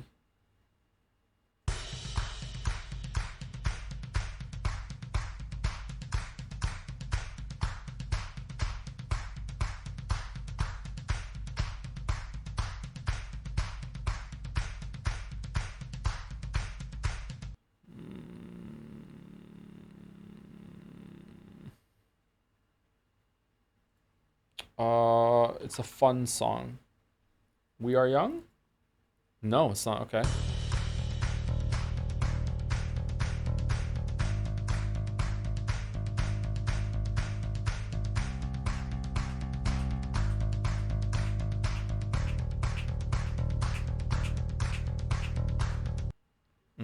Don't know it.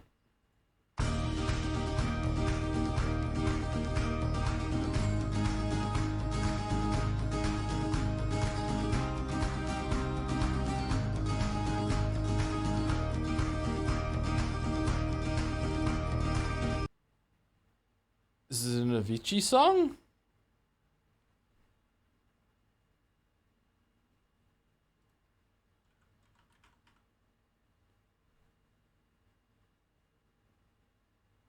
It's not The Nights. It's not Wake Me Up. It's not. I don't know some of these songs. I'm just. It's not Levels. I'm just gonna put Levels to see if it's a Avicii song. It is not. Okay, never mind.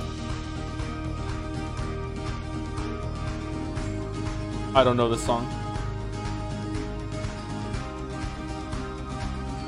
That part sounds really familiar though. God, I hope chat can hear it.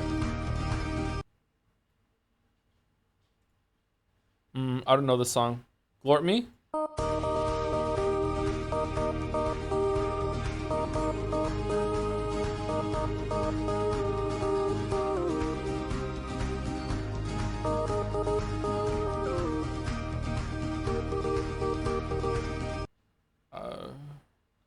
Chronicle of My Existence? Diary of My Life?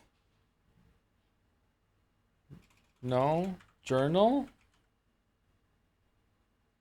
Story?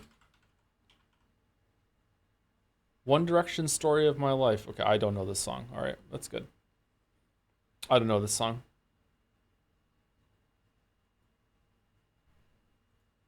I don't feel bad. All right, Jodel. I'm a redacted streamer now. I stream redacted. Don't I get like an achievement unlocked on Twitch now that I've streamed redacted?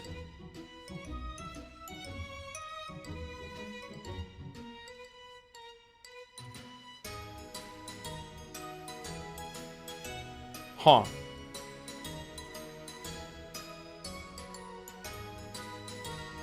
Electro. Nope.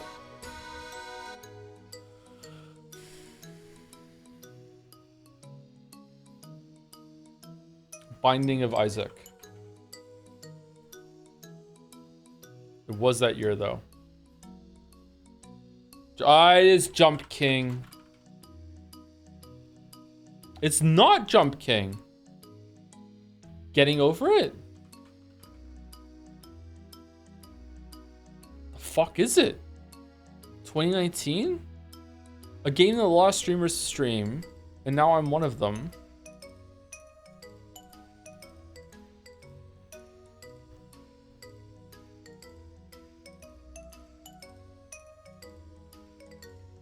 You play Getting Over It? Not only I played it, I streamed it.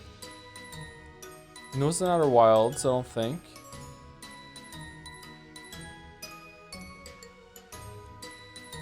Minecraft? It could be Minecraft. I feel like the Minecraft server was before 2019. No, it was Minecraft. Okay. For no reason at all, I'm not playing this clip. Sorry. You can go find it yourself if you want. Sorry, I'm not playing that clip. Steam Duel. 2 bowls, 1 in 4, my ass. This is Blatro. Yep. Easy. Easy. Easy peasy. Easy peasy. Nope. Scrandle. Everyone ready? We got Scrandle music. Can we choose it? Yes, we scran. Okay. Chicken strips and waffle fries. Those look amazing. This looks edible, but the bun is killing it for me. It's cheap. I'm going left. Wow, that is dangerously fucking close. Holy shit. Okay, chicken tikka kebab versus salt and pepper chicken loaded fries. Left has a pint. Right is a little bit cheaper. Right is a better photograph. This scores highly. I'm going right. Yep, yep. Right looks amazing. Okay. Okay, 2 pork belly sandwiches versus chicken and chips. 42.50. Okay. Left. Some of you are going to agree with what I'm about to say so hard. And if you do, you're my people. Left is airplane food. Fuck that shit. Left is airplane food. I'm going right.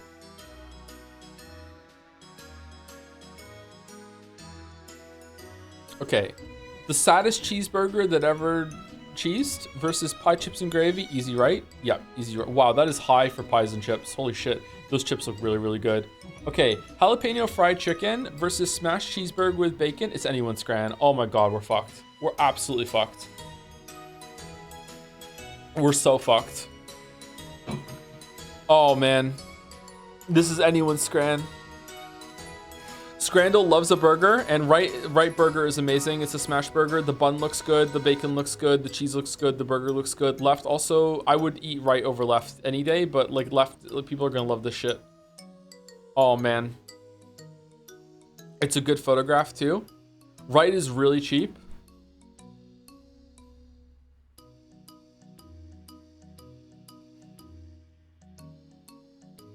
I don't give a shit, man. I'm going right. What? Really? I thought that would have been the out. Okay. Cor de canard, duck heart, sausage, chips, and curry sauce. This is the one that Mouse wanted us to do, and it won compared to the other thing that was on the left with jelly. Definitely right. Peri chicken and halloumi wrap versus fiao tropiro with a beer. Shit. Anyone's scran. Anyone's scran. Right looks good. It's not expensive with a beer. Left looks really good, but it's twice the price, no beer.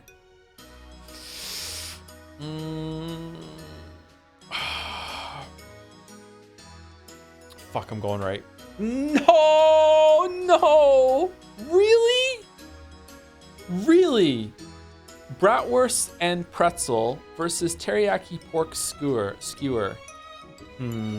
Right looks kind of burnt.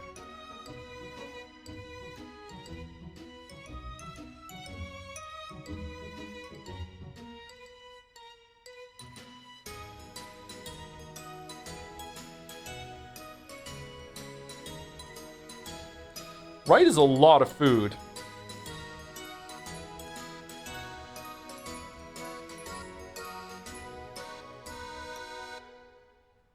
I don't know, something about left I don't like.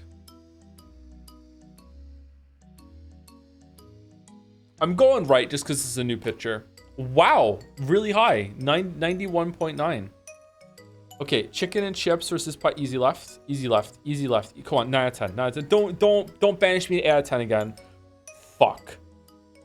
Okay, right is really low. I remember right being gross as shit. Left is actually pretty good. 9 out of 10. Here we go. Bring it home. 9 out of 10. 9 out of 10. 9 out of 10. It's close. 9 out of 10. 9 out of 10. I will take my 9 out of 10. Imperfect scran. Properly scranned. I will take my 9 out of 10.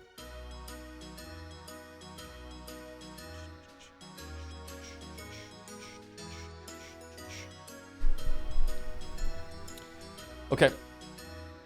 Before we continue, thank you to Telephone Ghost for resubscribing. 68 months. Thank you very much, Telephone Ghost. Thank you, No Tail or Not Ale. It's beer, not ale. Thank you very much for the resub. Can't watch live nowadays, but love you, Joe. Love you too, No Tail. Thank you very much. Hope you enjoy the VODs. And thank you to Crazy Fist also. Ah, the dolls, my beloveds. Oh, hi, Toe. Fancy seeing you here. Did you just come here for the dolls, huh? Yeah, that's all right. I know some people are just here for the dolls. Thank you, Crazy Fist. Hi, I missed part of the stream. Can you briefly summarize what has happened in the story so far? We have...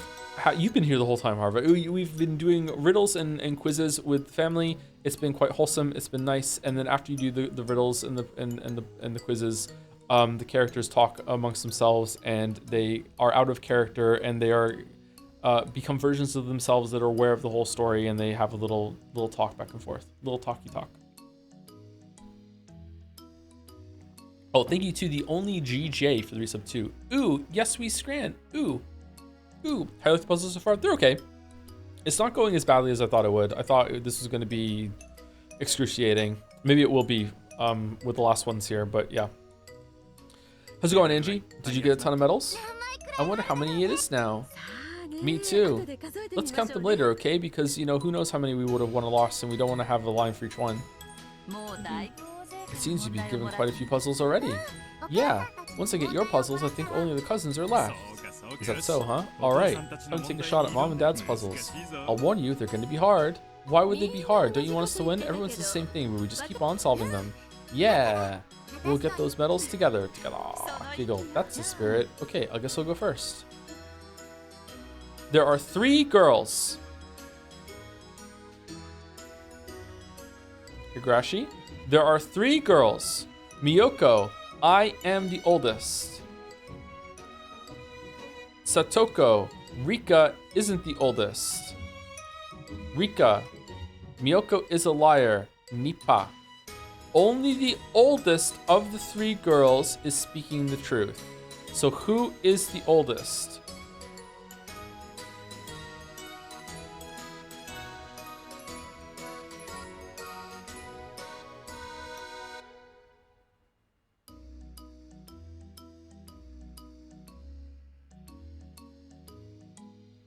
Okay.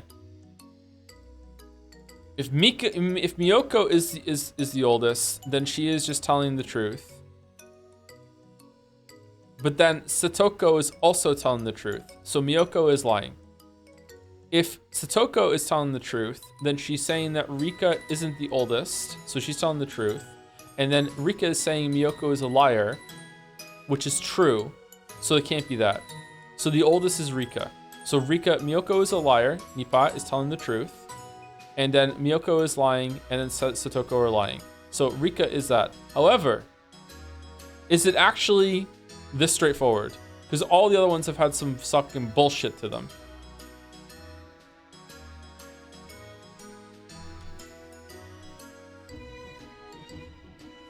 Okay, before we do the Ask Ava, if it's being played straight, it is fucking it's Rika. Rika is the oldest.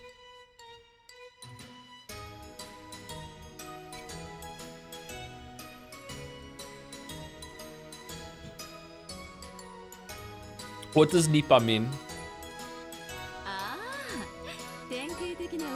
Ah, it's a classic liar puzzle. Those are the ones I'm best at. Don't you mean lying is what you're best at? Wow, I didn't think Dad's ears could stretch that far. Only one of them is speaking the truth, and both of the others are lying. So if you find an answer where 2 of them are telling the truth, it's wrong. I don't really get it. I want some more hints. That's all for my hint. If you want more, try talking to Aunt Ava. Aunt Ava! Rika is the key. Get it and you'll be free. Rika says that Miyoko is a liar. So if Miyoko is speaking the truth, then Rika is a liar. And if Miyoko is lying, then Rika is speaking the truth. In other words, Sumari, since that pair contradicts each other, we know one of them is lying and one is telling the truth. That's Eva-ni-san for you. Exactly. In liar games like this one, when you see a pair that contradicts each other, you know one of them must be telling the truth. Neither of them is Satoko, so she's already confirmed as a liar. Giggle, looks like the answer's already popped up.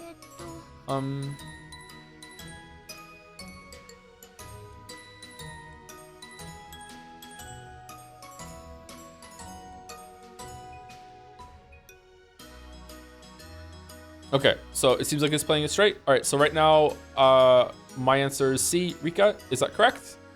And if it's not correct, then I got this one wrong.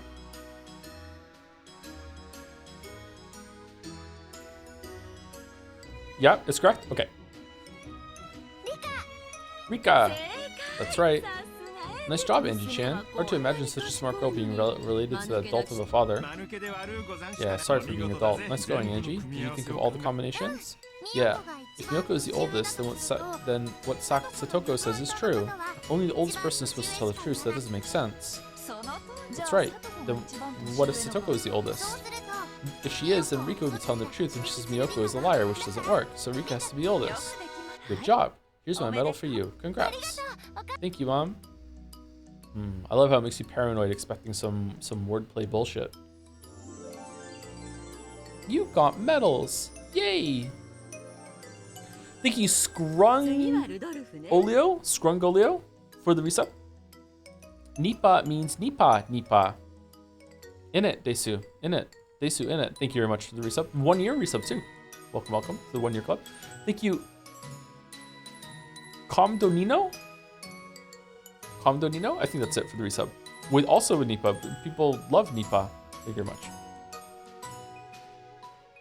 Rudolph is up next. I wonder what sort of puzzle he has for us. Well, I guess I'll do a liar puzzle too. Let's crank it up a notch this time. Oh my god. This time, Miyoko, Satoko, and Rika are all wearing masks. None of them know who is who. We'll have them write on paper so no one can recognize the voices of the others. Girl on the right, the girl in the middle is Miyoko. Girl in the middle, the girl on the left is Miyoko. Girl on the left, the girl on the right is Satoko. Miyoko is telling the truth. However, Satoko and Rika aren't necessarily lying. So from left to right, who are the three? How can they be telling the truth when they don't know?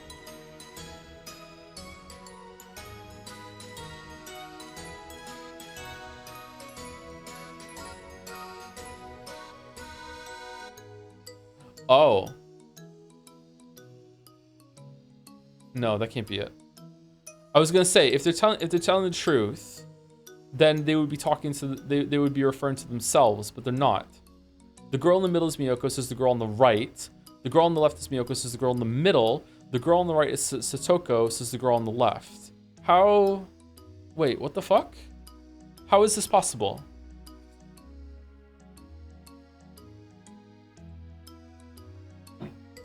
Okay, so again, with what we just, unless there's trickery, with what we just learned, these two contradict each other. So one of these is true, one of these is false. So girl on the left is lying.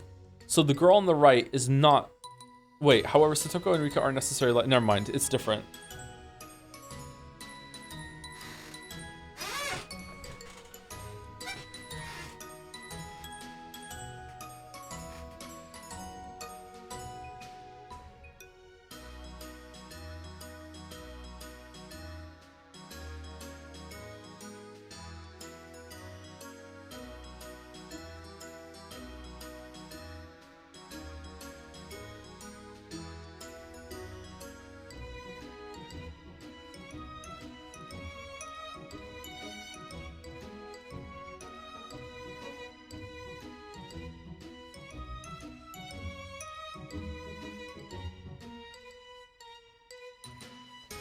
Okay, so if both of these were wrong, then Miyoko would be the girl on the right, which means that she would be saying the girl in the middle is Miyoko, which means it would be wrong. Fuck. Hold on, let me take chat away. Okay, so if both of these were wrong, right? So it's not, Miyoko is not middle and Miyoko is not left. That means Miyoko would be the girl on the right. And the girl on the right is telling the truth. Sorry, Miyoko is telling the truth, which means that she would be there. So that's not right. So Miyoko is not the girl on the right. If Miyoko is the girl on the middle, then she would be saying the girl on the left is Miyoko, but that would be wrong, so that's not true. So Miyoko is the girl on the left. So Miyoko is the girl on the left, so it's either E or F, and she is telling the truth, which means the girl on the right is Satoko, which means it goes Miyoko, Rika, Satoko. That's if it's playing it true, right? So it's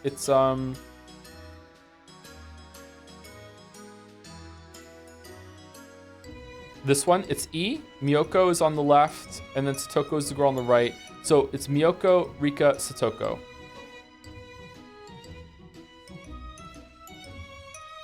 Okay, so it's E. Let's see if there's trickery. That's what I think the answer is.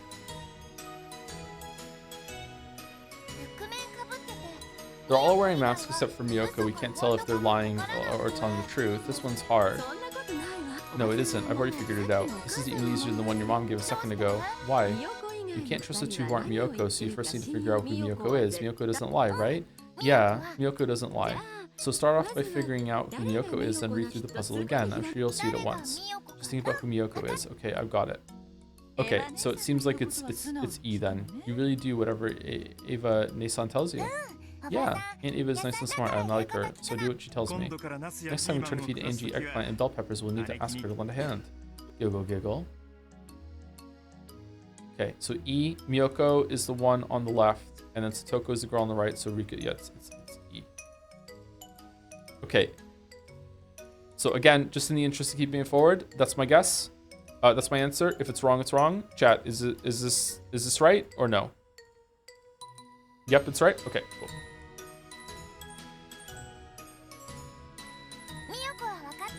I know who Miyoko is. She's on the left, after all. So, just in case you weren't here earlier, I'm asking chat for confirmation because you get more dialogue if you get it right. So if I am wrong, then I'll take the L. I was wrong, but then I'll choose the right answer.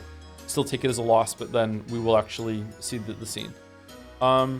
I know who Miyoko is. She's on the left. After all, the girls in the middle are and on the right both say that someone else is Miyoko.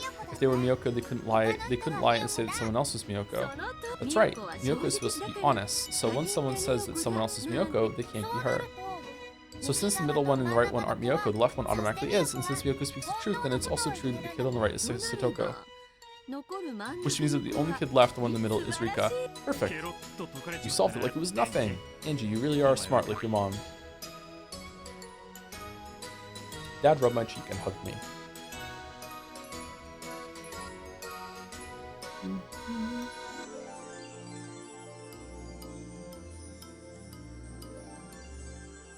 I'm gonna try these on Finn later. That's all for our puzzles. Listen up, Angie. Life will lead you through countless puzzles. Aunt Eva is here to help you now, so it's okay to rely on her. However, you'll have to solve most problems in life by yourself. When that happens, you must remember the advice you've gotten from those who have helped you in the past. Okay, I get it.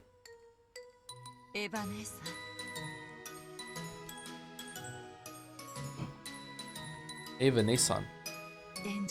Take care of Angie. Yes, of course.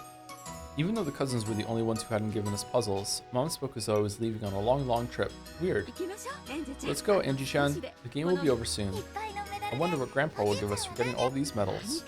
Probably another fucking puzzle. Me too. Still, we've already gotten many things that are far more wonderful than that prize. What do you mean? We've all had a lot of fun talking to you like this, Angie-chan. I don't get it. You're weird. I'm sorry. Let's go then. Now, all that's left are the cousins and Beatrice, I guess. Beatrice is giving one? Yeah, Beatrice is not one of the cousins. Yep.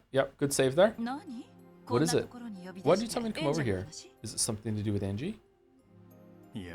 No, that's not it. Rudolph put a cigarette in his mouth and toyed with his lighter. Though he should have done this easily, he somehow managed to mess it up several times.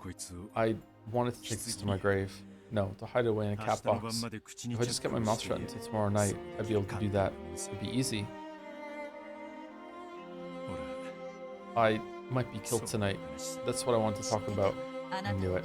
I knew you were hiding something. Did you? Guess I still need more practice. If it isn't about Angie, then who's it about? You aren't talking about Asumu-san, right? It's about Battler. Comes the same thing. I've tried to behave as an adult towards Battler-kun, right? Even though he's Asumu's son, I've tried to treat him as the same as Angie. I do think of him as a child in our family, so don't worry. He's not just a kid in our family. He's my kid and yours. I'm sorry, but you have to let me draw the line there. You don't get it. He's my kid and yours. What? You didn't have a stillbirth. Asumu did. Back then, when I was double timing the two of you, I got myself stuck and couldn't find a way out. You don't mean... Asumu and I were married. You and I were cheating. Then Asumu had a stillbirth and you gave birth. My head was a mess with it all. The sin Rudolph committed when his mind was at its most chaotic was to switch the two babies. I was even better off financially back then. I was young and I didn't give a damn about what lengths I went to. Threatened the hospital while slapping them with money and switched your kid with Asumu's. If Kyrie had a child, Rudolph would have to maintain two households. However, if Kyrie had a stillbirth and the child who survived was Asumu's, that would settle everything. The stillbirth might even have given him a chance to break off his relationship with Kyrie. It was a grave sin, one that simply couldn't be forgiven as an act of youthful enthusiasm and immaturity. That's why I should be apologizing to all three of you. I would kill him. I forced Asumu to raise a kid that wasn't hers. That woman wasn't anywhere near as generous and accepting as she looked. There's a chance she figured it out. Really? That surprises me. However, she raised Battler, who loved her as a mother with all the affection she had. And in Kirie and Battler's cases, he had to atone for an even greater sin. He stole every moment of everyday family life they should have shared as a mother's son. Until this very day, Kirie had believed that Battler was Asumu's child. Though she had acted kindly towards him on the surface, she had always kept a distance in her heart between herself and Asumu's son. Finally, Rudolph's conscience had been able to bear seeing her like that. But Kirie sank into a crouch, unable to speak. Feel free to curse me. In fact, I couldn't complain if you killed me where I stand. That's how horrible my sin against you is. This is a secret I wanted to confess before the cat box closes over us. Battler-kun. I'm so sorry, Kirie. And to you, Battler. Kirie's like, I had a child. I had Angie for no reason. I was already tied to you through Battler. I didn't have to have Angie. God damn it. You monster. Come to think of it, we've already gone through a ton of puzzles. Yeah. Now there's only George, One-chan, Jessica, Oni-chan and One-chan, Battler, Oni-chan, and Beatrice left. Oh, they're finally here. We could hardly wait. Thought you might have forgotten about us. Finally, we challenged George Oni-chan and Jessica One-chan. Sorry to keep you two waiting. So, did you think of some incredibly hard ones for us? We decided to give you one puzzle together. It's about the age of consent for someone who's born on a leap day. George thought about even one riddle from this pair sounds challenging. It's a special puzzle we made just for Angie-chan, so good luck. I'll solve it. I'll definitely solve it. Okay then, let's go. Jessica-chan, let's set them out. There you go. They placed 3 small, colorful cubic boxes on the table. 2 of these are traps. The other has a medal inside. Angie-chan, do you think you can guess which one has the medal in it? Not without a hint. That would just be luck. That's right. So far, this is just a test of luck with 3 choices. In other words, Sumari, your odds of winning are 1 in 3. Are we doing the Monty Hall problem? George, this isn't a quiz. It really is just a test of luck. The puzzle comes later. Let's continue. Okay, Angie, which of these has the medal inside, do you think? Just say the first one that pops into your head. A red box, a blue box, and a green box. There's no way to know which it's in. This really is a test of luck. In a way, this is even worse than a hard puzzle. After all, if you solve a hard puzzle, you'll always be right. But in the very beginning, I picked the almond with a 1 in 15 chance. Compared to that, a 1 in 3 chance is 5 times easier to get. There's no point worrying about it. Might as well test my luck again. Then this one, the red box. Then let's set this box right in front of you. Wouldn't it be great if there was a medal inside? So let's start with a little warm-up. What's the probability of the medal being inside that red box? 1 in 3. That's right. If this really is a simple test of luck. Sorry. If this really is a simple test of luck. Okay. Are you sure, Angie? Are you absolutely sure you're happy with the red box? After all, the Monty Hall problem is a thing that I understand. I know it's true, and yet it doesn't matter. There are still sometimes, it's actually not happening this time, so I'm happy about that. There are still some times that my brain goes, nah, it's wrong. Nah, it's not. It's not that. You said on your phone, so yeah, I know. Yeah, it's just like, we can't, this makes sense. Yeah. And are you absolutely sure you're happy with that red box? After all, we're gonna make you open in a second. If it's a trap, it'll be really scary. It's clearer with bigger numbers. It is, yeah. It's much clearer with bigger numbers. Yeah. Jessica Oni-chan grinned threateningly. Are you happy with the red box? The medal might be in the blue box or the green box. Do you want to change your mind? It's not fair of them to scare me like that, not after I've already made my choice. And I know all of the boxes have the same probability of having a medal in them. Whether I try to open the red box or change my mind, and try the blue or the green boxes, the probability will be the same. So stick with your first choice is my motto. I'll stay with this red box. It's got a carrot in it. I won't change my mind. I'm happy with the red box. I'll bet on it. That's the spirit. Seriously, the traps are terrifying. Why don't we just show you how scary they are? Jessica One-chan laughed creepily, then opened the green box. And then, bang! Pumpkin monsters and ribbon came flying out of the box. It scared me a little. No, that's a lie! It scared me a lot. If that came flying out of the box I opened right in my face, I might fall to my knees and start crying. Angie, are you sure you want the red box? Something really scary might come flying out, okay? Are you sure you don't want to switch to the blue box? I'm not scared. I'll stick with the red box. Haha, you're going a bit overboard, Jessica-chan. So, one of the boxes is now gone, and there's only 2 left. This is where the puzzle starts, Angie-chan. You mean, which box is the metal in? You have the red box that's been sitting in front of you the whole time, and the blue box here in front of me, which has a higher probability of having a metal inside it. That's the puzzle.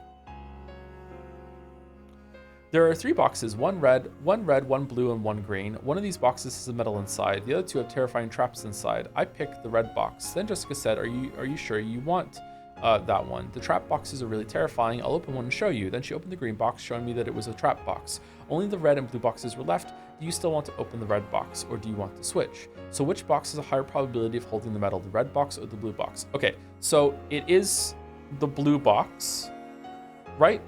It doesn't seem like there's a trick here. The blue box is has a higher probability, because she picked the red one, right? Do we want to ask Auntie Ava and see what the clue is? Even though we don't know what's inside, there are 2 boxes, so there's a 50-50 chance of the metal being in either. They're both the same, aren't they? I thought that too. Still, that would make the answer too obvious, wouldn't it? I wonder if there's some trick here. Or that itself might be the trick, and the obvious answer could be the right one. It might be one of those classic puzzles that trips you by making you think too hard and suspiciously. I have 2 questions for you two. Is that okay? Go ahead. Who do these 3 boxes belong to? You, Jessica-chan? Well, yeah. In other words, Sumari, you know which colors are traps, right? Yeah, of course. Thanks. And now for my second question. A second ago, you opened one of the boxes to show us how scary the traps were. Would you have done that no matter which of the boxes Angie-chan chose? That's right. I figured giving her a bit of a scare would make for a nice psychological warfare tactic. Thanks. Those hints will be enough. Hints. Huh? I'm completely lost. How are Aunt Ava's questions just now hints? Okay, so it's C, right? Blue box is a high probability. Okay, so again, is this like trying to lull me in false insecurity with the Monty Hall problem, or is it actually C? No trick, it's Monty Hall. Okay, so if anyone in chat that doesn't know what we're talking about right now with the Monty Hall problem, you can look it up on YouTube. There's some really quick, brief videos that will explain it to you. It's fairly interesting. It's one of those things that short circuits a lot of people's brains when they first encounter it. It's fun. Oh, the odds are better for the blue box. And why is that? Well, I just sort of think back to the 15 slice cake that you found the almond in. If there was only 1 almond, the odds of winning were 1 in 15, right? Yeah, 1 in 15. I figured that out when the cake first appeared. I thought that waiting for a lot of people to get wrong ones would make my chances for winning higher. But in the end, no matter when I ate my slice, the odds were still 1 in 15. Still, Angie-chan, what if the servants were also having cake and it started with 20 slices? Huh? What?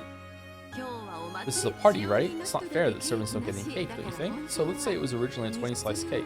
The servants took out 5 slices, then redecorated it as a 15-slice cake and let you choose a slice. In fact, that's what's happened. They're eating the cake right now. If so, what would your chances of choosing the right slice be? If there really were 20 slices, then the chance would be 1 in 20. However, the servants know where the almond is, so they chose 5 slices for themselves that had no almonds. In other words, Sumari, they removed 5 losing slices. That would mean your chances of winning were 1 in 15, not 1 in 20. They took out losing slices, so the odds obviously go up. Just now, Jessica-san did the same thing. Jessica-chan removed one of the 2 boxes you didn't choose. In other words, Sumari, the odds that the remaining box you didn't choose was the winner went up a bit, right? I sort of get it, but not really. If you remove a losing box, it's only natural that your chances of getting the right one go up. And just now, Jessica One-chan removed the losing box from the pair of boxes I didn't choose. So doesn't it make sense that my odds of winning with those boxes went up? Are they explaining this right? Now I'm getting confused. Actually, you really are incredible, Angie-chan. I feel like they're missing a step or 2. Even though you're only 6, you're trying to understand posterior probability, a concept in probability theory. Probability really is interesting. I'm sure you'll like it when you get to high school and college. Go and enjoy studying it all you can. My little head was already filled to the brim. Bewildered, I had to beg Aunt Ava for an explanation. Aunt Ava wore a bitter smile too. I'll bet she doesn't really get it herself.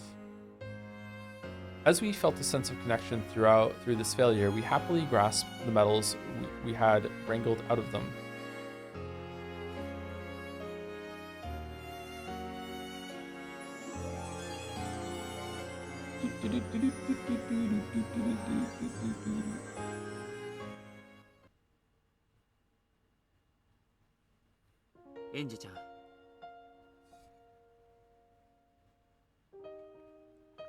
Angie-chan, could you come over here for a second? Which box had the medal in it? What is it, George One-chan? George One-chan and Jessica Oni, oh, fucking hell. Oni-chan and One-chan were calling me from the window. And Ava was talking with Mom and the others, and since it looked like they'd be a while, I went over to George Oni-chan and Jessica One-chan.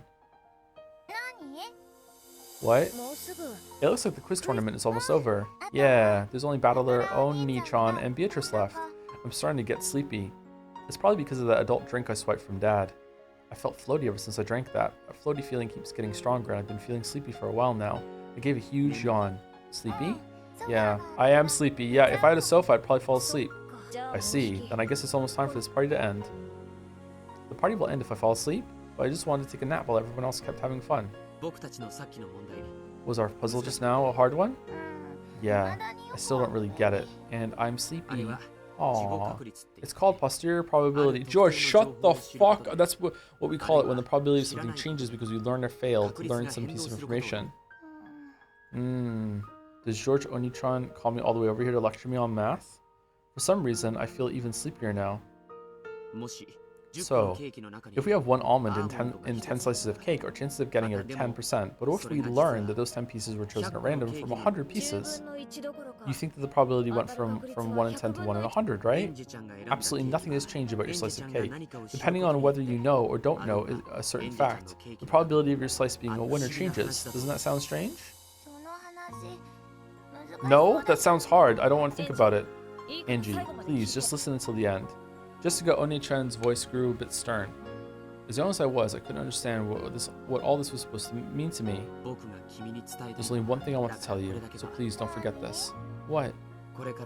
In the future, various bits of information will affect the slice of cake in your hands. By learning about those, the insides of your slice might change. Sometimes they'll change into things you want, but most likely, almost all the changes will be bad ones. But George, I already ate the cake. The truth is always right there in your hands, Angie. Don't you think it's stupid to let it change around just because you hear other people talking? Just because they think the truth should be one thing or another? Kraus, overhearing this, is frantically going to the phone to invest in cake. The truth inside of you has been in your hands since the beginning. The nature of that truth is actually something you decide for yourself. You change it yourself depending on what you hear and what you refuse to listen to. You probably don't get what we're saying. You have to understand. Even if you can't understand when you're 6 years old, I'm sure you will once 12 years have passed. With very serious expressions on their faces, they grasped my shoulders as they spoke. I don't know what they're trying to tell me. The truth that lies in your hands is not unchangeable. You'll be interfered with in many ways that'll make it change. So, if the truth in your hands is really important to you, you need to protect it yourself. Don't forget it. I wonder if Jelly's right, and this is all about just trying to get Angie to not jump off the building. Next is One-chan and Beatrice's puzzles, and then I'm done. Ah, really? Even though it's so many of us, it looks like it's finally over. How was it? Did you enjoy tonight's party? Yeah, it was fun, but I think I'm a bit sleepy. It's no surprise, considering how much we've been running around. I rubbed my eyes. I must have gotten really excited, but whenever I get excited, I'm always tired afterwards. Right now, I'd rather have a sofa to lie on than the medals. I've got a special puzzle just for you, but are you sure you want it? If you're sleepy, you can stop now. No, I've come this far, so I'll keep going. Yawn. Oni-chan and Beato laughed at my yawn. Looks like it's time to call it a day. Indeed. Angie.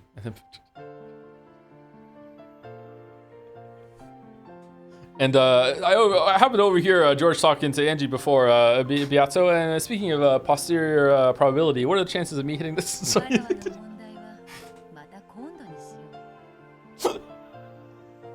sorry. Indeed, and she'd let us leave my puzzle for later. It's too difficult to be solved by one with eyes as sleepy as that.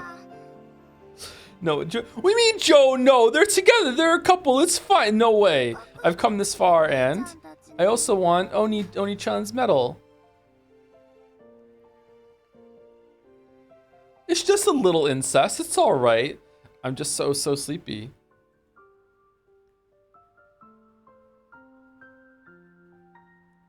Angie drifted over to a chair in the corner of the room and plopped down onto it.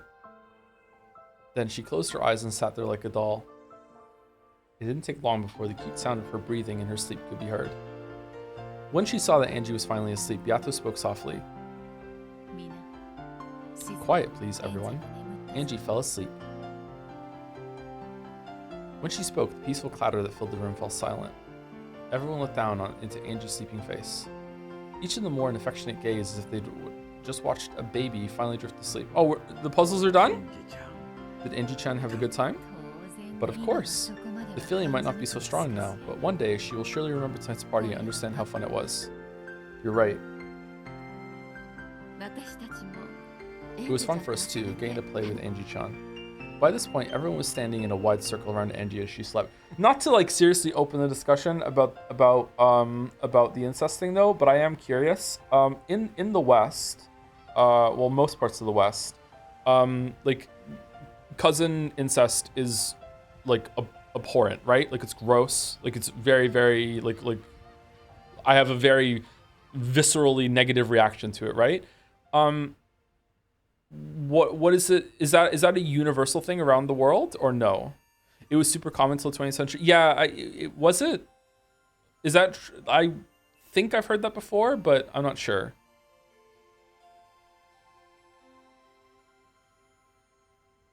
It's legal in most of Europe. Well, like, is it legal over here too? We're not really talking about legality here. We're talking about like ick.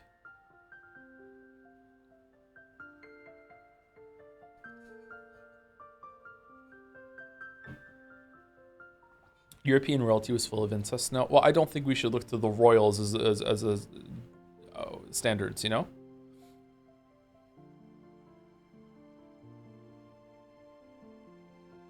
Legal but super unpopular in Japan. So Japan is similar to Canada and America, well, most of America, when it comes to cousins.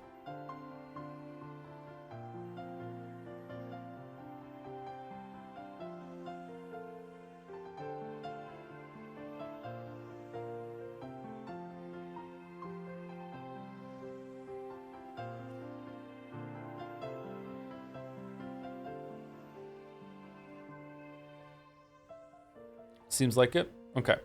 All right. Sorry, I was just curious. Thank you, Henry White, for the bits. Baby. I changed the babies. Thank you very much. By this point, everyone was standing in a wide circle around Angie as she slept. Now that the guest of honor was asleep, this Halloween party had reached its conclusion. There's no way we're done. So long, my granddaughter. I was so pleased to have this chance to play with you again after 12 years. It matters not if you forget everything about me. Remember me as an arrogant despot, but every now and then, just try to remember how much I adored you. She will remember. Angie-san, you have a long life ahead of you. Even after 12 years, there's still so much for you to experience. I pray that you find this life meaningful and worthwhile. This is really sad. You are the final grandchild and daughter of the Ushimiya family. All of us pray for your happiness. Angie-chan. Stay well. Happiness isn't something you find, it's something you make. And in fact, memories work the same way. True. There are some things that we only truly understand when we think back on them years later. Make sure you remember my pretty face every now and then. Just having you remember us is the greatest memorial service we could ever have. Oh, come on. It's not like we're dying. We're just going to the inside of the cat box. And the other side of the curtain. That's right. It's not even a curtain. It's just like we are now. Angie-chan's there sleeping away. The rest of us are right by her side, watching over her. We'll always be with her. All of them still wore warm smiles, but the sound of sniffling came from several places throughout the room. This party wasn't only for the girl who wasn't able to be here this day. It was also for all those people who weren't able to meet her here, who never had a chance to say goodbye. Angie, live life strongly. Our blood flows through your veins. They'll definitely bring you strength. Eva-ne-san, take care of our daughter. She's not honest with herself, and she'll often be selfish and short-tempered. She might be a pain all the time, but I'll make sure she finds happiness, as long as she wants it herself. Angie-sama, it's okay if you forget my face, but please, at least remember the taste of my cooking. Oh, and I won't ask you to remember old Kumasawa, but please, at least remember the taste of mackerel juice. Someone said, when do you feed her that? And everyone laughed wryly. Her face looks so cute sleeping there like that. She looks like an angel, just like her name. She's not an angel, she's a witch. Angie's the final witch, Angie Beatrice.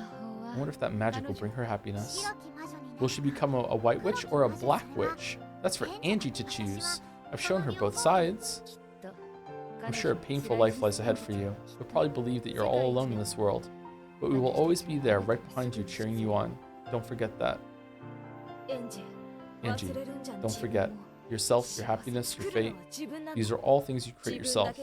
Only you can choose them. No one else can give you them, and no one else can hide them from you. Don't forget that. I'm sure your message reached her.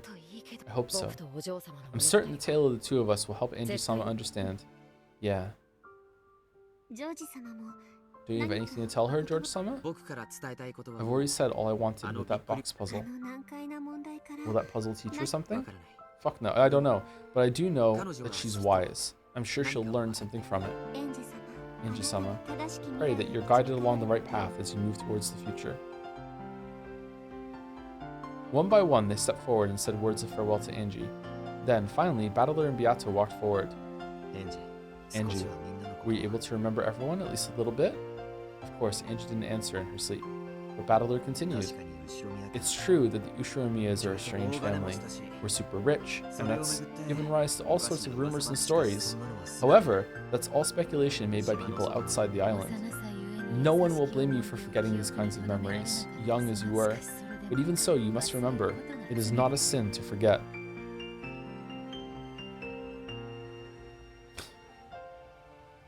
You sure? But to not remember again is a sin. Oh. Okay. All of us. We're really happy to have you at this party. Right, everyone? Everyone nodded at Battler's words. Everyone knew about the merciless and lonely life that awaited her. It was no longer possible for them to heal those wounds. If there was one thing they could do,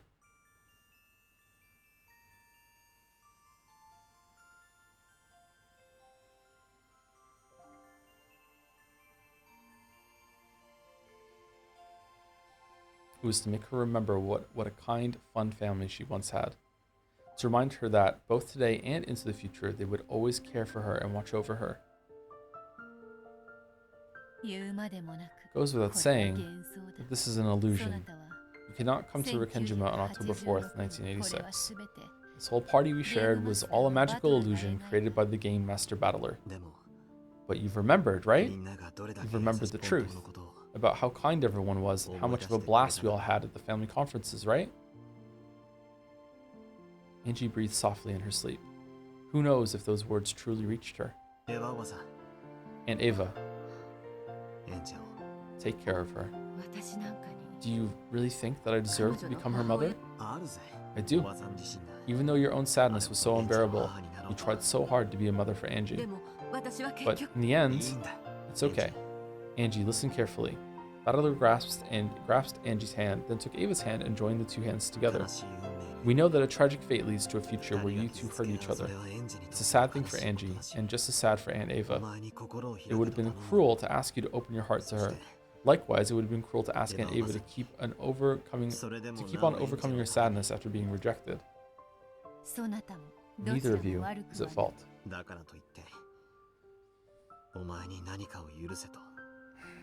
Even so, we have no right to tell you to forgive her, so we won't.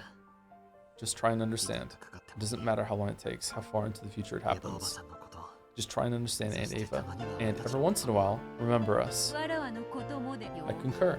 And every once in a while, remember this merry, cheerful, attractive paragon of a woman, and chant my name in praise 3 times every day. The relative smiled bitterly, apparently disagreeing with some of that last bit. Ava softly stroked Angie's cheek and spoke one last time. It's okay if you don't forgive your aunt, but it's true that I don't hate you. At least understand that. Ava wiped her eyes and slowly stood up. Hideyoshi held her shoulder, and Rudolph and Kirie gathered around her too. Genji-san, would you mind carrying Angie to somewhere she can lie down? As you wish. Shall I take her to the guest house? It would be a little too sad to leave her there all alone. You're right. Did you carry her to a sofa in the parlor? That way, she'll be able to come back if she wakes up and feels like joining in again. And also, she'll be there for the crazy good scene that's going to happen there soon. Genji gently lifted Angie up and carried her towards the parlor. Everyone continued to watch over her as she left.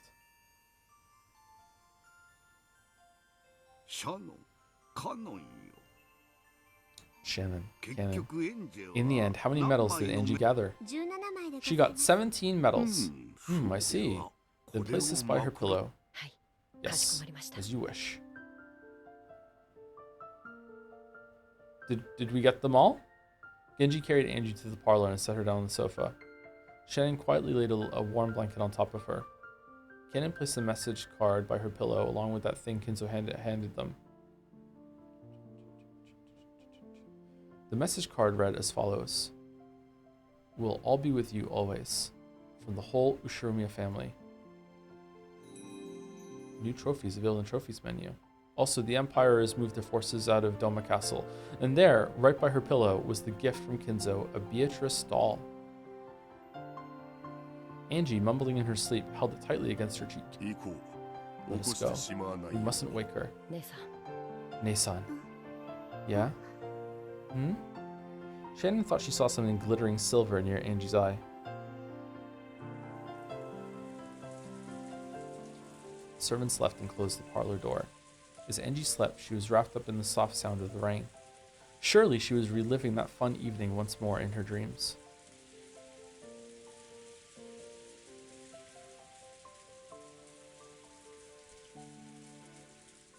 Do do do. Do do do do do do do do.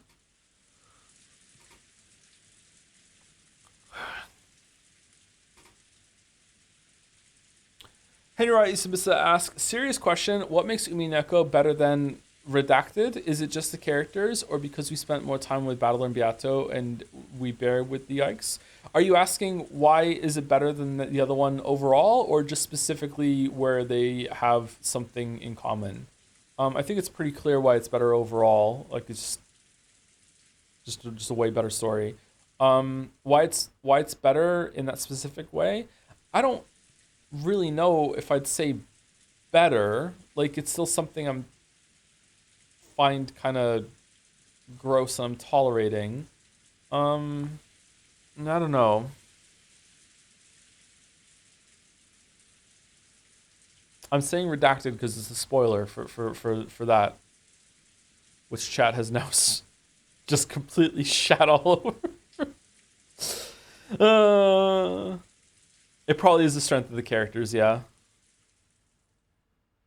Sorry, I should have said Redacted for spoilers. My bad. I'm too tired to get into this. Sorry, anyway. I also like want to have like a spoiler thing, like a spoiler warning or whatever for that game.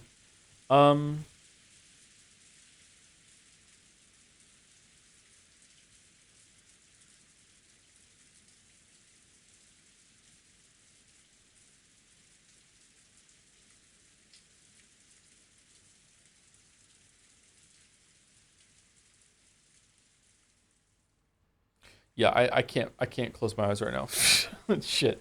Yeah, I'm not gonna go into it. Sorry, Harry. After putting Angie to sleep in the parlor, Genji and the others returned. Thanks. Was she sleeping well? Yes, she's sleeping peacefully. The noise from here won't reach the parlor, right? That's right. The door is closed, so I don't think it will reach. Let's kill each other. Angie, sweet dreams. All right. Who's starting? Well then, that's enough solemn farewells. Let's begin the magnificent festivities we have planned for the after party.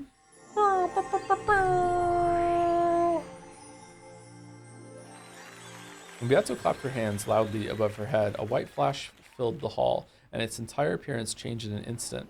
The hall transformed into a golden party chamber with gold butterflies flitting about and gold leaf dancing everywhere. Yes, the true party shall now begin. You said it. Okay, the anti-magic toxin is totally gone. Everyone, come on in.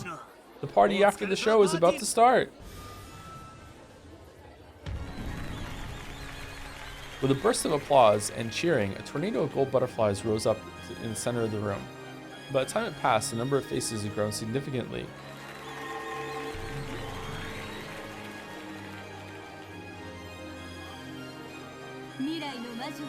Let the witch of the future find happiness, and let us of the past be rewarded for our efforts, yes? Indeed. Let's enjoy ourselves as well. Come on, haven't we been enjoying ourselves the whole time? In this world, the one who enjoys the most is the true winner. Come, let's have the 7 sisters over here too.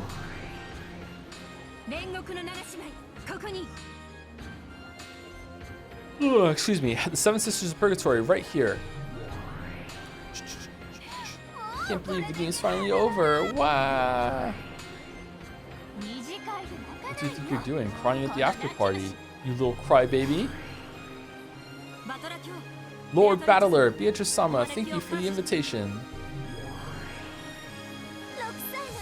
I want to see 6-year-old Angie-sama's sleeping face and have it all to myself. I want to see the food and have it all to myself. Then I want a hot guy to have all to myself. Why cling to Battler when you say that? Stop, thief. Glad to see you, 7 Sisters of Purgatory. Enjoy yourselves. Ah, yes. Things do get much noisier the moment they enter a room. And what's so terrible about that? In fact, it still isn't nearly noisy enough.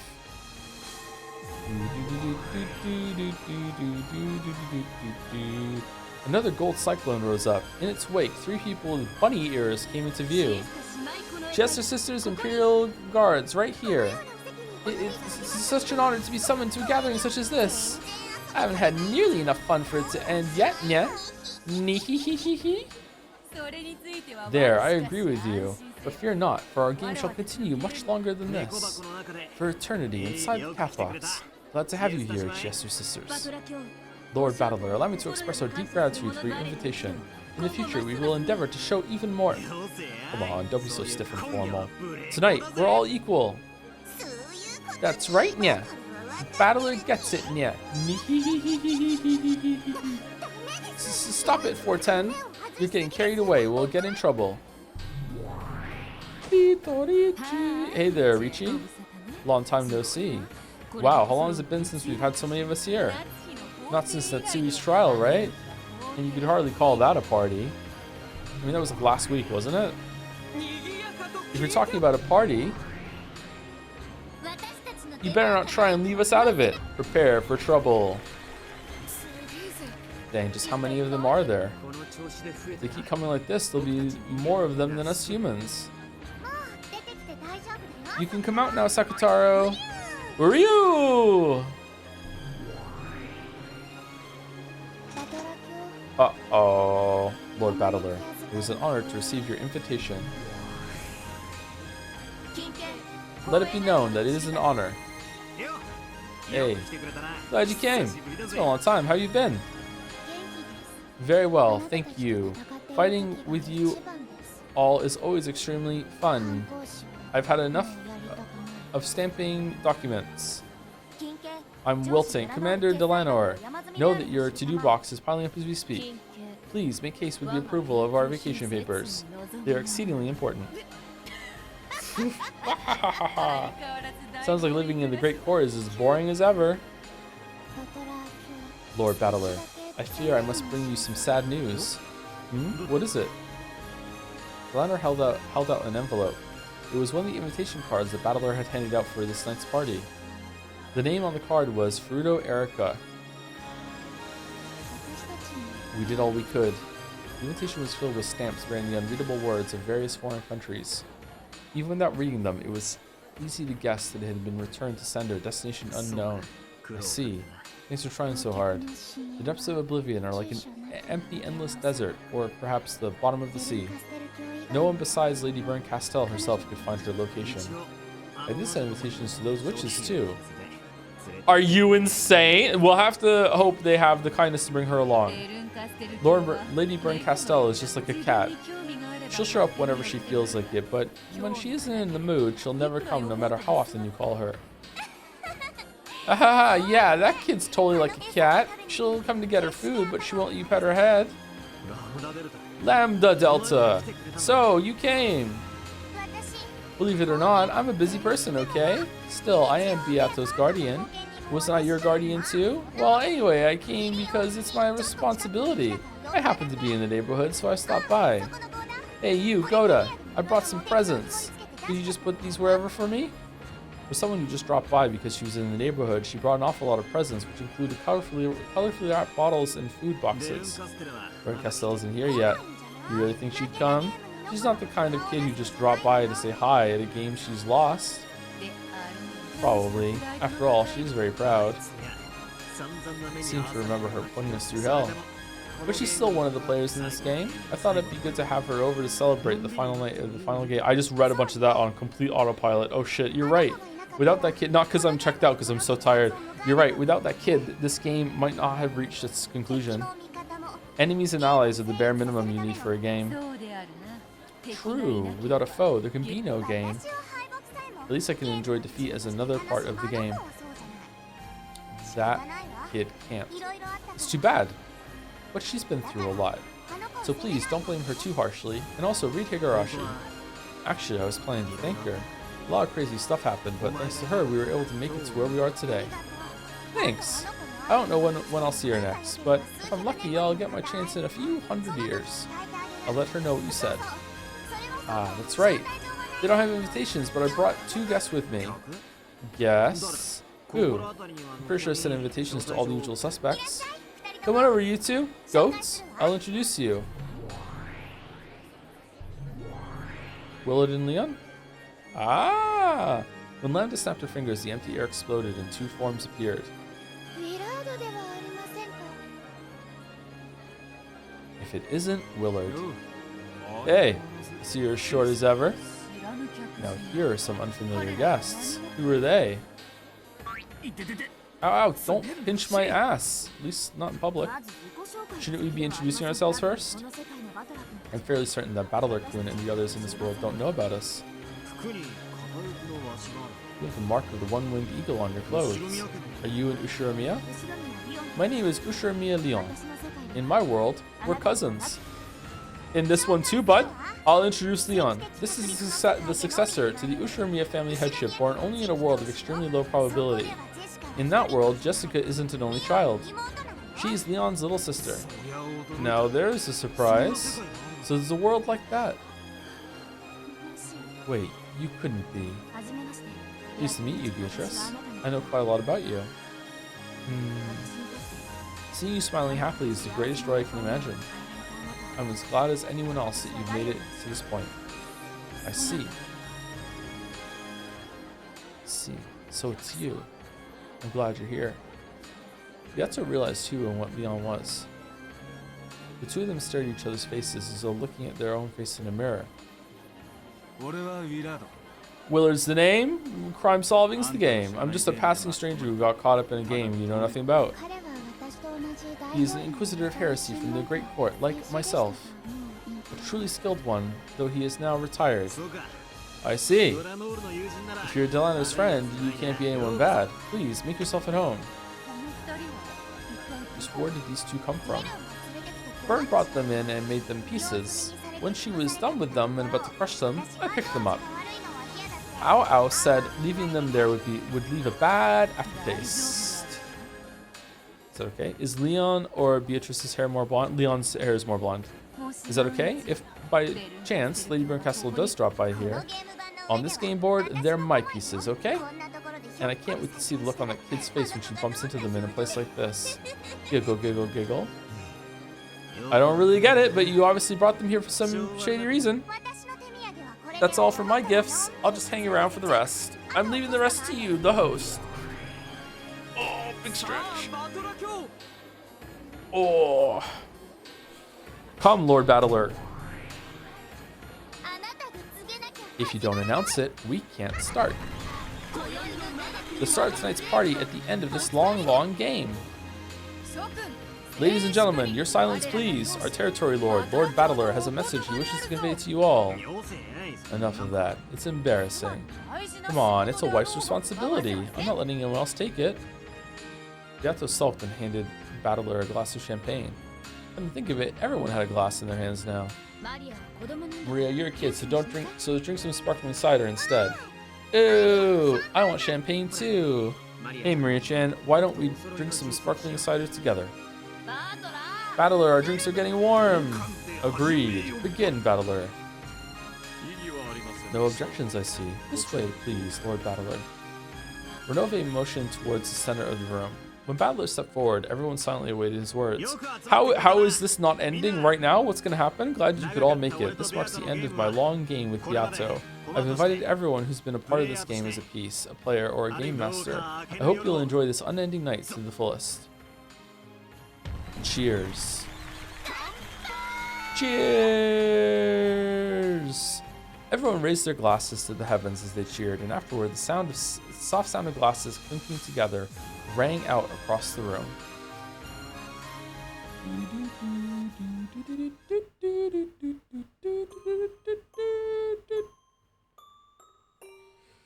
Thank you, Ver, for the resub. Joe, close to end of episode 7, you said there's no need for episode 8. Do you still feel that way now that it's finally not a game? I feel like so far this has been enjoyable in a very kind of like good fan servicey way, but also in a emotionally devastating way. Like I like it definitely, but so far nothing has happened that I'm like, this absolutely needed to happen. You know what I mean? That doesn't mean that it's not worth it, but I don't think we've gotten to whatever ending they want to add on to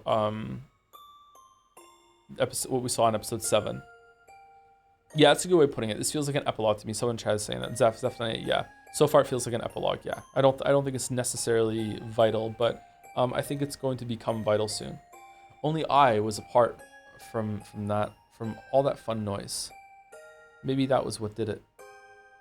Before I realized it, my cheeks were wet with tears. I was lying on the sofa, covered by a blankie. I can just barely remember getting sleepy and falling asleep in a chair. Someone probably carried me here. Can't actually hear them, but I get the feeling that everyone's still in the hall having a good time. I want to go there too. No, I will go over there. It's what I've wanted all along, but I never took the first step. I'll go where everyone is. My head still feels hazy, so there aren't any complicated thoughts in my mind. That's okay. It's okay if my head's empty. I'll be together with everyone. I'll go to where they are. That's all that matters. I got up from the sofa and put on my shoes. Let's go to where everyone is. You stuck in here? The parlor door was shut. I tried to open it, but maybe because of my clumsiness, I couldn't get it to open. It was a bit creepy, as though the bad dream I just had was still going on. It won't open. Why? It isn't even locked. My mood grew darker and darker. The knob that locks or unlocks the door is on this side. If I twist it, I should be able to lock or unlock it. Turned it. Click. The door won't open. Did I accidentally lock it just now? Turned it. Click. The door won't open. Didn't open last time, so it should have opened this time. I don't have a clue how I'm supposed to turn it to unlock the door. I kept on alternating between turning the lock and roughly twisting the doorknob. I began to get irritated, wondering why they locked me away behind such an inconvenient door. Just bug snacks it. Eventually, I ran out of patience and pounded hard on the door, but that noise didn't bring anyone to me. Why am I locked up in a place like this all alone? Everyone else is having a fun party right there in the hall. Let me out of here. At that moment, a cold wind blew past me. The wind rippled through my hair. Wind? Inside? I turned around to find the window curtain waving about. There was a sound like scraping or crying. At some point, the double window had opened outward toward the darkness. The icy wind that came through it told me that this window was the only exit from this room. Huh? Suddenly realized that the darkness beyond the open window was glaring at me, and my heart leapt. Jingle, a cute sound rang out. I finally understood. The sound was a cat's bell. The glaring emerald eyes in the darkness were those of a cat standing in the open window. Its pitch black, luxuriant fur left only the eyes visible, blending in with the darkness easily. Did the Ushimiya family own a cat? It has a bell on it, so it can't be a stray. It's a cat someone owns. At any rate, the cat was standing by the window and staring straight at me. Who are you, kitten? Of course, the cat didn't answer my question. I didn't think it was a cute cat, but I thought it might be trying to tell me something, so I approached it slowly. As I did, the cat did an about face, turning its back to me. Then it turned its head to look at me, almost as though it was telling me to follow it, and it leapt down into the darkness, leaving the jingle of its bell behind. Okay, I'm really, really tired all of a sudden. Holy shit. Hold on, give me a second.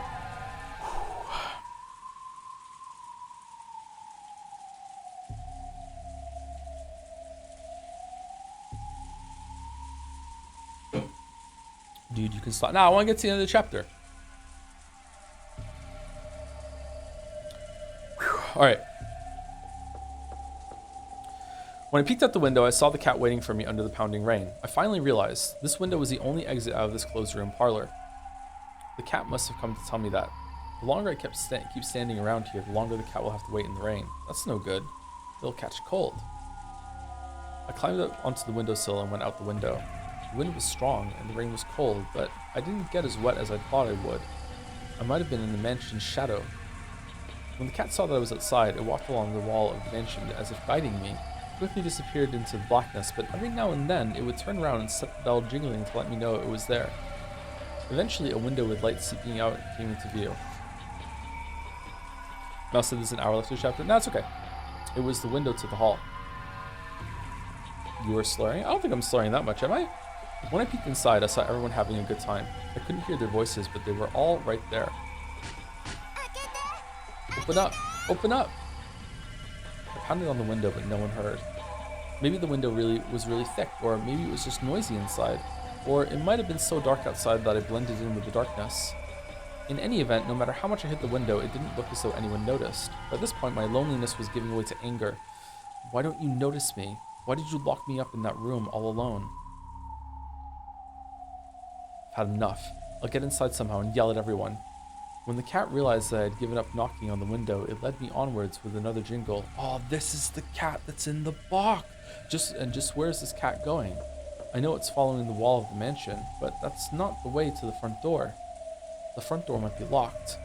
I'm sure the cat knows a way into the mansion and is leading me there.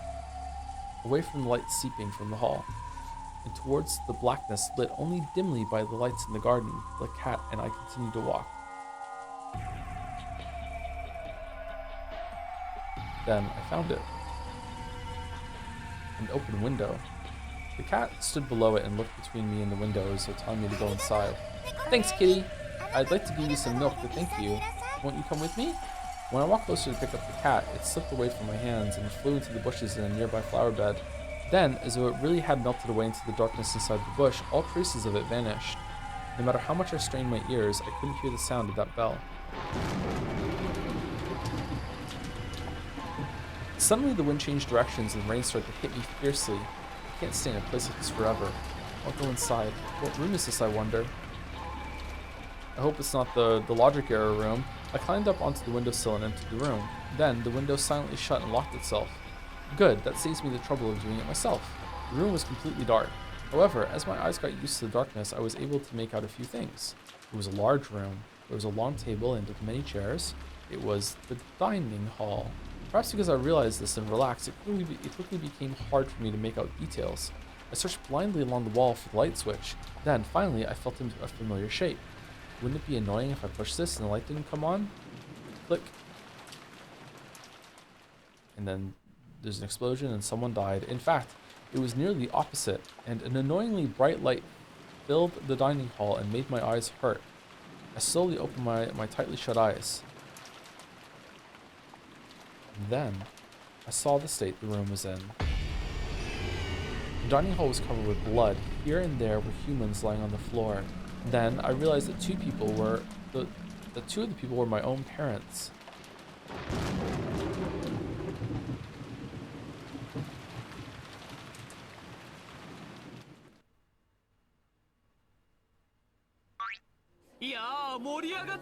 Hey, are you having a great time, people? If anyone's not having a good time, we're gonna eat you. You promise? Yell and sing the praises of tonight's banquet. The hall was alive with the mingling of humans and the magical illusions who lived on this island. At first, everyone stayed with their own groups, too nervous to mingle. However, as time passed, people started to move around and both halves began to chat happily together. But they just never listen, do they? Leadership's important. You need to lead by example if you want anyone to follow you. Maybe some subordinates are like that, but I never had any success with ordinary methods. Anyway, you're done for if your subordinates don't take you seriously. It's important to scold people loudly, even for small mistakes, every once in a while in front of everyone else. You can't do that, it'll just make everyone scared. A leader has to be an example for everyone to follow if you really want to be a leader. Yada, yada, yada. Everyone listened intently to the Vegeta Lion's theory on leadership. This was after several rounds of drinks had gone by and everyone was unnaturally focused on the conversation. Great, Vegeta! Kyrie! Why do you get stronger the more jealous you are? Don't make it sound so bad. If I want something, I won't let it slip away. I always put that theory into practice. There's nothing more to it. Thanks for waiting, everyone. Even more food is on the way. Yeah, why? Because it gives her justification to become more and more of like a brutal psychopath and lose her humanity to get shit done. Yeah! Butting on the family party like this, and yet, while I hate to admit it, every movement of his is flawless. Just what sort of hotel did he train at? Too bad. Renove-sama just happens to be totally perfect, but I still love Go to more. This one's been cooked just right. The seven sisters had blended into the party perfectly, and they were making things interesting. Remember when they kept resurrecting Battler and pummeling him into mush like hundreds upon hundreds of times? And he just kept calling them ass-nisans? It was a good time. And yet, many great mysteries are called masterpieces despite being shut down by Van Dyne's 20 rules. It's not like I'm trying to shut down anything. Mystery novels exist for the sake of your own amusement. If you have fun, that's all that matters. Yeah, know that even the great wizard hunting rite has gone quite soft. Whether it's literature or forms of amusement, generally accepted rules change with times. It must be the same with mystery novels, yes? Everyone chimed in on Will's theory of mystery novels. There was no shortage of things to talk about. Yes, that is a fitting attitude for a beginner. However, at that rate, you'll never become a key player in your own organization. But know that the regulations are always to be enforced. That's something for newbies to do. Don't forget that regulations and rules are pretty much guidelines for the new guys who don't know any better. You said it. You can't really call yourself an adult until you learn how to move outside the rules. You're still a kid if you let the rules hold you back. Like right now, I'm still alive, even though I'm dead somewhere else in the mansion. Breaking the rules. I can't stand letting other people do the work. I'm mammon of greed. I do all the jobs myself. That's some spirit you've got there. How much are they paying you for being a sister of purgatory? Go get a job in my husband's business instead. I'll recommend you personally. The humans and the illusions were now very much on casual terms. I see, so this is how it's done in the world of witches. Yeah, Nya. You've got it, Nya. Where we come from, you pour the tea onto the saucer, press your palms on the table, and slurp it like a dog, Nya, and then your headache goes away. Man, that's so gross. What the hell are you teaching her? Who does that? And Natsui, what do you think you're doing, getting tricked like that? And at your age? Get away from her, Satan. How could you be so rude to Natsui-san? Huh? Why are you crying, Satan? Was I too hard on you? Chester 410-san, please stop giving my pure and trusting mother such crazy ideas. Don't worry, it won't leave a mark. 410 started yelling about animal abuse, jumping around in circles, and holding her butt. I wonder if there's a prince out there for me. I want to have some hot, passionate love. If I fell in love, could I become a beautiful princess too? Of course. Love is a miracle. Power is a miracle, power, a mineral? What? It grants you invincible strength. You can't see it? Is that the person who once claimed that love equals lust, I hear? Indeed. It would seem she's getting her fill every night. Shut up, you perverts. The circle surrounding Beato was always a lively one. Yeah, I know how you feel. It's only when we're given orders that we find meaning in our lives. I get nervous when I don't have any orders. Someone order me to do something or I'll die. You can't have that attitude. You gotta find your own meaning for your life and cut your own path. That's right. Your resolve has to be certain and absolute, okay? Back when I was human, I lived like a daredevil all the time. A bit shakily, Lambda Delta started talking about her theory of life. Apparently, she'd also had her fair share of champagne. Fucking hell. What a bizarre scene. Yeah, I guess so. Delano-sama, would you like some more to drink? Something non-alcoholic. After all, I am a kid. Ah, Shen will do. Do you have a second? Battler came back into the hall. He was searching for a servant, and the first one his eyes met was Shannon. Of course, Battler-sama. Do you need something? Sorry, but would you mind lending me the key to the parlor? The parlor? I can get you in with the master key, but why? Well, I was just wondering if Angie was asleep, so I went over there. The door was locked. Locked? After we carried Angie-sama to the sofa, we shut the door, but we didn't lock it. Don't tell me that Angie just felt like she was being left out of the fun and locked the door from the inside in a huff. Silly kid. Giggle. Shall we unlock it then? Wait, so Angie didn't have to leave for this party to happen? She can come back? Oh, Battler. Yeah, if you don't mind. Sorry about the trouble. Battler and Shannon left the hall together. In the hall, Lambda Delta started suggesting that they all have another quiz tournament together. No! Apparently the Witch's Certainty would be handing out prizes. Everyone seemed enthusiastic about the idea. Smiling contentedly at the ensuing uproar, Battler headed towards the parlor.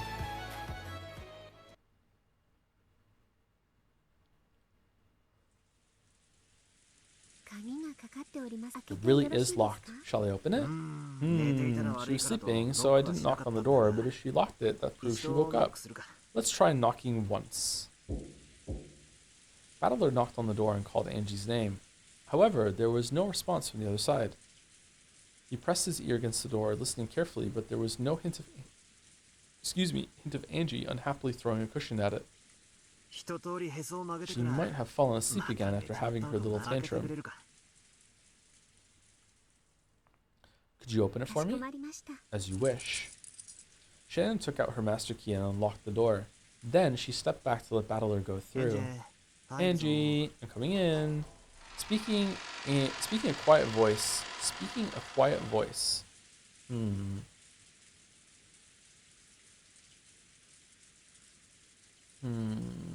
It's okay, I guess. I would put speaking in a quiet voice, but it's fine. I understand what they're saying.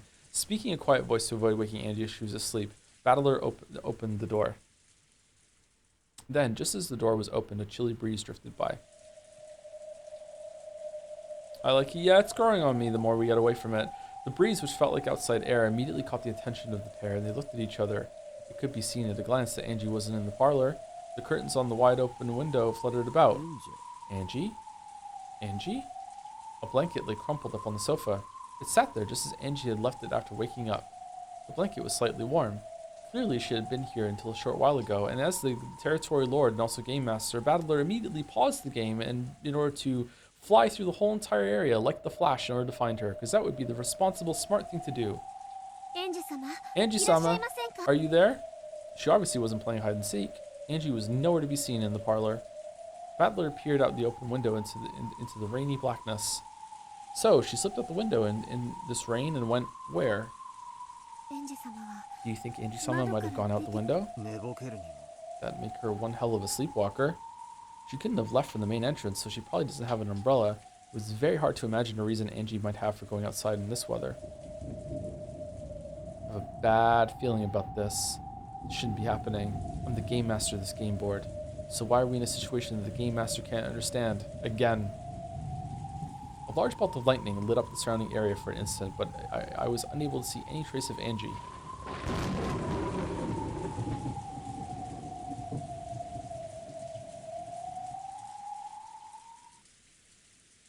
For the love of God, Battler, go and get Beato so she can solve this shit. Okay, now it's my turn to think of a question. Okay, so you have a third of a cake, a quarter of a cake, and a fifth of a cake, all on a plate. It takes 30 minutes to eat one whole cake, so how much is left on the plate when you finished eating? What? At that moment, there was a roar of thunder and the lights flickered. The cheery voices vanished in an instant, like candles being blown out. None. That's a riddle you were tricked with once, isn't it? Amidst the silence, one voice rang out and answered Lambda's riddle.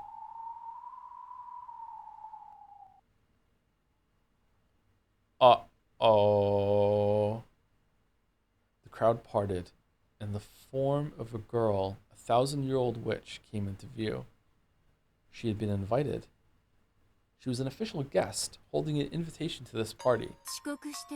Sorry I'm late. I was busy planning some festivities to liven up the party. As Brincastle spoke, she looked around at everyone. Has she been running like her side hustle alternate game in the mansion, and that's why there's dead corpses? Dead corpses. There's dead bodies of the other ones?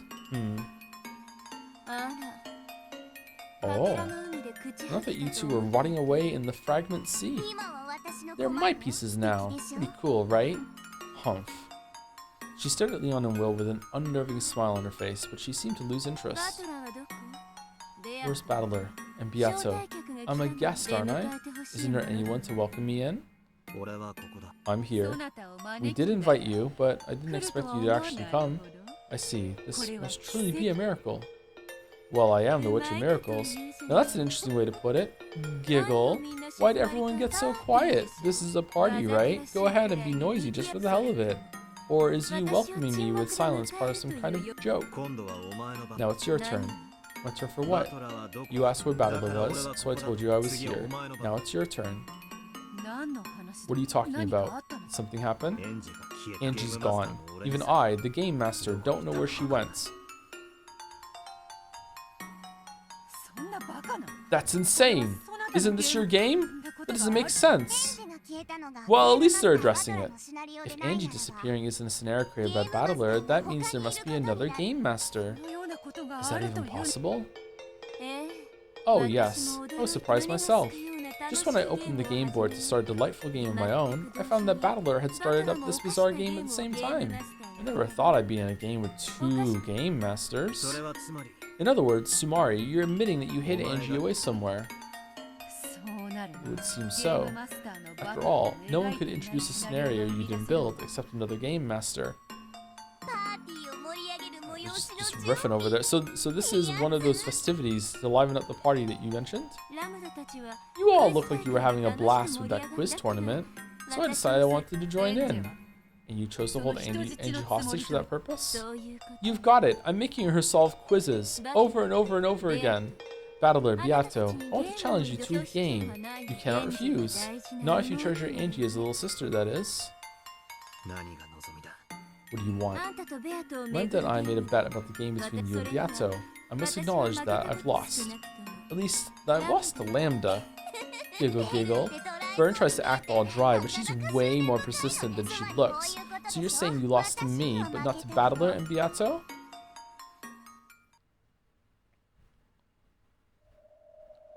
It seemed as though Brincastle might smile. However, she didn't. Those cold eyes spoke without words. Battler understood. He had played so many games against Beato. Those games had been a wordless message from Beato, so he knew, he understood. She wants to fight us. Is that it? She will be a fearsome opponent. But we can't back out. I know that. We mustn't let Angie become Lady Brincastle's plaything. Beato understood as well. She understood why Brincastle was asking for one final battle. I never thought I'd see Byrne fighting openly like this. Do you find that funny?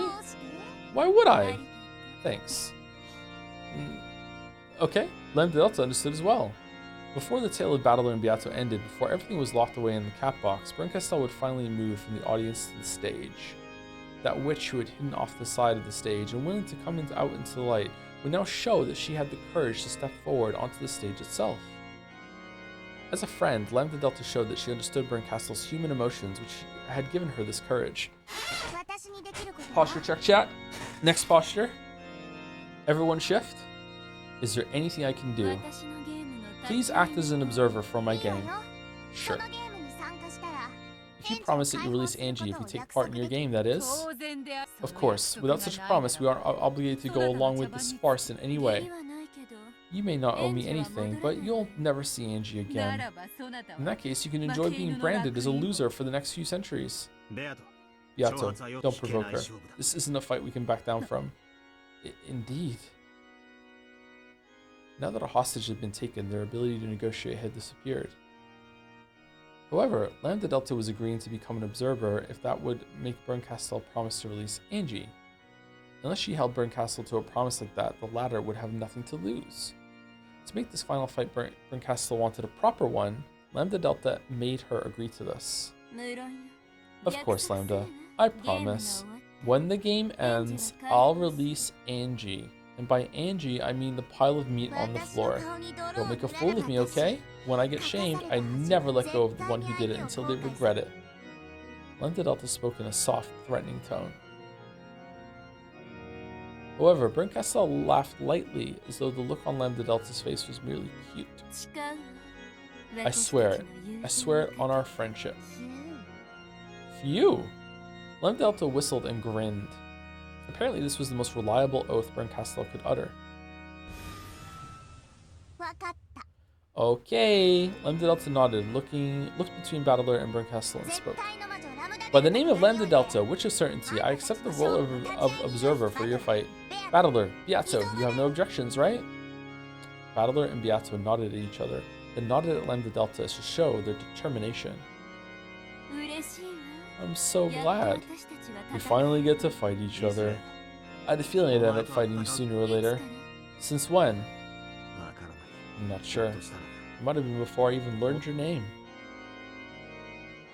Battler vaguely remembered her speaking to him somewhere in an unconscious world he couldn't recall.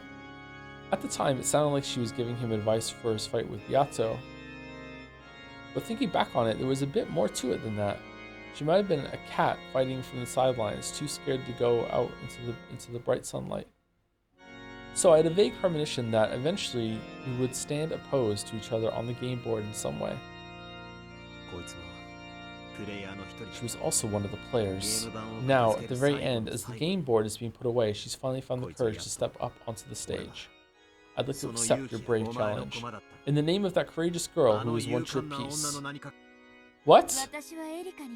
What? We're praising Erika? I forced Erika to fight a duel. I wanted to win.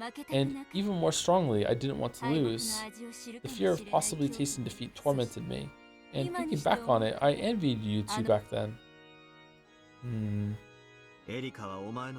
Erika was a great piece of yours, and my rival. I won't forgive you for abandoning her in the end and burying her in the depths of oblivion. Just what do you want me to do? Apologize to Erika? Save Erika from the depths of oblivion and invite her to this party. Save Erika? I feel the same as Battler. Okay, I consent. I don't. Someone you forgot to ask?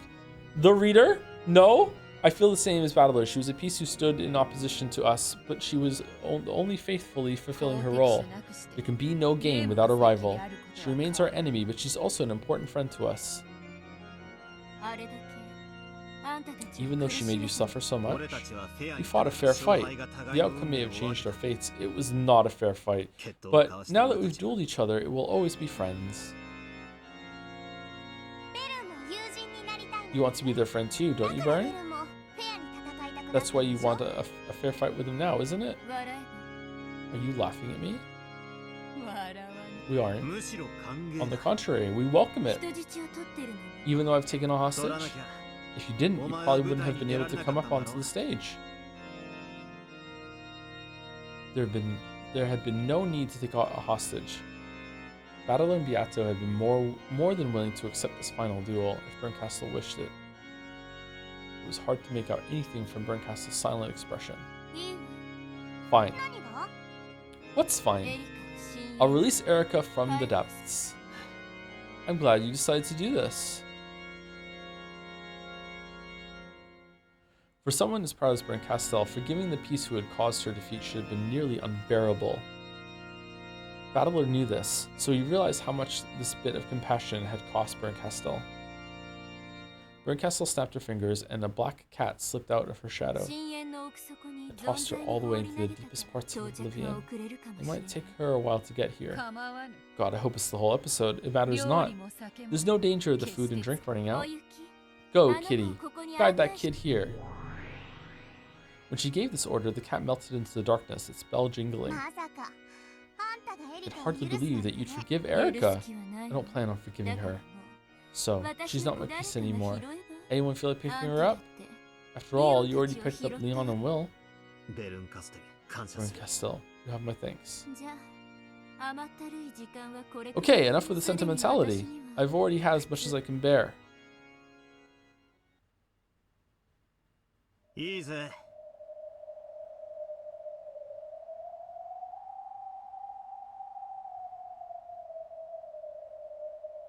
Sure. Where will we have the game? As far as I care, we could have it here with all the noise or the usual quiet spot. Lady Berncastel has already shown that she has the courage to stand before a great many people. There's no point in making her suffer any longer. Good point. Then let's go to the usual place. Any objections, Bern? None. Sorry, partygoers. We'll be heading out for a bit, but please continue to enjoy yourselves. Zepar, Furfur, liven this place up. When Erica gets here, let's have everyone give her a warm welcome. Yes, Lady Landadelta. Yes, General Tullius. Your wish is our command. Now then, let us take her to the usual room, a fitting place for our battle of wits. When Battler snapped his fingers, space shattered.